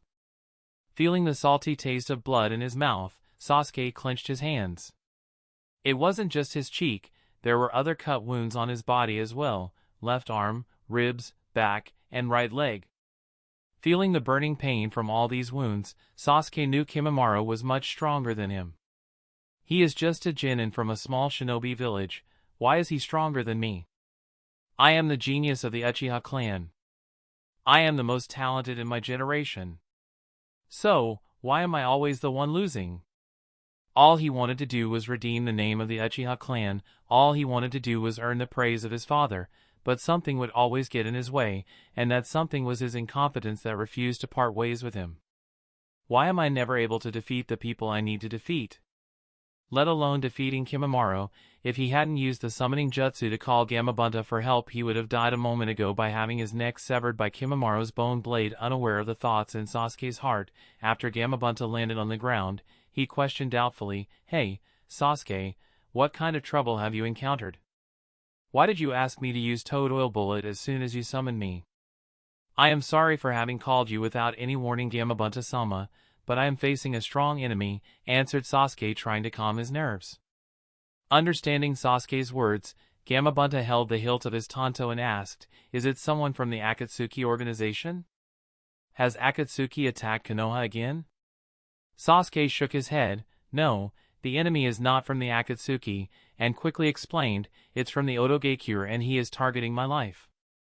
I need to survive, otherwise I will fail to proceed to the next round of the Chunin promotion exam." Chunin promotion exam? Chapter 1047, This place is Konoha-dekuur? Looking at all the smoke rising into the sky and the humongous figure of Gamabunta, Raijin's lips curved into a smirk. Are things getting started over there? Even if Ryene did not have the Byakugan at the moment, the humongous figure of Gamabunta could not be hidden from his eyes, and the appearance of Gamabunta means Uchiha Sasuke is in a tough spot. "It should be Orochimaru-sama," mumbled Ryene with a thoughtful expression under his mask. Although Ryene is not particularly certain about Orochimaru's true purpose for appearing in the Chunin exam, he is quite sure that Orochimaru is targeting Uchiha Sasuke, perhaps for Sasuke's body and Sharingan, or maybe for something else. Regardless, he plans to be there and oversee the situation to make sure that Sasuke doesn't end up losing his eyes and life. In fact, Ryene does not have to worry about Sasuke's life and eyes, since Shisui and Shinichi must be keeping an eye on him, Naruto, and Mika for their safety. He does have to be there for the next step in Sasuke's emotional stimulation. If Orochimaru can contribute to stimulating Sasuke, then all the better, otherwise, Ryene will do something himself. With that in mind, Ryene instructed both Samsara and Tengu, "Finish this quickly, we have something more important to do." Hearing Raijin's instructions, both Ryene and Samsara nodded, understood, and immediately used their attacks to defeat a Genin squad from Iwagakure and took their scroll. As Tengu collected the scroll, Ryene questioned, "Is it the scroll we need?" Tengu nodded, "Yes." "Good, in that case, seal both of them inside a storage scroll," said Ryene. He wanted to seal the scrolls of heaven and earth inside a storage scroll to ensure that the two scrolls don't get damaged during combat. "On it," nodded Samsara as she took the scroll Tengu handed to her, and after she put it together with the scroll she already had, she sealed them both inside a storage scroll for safekeeping. "It's done, we can go, Raijin-sama." "Let's go then," said Ryene as he rushed toward the humongous figure of Gamabunta in the distance. Both Samsara and Tengu nodded yes, and quickly followed after Ryene. Gamabunta, looking at the huge figure of the familiar toad, Orochimaru squinted his eyes as if he had just remembered something. The squint soon turned into a smirk as he muttered to himself, "Oh yes, there was this rumor, so it was indeed true, huh?" Orochimaru had indeed heard of the rumor concerning the apprenticeship of Sasuke under Jiraiya. Truth be told, he couldn't believe the rumor and thought that it was only that, a rumor. In his opinion, it is impossible for Jiraiya to accept a Uchiha as a disciple. It doesn't make any sense, especially since Sarutobi Hiruzen is still alive. But seeing Sasuke summon Gamabunta, the chief toad of Mount Myaboku, he could no longer doubt the authenticity of the rumor, and he couldn't help but think, it's really surprising. Not only did Jiraiya accept Uchiha Sasuke as his disciple, but he also helped Sasuke make a contract with Mount Myaboku, which is enough to surprise Orochimaru. Is it also related to that child of the prophecy thing Jiraiya used to talk about, or it is just to pacify the Uchiha clan? But then again, Jiraiya has always had an eye for good talent. Whether it was Nagato who went on to become the leader of the Akatsuki organization or Minato who became renowned as the Yellow Flash and became the Yondaime Hokage, both of them are exceptional talent. Uchiha Sasuke is certainly not any different. It could be that Jiraiya also took fancy of Sasuke's talent. Of course, Orochimaru did not wish to be outdone by Jiraiya in any aspect, so he held his chin and thought to himself, my disciples are not bad either. Even if Kuroto-kun hasn't reached the same level as Nagato, he has become the Godaime Hokage, something that even I couldn't become, and Kabuto has also mastered the Sannin mode. His achievements won't be bad either. As for Sasuke, while it's true that Sasuke's talent is very good, I doubt he would be able to develop that well under Jiraiya's training. Compared to Nagato and Minato, his character is quite different and he would require a different nurturing environment. For a moment the idea of kidnapping Sasuke and escaping from Konoha appeared in his mind, but the two presences he was able to sense in the surroundings made him dare not act recklessly. Even if I want to take him under my wing, now is not the right opportunity. Crack! Crack! Smash! SHSSSS. After smashing the ice mirror to bits once again, Naruto sighed. No matter how often he smashes these ice mirrors, more and more of them keep appearing as if they are stacked one after another, making all his efforts useless. At this time, Haku spoke lightly, it's useless, give and just stay here. Normally, it takes quite a significant amount of chakra reserves to use water release and ice release in regions that have no large water body, but that's not the case when the humidity is very high and there's a lot of water in the surroundings. The sudden heavy rain and clouds bursting from earlier had made things quite easier for Haku. His chakra consumption when using ice-style ninjutsu has been reduced by 60%. Ignoring Haku's words, Naruto focused on the violent tremors on the ground and realized that things outside must be getting more violent. It's from Sasuke, right? Inside Naruto's place of space, the Nine-Tail casually cleaned his ear using the nail of his pinky finger, and while blowing away the dust, he spoke to Naruto. Yes, that Sasuke kid from your squad, he seems to have summoned that giant toad from the Mount Myaboku, which means he is under a lot of pressure. You'd better get out of here quickly and help him, otherwise, the Otogakure ninjas might really succeed in killing the boy. I know, nodded Naruto as he clicked his tongue in annoyance. I guess I will also do that. Saying these words, Naruto bit his finger to draw blood and weaved the hand signs, then slammed his hand on the ground, summoning jutsu. Poof! Instantly a huge burst of smoke appeared within the ice dome, and following the appearance of white smoke there was a sudden sound of all the ice mirrors being forcefully broken into pieces as a huge figure appeared from the smoke. Sensing the danger, Haku instantly jumped out of the ice mirror that was about to break and leaped back in a hurry. As he did that, he could take a better look at the giant figure that suddenly appeared on the battlefield. It was a giant red snake with one eye surrounded by the cold fog. This? Haku was a little surprised. He had not expected Naruto to summon such a big snake. Just by feeling the natural energy on the snake's body, Haku could tell that it is very strong. Gaaraga felt the chill from the surroundings, and suddenly he felt somewhat tired as he spoke in a dissatisfied tone. Naruto, don't summon me in such a cold place. Even if it's Gaaraga, just like any other snake, he doesn't like cold environments all that much. Standing on top of Gaaraga's head, Naruto apologized. I am sorry, Gaaraga, but the enemy this time is too powerful. I had no other choice but to call for your help. So, you say, but where is the enemy? Asked Gaaraga, and while looking around he asked, what place is this anyway? I have never once heard of a place as weird as this. Naruto pouted, what are you talking about? We are in Konoha.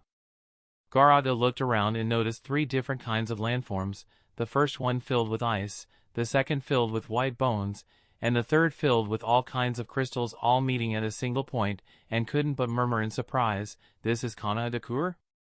When did such a weird landform appear in that village? Chapter 1048, The Secret of Yuki Haku. Gaaraga looked around and noticed 3 different kinds of landforms, the first one filled with ice, the second filled with white bones, and the third filled with different kinds of crystals, all meeting at a single point, and couldn't help but murmur in surprise, this is Konoha? When did such a weird place appear in that village?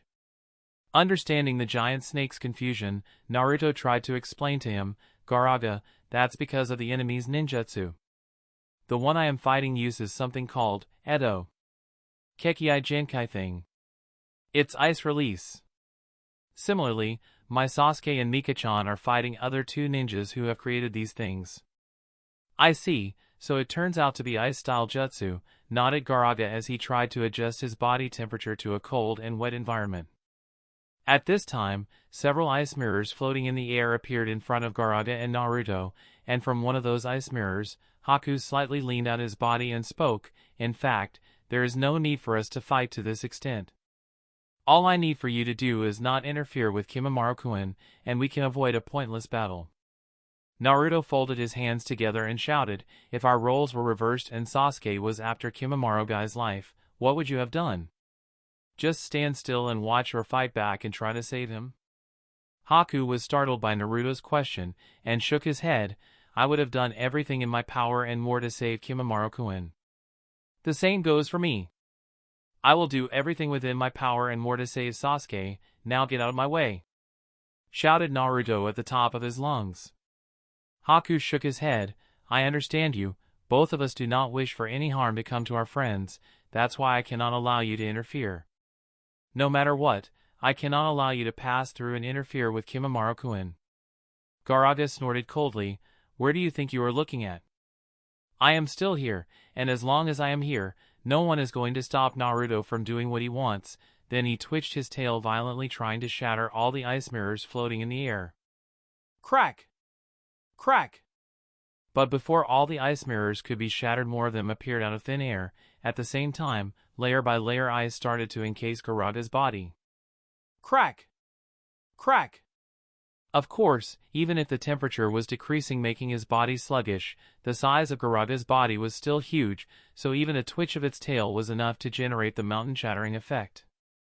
In the face of Gaaraga's humongous body, the layers of ice were very thin and weak.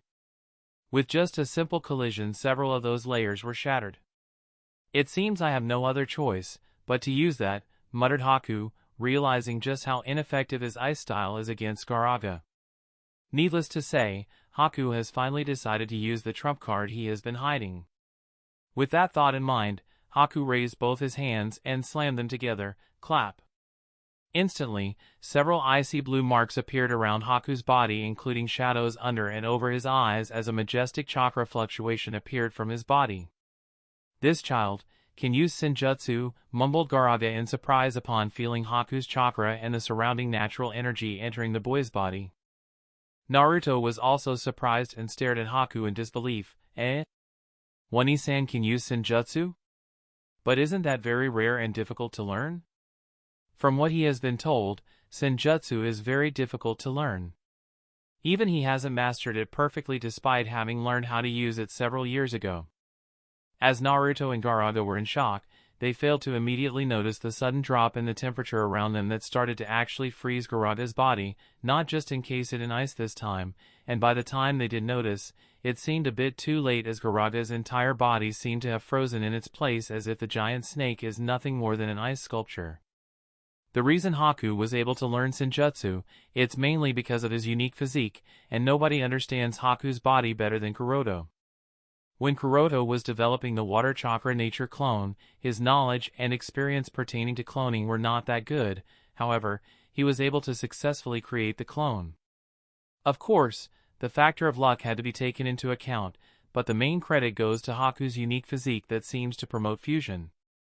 Since Kuroto was able to discover this unique ability, naturally, Orochimaru also discovered this unique ability of Haku's physique and implanted the cursed seal in his body. From various observations, Orochimaru has noted that not everyone can withstand the cursed seal. At the same time, everyone who has actually managed to withstand it has something unique about them, but even most of them had to struggle and slowly adapt to the cursed seal at level 1, and very few managed to reach the level 2. However, that was not the case for Haku. He did not struggle at all after he was implanted with the cursed seal. Immediately after he was implanted, he adapted to it, and soon he was able to harness its power at level 2.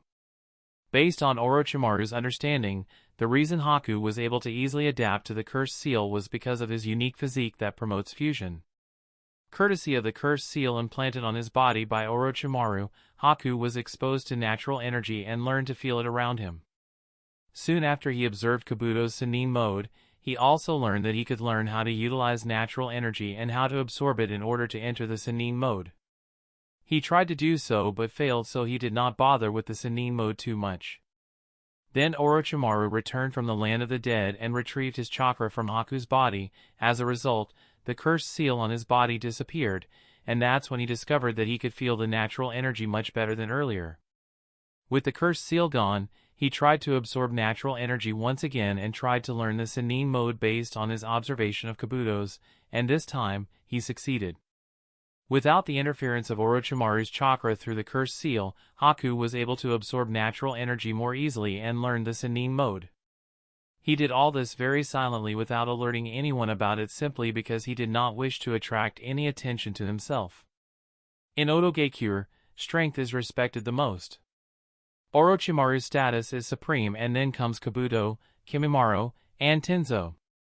Haku has been part of Kimamaro's squad, and he did not wish to take away that respect from Kimimaro, so he chose to remain silent and keep this new skill he learned as his trump card to protect the people he cherishes. What Haku does not know is that Orochimaru has actually learned of his trump card, and this is one of the reasons why Haku is also part of the squad sent to assassinate Uchiha Sasuke. Orochimaru has more than one goal for the joint Chunin promotion exams. Other than observing the selected targets from Konoha, he also wishes to observe the progress of his subordinates, including Guren, Kimimaro, and Haku. He wants to know the limits of Shikatsumiyaku, and he wants to see if Haku can become as strong as Suijin of Amatsukami. "That's it, boy, show me what you are truly capable of," mumbled Orochimaru as he licked his lips in excitement. Chapter 1049, The Forest of Bones. The thick cold fog blocked the light and seemed to block the sounds from the outside world.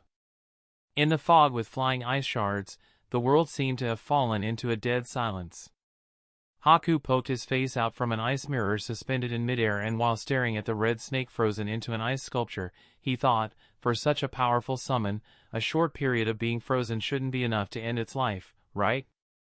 Haku believed that Kimimaro probably wouldn't take too long to complete the mission. After all, it's Kimimaro, and once Kimimaro completes the mission of assassinating Uchiha Sasuke, he can release the ninjutsu trapping the snake along with Naruto. Just as Haku was having these thoughts, suddenly a crack appeared on the frozen figure of the giant snake. Haku was surprised. How did they? Smash! Before he could react, a deafening sound echoed in the forest as the ice sculpture before him shattered into a million pieces and the giant red snake once again slid out. However, more than the giant red snake, what stunned Haku was Naruto standing atop Garaga's head while being cloaked in the violet and corrosive-tailed beast chakra. "That chakra is really frightening," mumbled Haku as a trace of sweat covered his forehead. It's not to say that he was scared of Naruto, rather he was deeply shocked because this was the first time he had felt chakra this powerful. "I really can't allow him to go near Kimimaro-kun."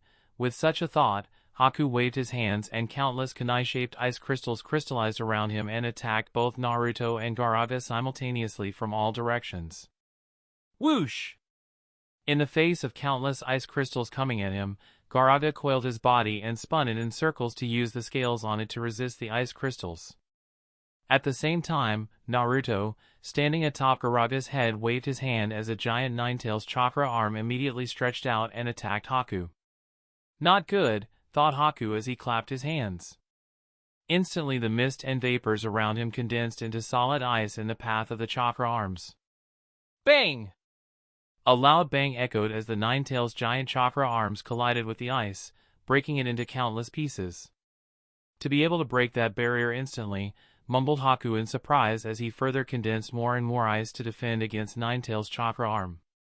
His Kekkai Genkai is inherently very powerful, and by adding Senjutsu chakra to his ice style, the defensive power has been augmented several times, yet the Ninetales chakra arm instantly broke that ice barrier. It was exactly as he had guessed earlier. The power of Ninetales' chakra arm is terrifying, and during the collision, it slowly gained the upper hand. After all, there is a stark difference in chakra reserves of two sides. Other than Kuroto, who has Ryumayaku and giant Tenseigan, Nagato, who has chakra reserves of several tailed beasts in his hand, and Tonari with the giant Tenseigan on the moon, there is hardly anyone who can match Naruto in terms of chakra reserves. Haku definitely couldn't. As such, without a surprise, the barrier he created was soon broken through and burst into several pieces and smashed Haku in the gut, sending him flying down from the ice mirror. Bang! Cough! Haku coughed out blood as he tried to get back up. Boom! Boom! Boom! Suddenly, the earth trembled, and sharp bone spears erupted from the ground, rising up one after another to form a vast bone forest. The abrupt change instantly interrupted the battle between Haku and Naruto, causing them both to turn their gazes towards the center of the bone forest. In the distance, looking at the giant figure of Gamabunta along with the deep red color created by the jutsu used by Sasuke not long along, and the appearance of Gaaraga that seems to appear and disappear from time to time along with all that ice around him, the jonins responsible for monitoring the Chunin promotion exam raised their eyebrows. The fight between the Kumogakure squad led by Darui and Amagakure squad led by Ryene was already more than exaggerated enough and had affected the entire Forest of Death to a certain extent. In their opinion, another battle of that scale should not have occurred during the second phase of the joint Chunin promotion exams. But it turns out that not long after the previous battle ended, another terrifying battle started on the other side of the Forest of Death. Standing atop the canopy of a tree, Shizune mumbled, "That's Gamabunta-sama from Mount Maiboku, and the snake should be Uzumaki Naruto's summon Gaaraga from the Ryuchi cave, for the two of them to call upon them." Kakashi nodded with a thoughtful expression. As the Jonin instructor of Team 7, Kakashi is no stranger to the summon used by the three Genins of his squad, and for two of the three kids to have called upon their summon, means they have been pushed to that extent. However, he couldn't immediately point out the people who could push the three kids to this extent. Kurenai couldn't help but wonder as well, who are they fighting? Although there are a lot of extremely strong Genins participating in the joint Chunin promotion exam, apart from Deidara, Darui, and Ryene, there shouldn't be any other ninja capable of pushing Naruto, Sasuke, and Mika of Squad 7 to this extent.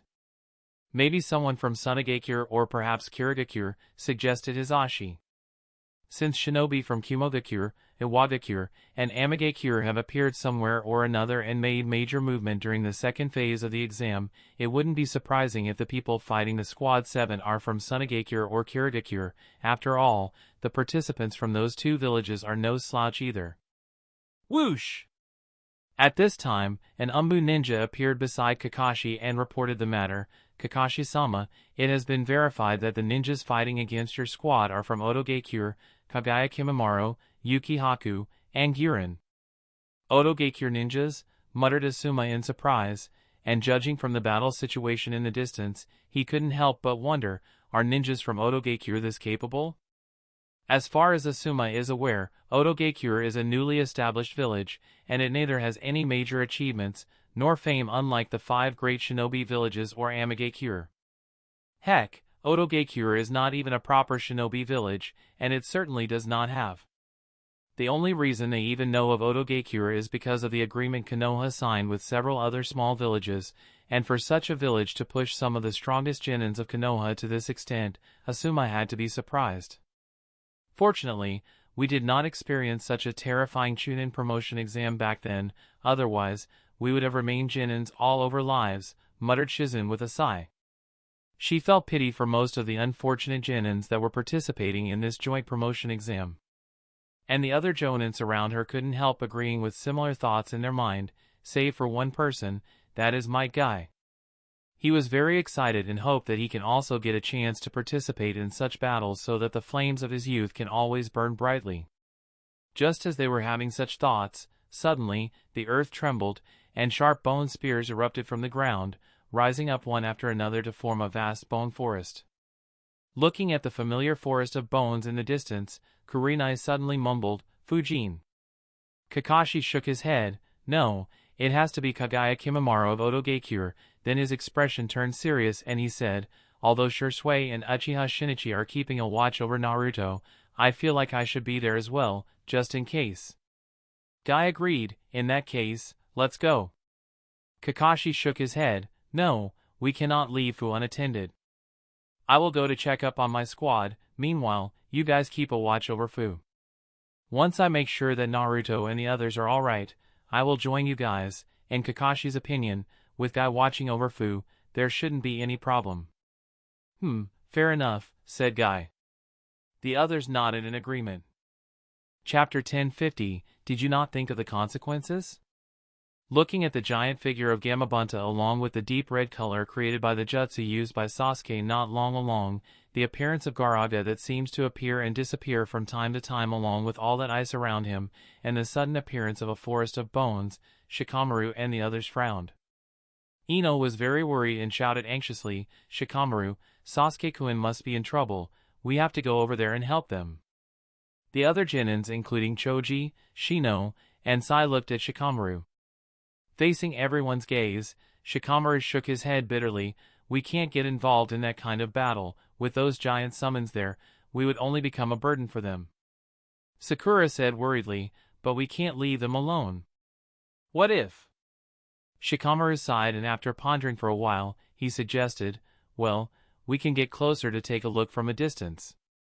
If there is an opportunity, then we can use that to save Sasuke and the others, that's the most we can do. Alright, then let's do that, we have to save Sasuke-kun and the others at all costs, said Ino as she pumped her fist and began running toward the giant toad in the distance. But before she could take a step forward, Sai stopped her, wait. Everyone looked at Sai with a frown, what is it Sai-kun? Now is not the time, Sai explained, instead of everyone going the same way, we should divide ourselves. Sakura questioned, what do you mean Sai-kun? Sai looked at everyone and explained, what I am saying is that I, Shino, and Sakura will go after Naruto and the others via air, meanwhile, you guys go there through the forest. You want us to split up? Asked Ino. Sai nodded, yes, that would be better. Ino and Choji turned to look at Shikamaru.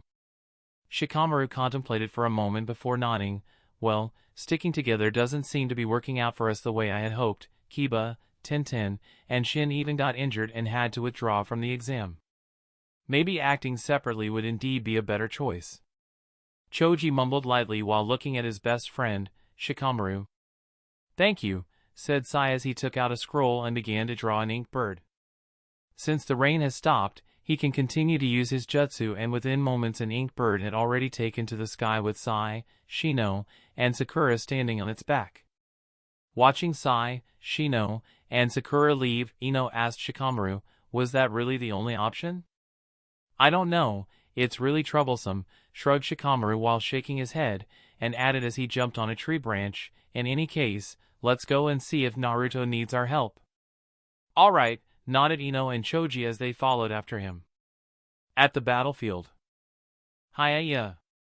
With a cry of war, Mika attacked Gyurin using the ends of her hair that have been transformed into several dozen sharp kunais. It's useless, mumbled Gyurin shaking her head. The moment Mika's hair approached her, they transformed into pink crystals at a molecular level and shattered into crystalline dust. Damn it, that technique again. Mika gritted her teeth feeling helpless. She had never expected her opponent to be the user of crystal release Kekkei Genkai. What's more, the kunoichi in front of her is highly talented in using her Kekkei Genkai to the point it's cheating. In such a situation, let alone defeating her, merely approaching Gyurin can lead to death. What should I do? At this rate, Sasuke-kun and Naruto-kun might, although Mika has absolute trust in Sasuke and Naruto's strength, the people they are facing aren't ordinary either, moreover, they are clearly targeting Sasuke's life. Why do you people want to kill Sasuke-kun? I don't think he has done anything to offend Otoge-cure. Beats me. I am not sure either, shrugged Gyurin. You don't know why you are after his life, yet you are trying to kill him? Asked Mika with a frown. Well, to be fair, we are just completing a mission, and as a ninja yourself, this much information should be enough for you to understand, right? Answered Gyurin. Let's say you do succeed in killing Sasuke-kun, and you people also succeed in killing me and Naruto-kun, do you really think that the people of Konoha would not figure out the people responsible for our death? Are you not afraid of incurring the wrath of the Uchiha clan? Are you not worried about the anger of the Toad Sannin Jiraiya-sama and Kakashi-sensei? And what about Hokage-sama? Uchiha Shisui-sama? Itachi-sensei? Uchiha Shinichi-sama? Are you not afraid of Konoha's response to our death? Do you think there would be no consequences? Or is it that Otoge-kura is strong enough to fight off Konoha? Asked Mika. Guren did not give any response. In fact, these doubts have been plaguing her for a while now. Killing Uchiha Sasuke isn't a particularly difficult task in her opinion. However, there is a bigger problem they would have to deal with after that, the consequence of killing Uchiha Sasuke. The boy is not a nobody. They wouldn't be facing any trouble post-assassination. By no means does Guren think that Otoge-kura is strong enough to face Konoha. Other than Orochimaru and Kabuto, there's hardly anyone who can fight against the likes of Kage-class shinobi, and Konoha seems to be filled with several shinobi of such class. 2 of the 3 Sannin, Hatake Kakashi, current Hokage, former Hokage, Uchiha Shisui, Uchiha Shinichi. Moreover, Konoha also seems to have some connection with Amatsukami. In front of Konoha and its army, Otoge-kura is not even worth mentioning, and Orochimaru should know this all too well. Yet, he ordered them to assassinate Uchiha Sasuke. Guren just couldn't understand why is that the case. Looks like I hit the nail in the coffin, huh, said Mika, to which Guren once again did not give any response, and chose to remain silent. If you are not going to talk, then just move aside, suggested Mika. Guren refused. I am sorry, but I cannot do that. If that's the case, then I have no other choice. After saying these words, Mika clapped both her hands together and transferred as much chakra as she could to the marks on her back, making it glow in a neon light. Erf! Mika felt burning pain in her back. However, she resisted it and continued to transfer more and more of her chakra along with all the natural energy she could absorb from her surroundings. What is she doing? Frowned Guren as she increased her vigilance. She had a bad feeling about what was coming, and wanting to avoid that, she quickly completed the one-handed hand signs as several spinning crystals in the shape of shuriken appeared around her, and she fired them at Mika, crystal-style, wild dance of shuriken. Too late, it's already here, muttered Mika in a somewhat monotone voice. Immediately, a loud roar resounded through the battlefield filled with crystals of various colors, shapes, and sizes as a large area around her was instantly engulfed in a cloud of white smoke. Poof! The spinning shuriken entered the cloud of white smoke, but there was no scream, nor blood, and no wound. What the hell is that? Frowned Guren with a layer of sweat covering her forehead as she stared at the pair of giant eyes peering at her through the cloud of white smoke. Roar! Another roar resounded through the battlefield, and followed by the roar, incredible air pressure was generated from something within the cloud of white smoke that blew away the cloud of white smoke. As the smoke cleared, Guren finally had a clear view of the creature before her. What kind of creature is that? That's the end of this tale for now. Thank you for watching, and I'll see you in part 27. Peace.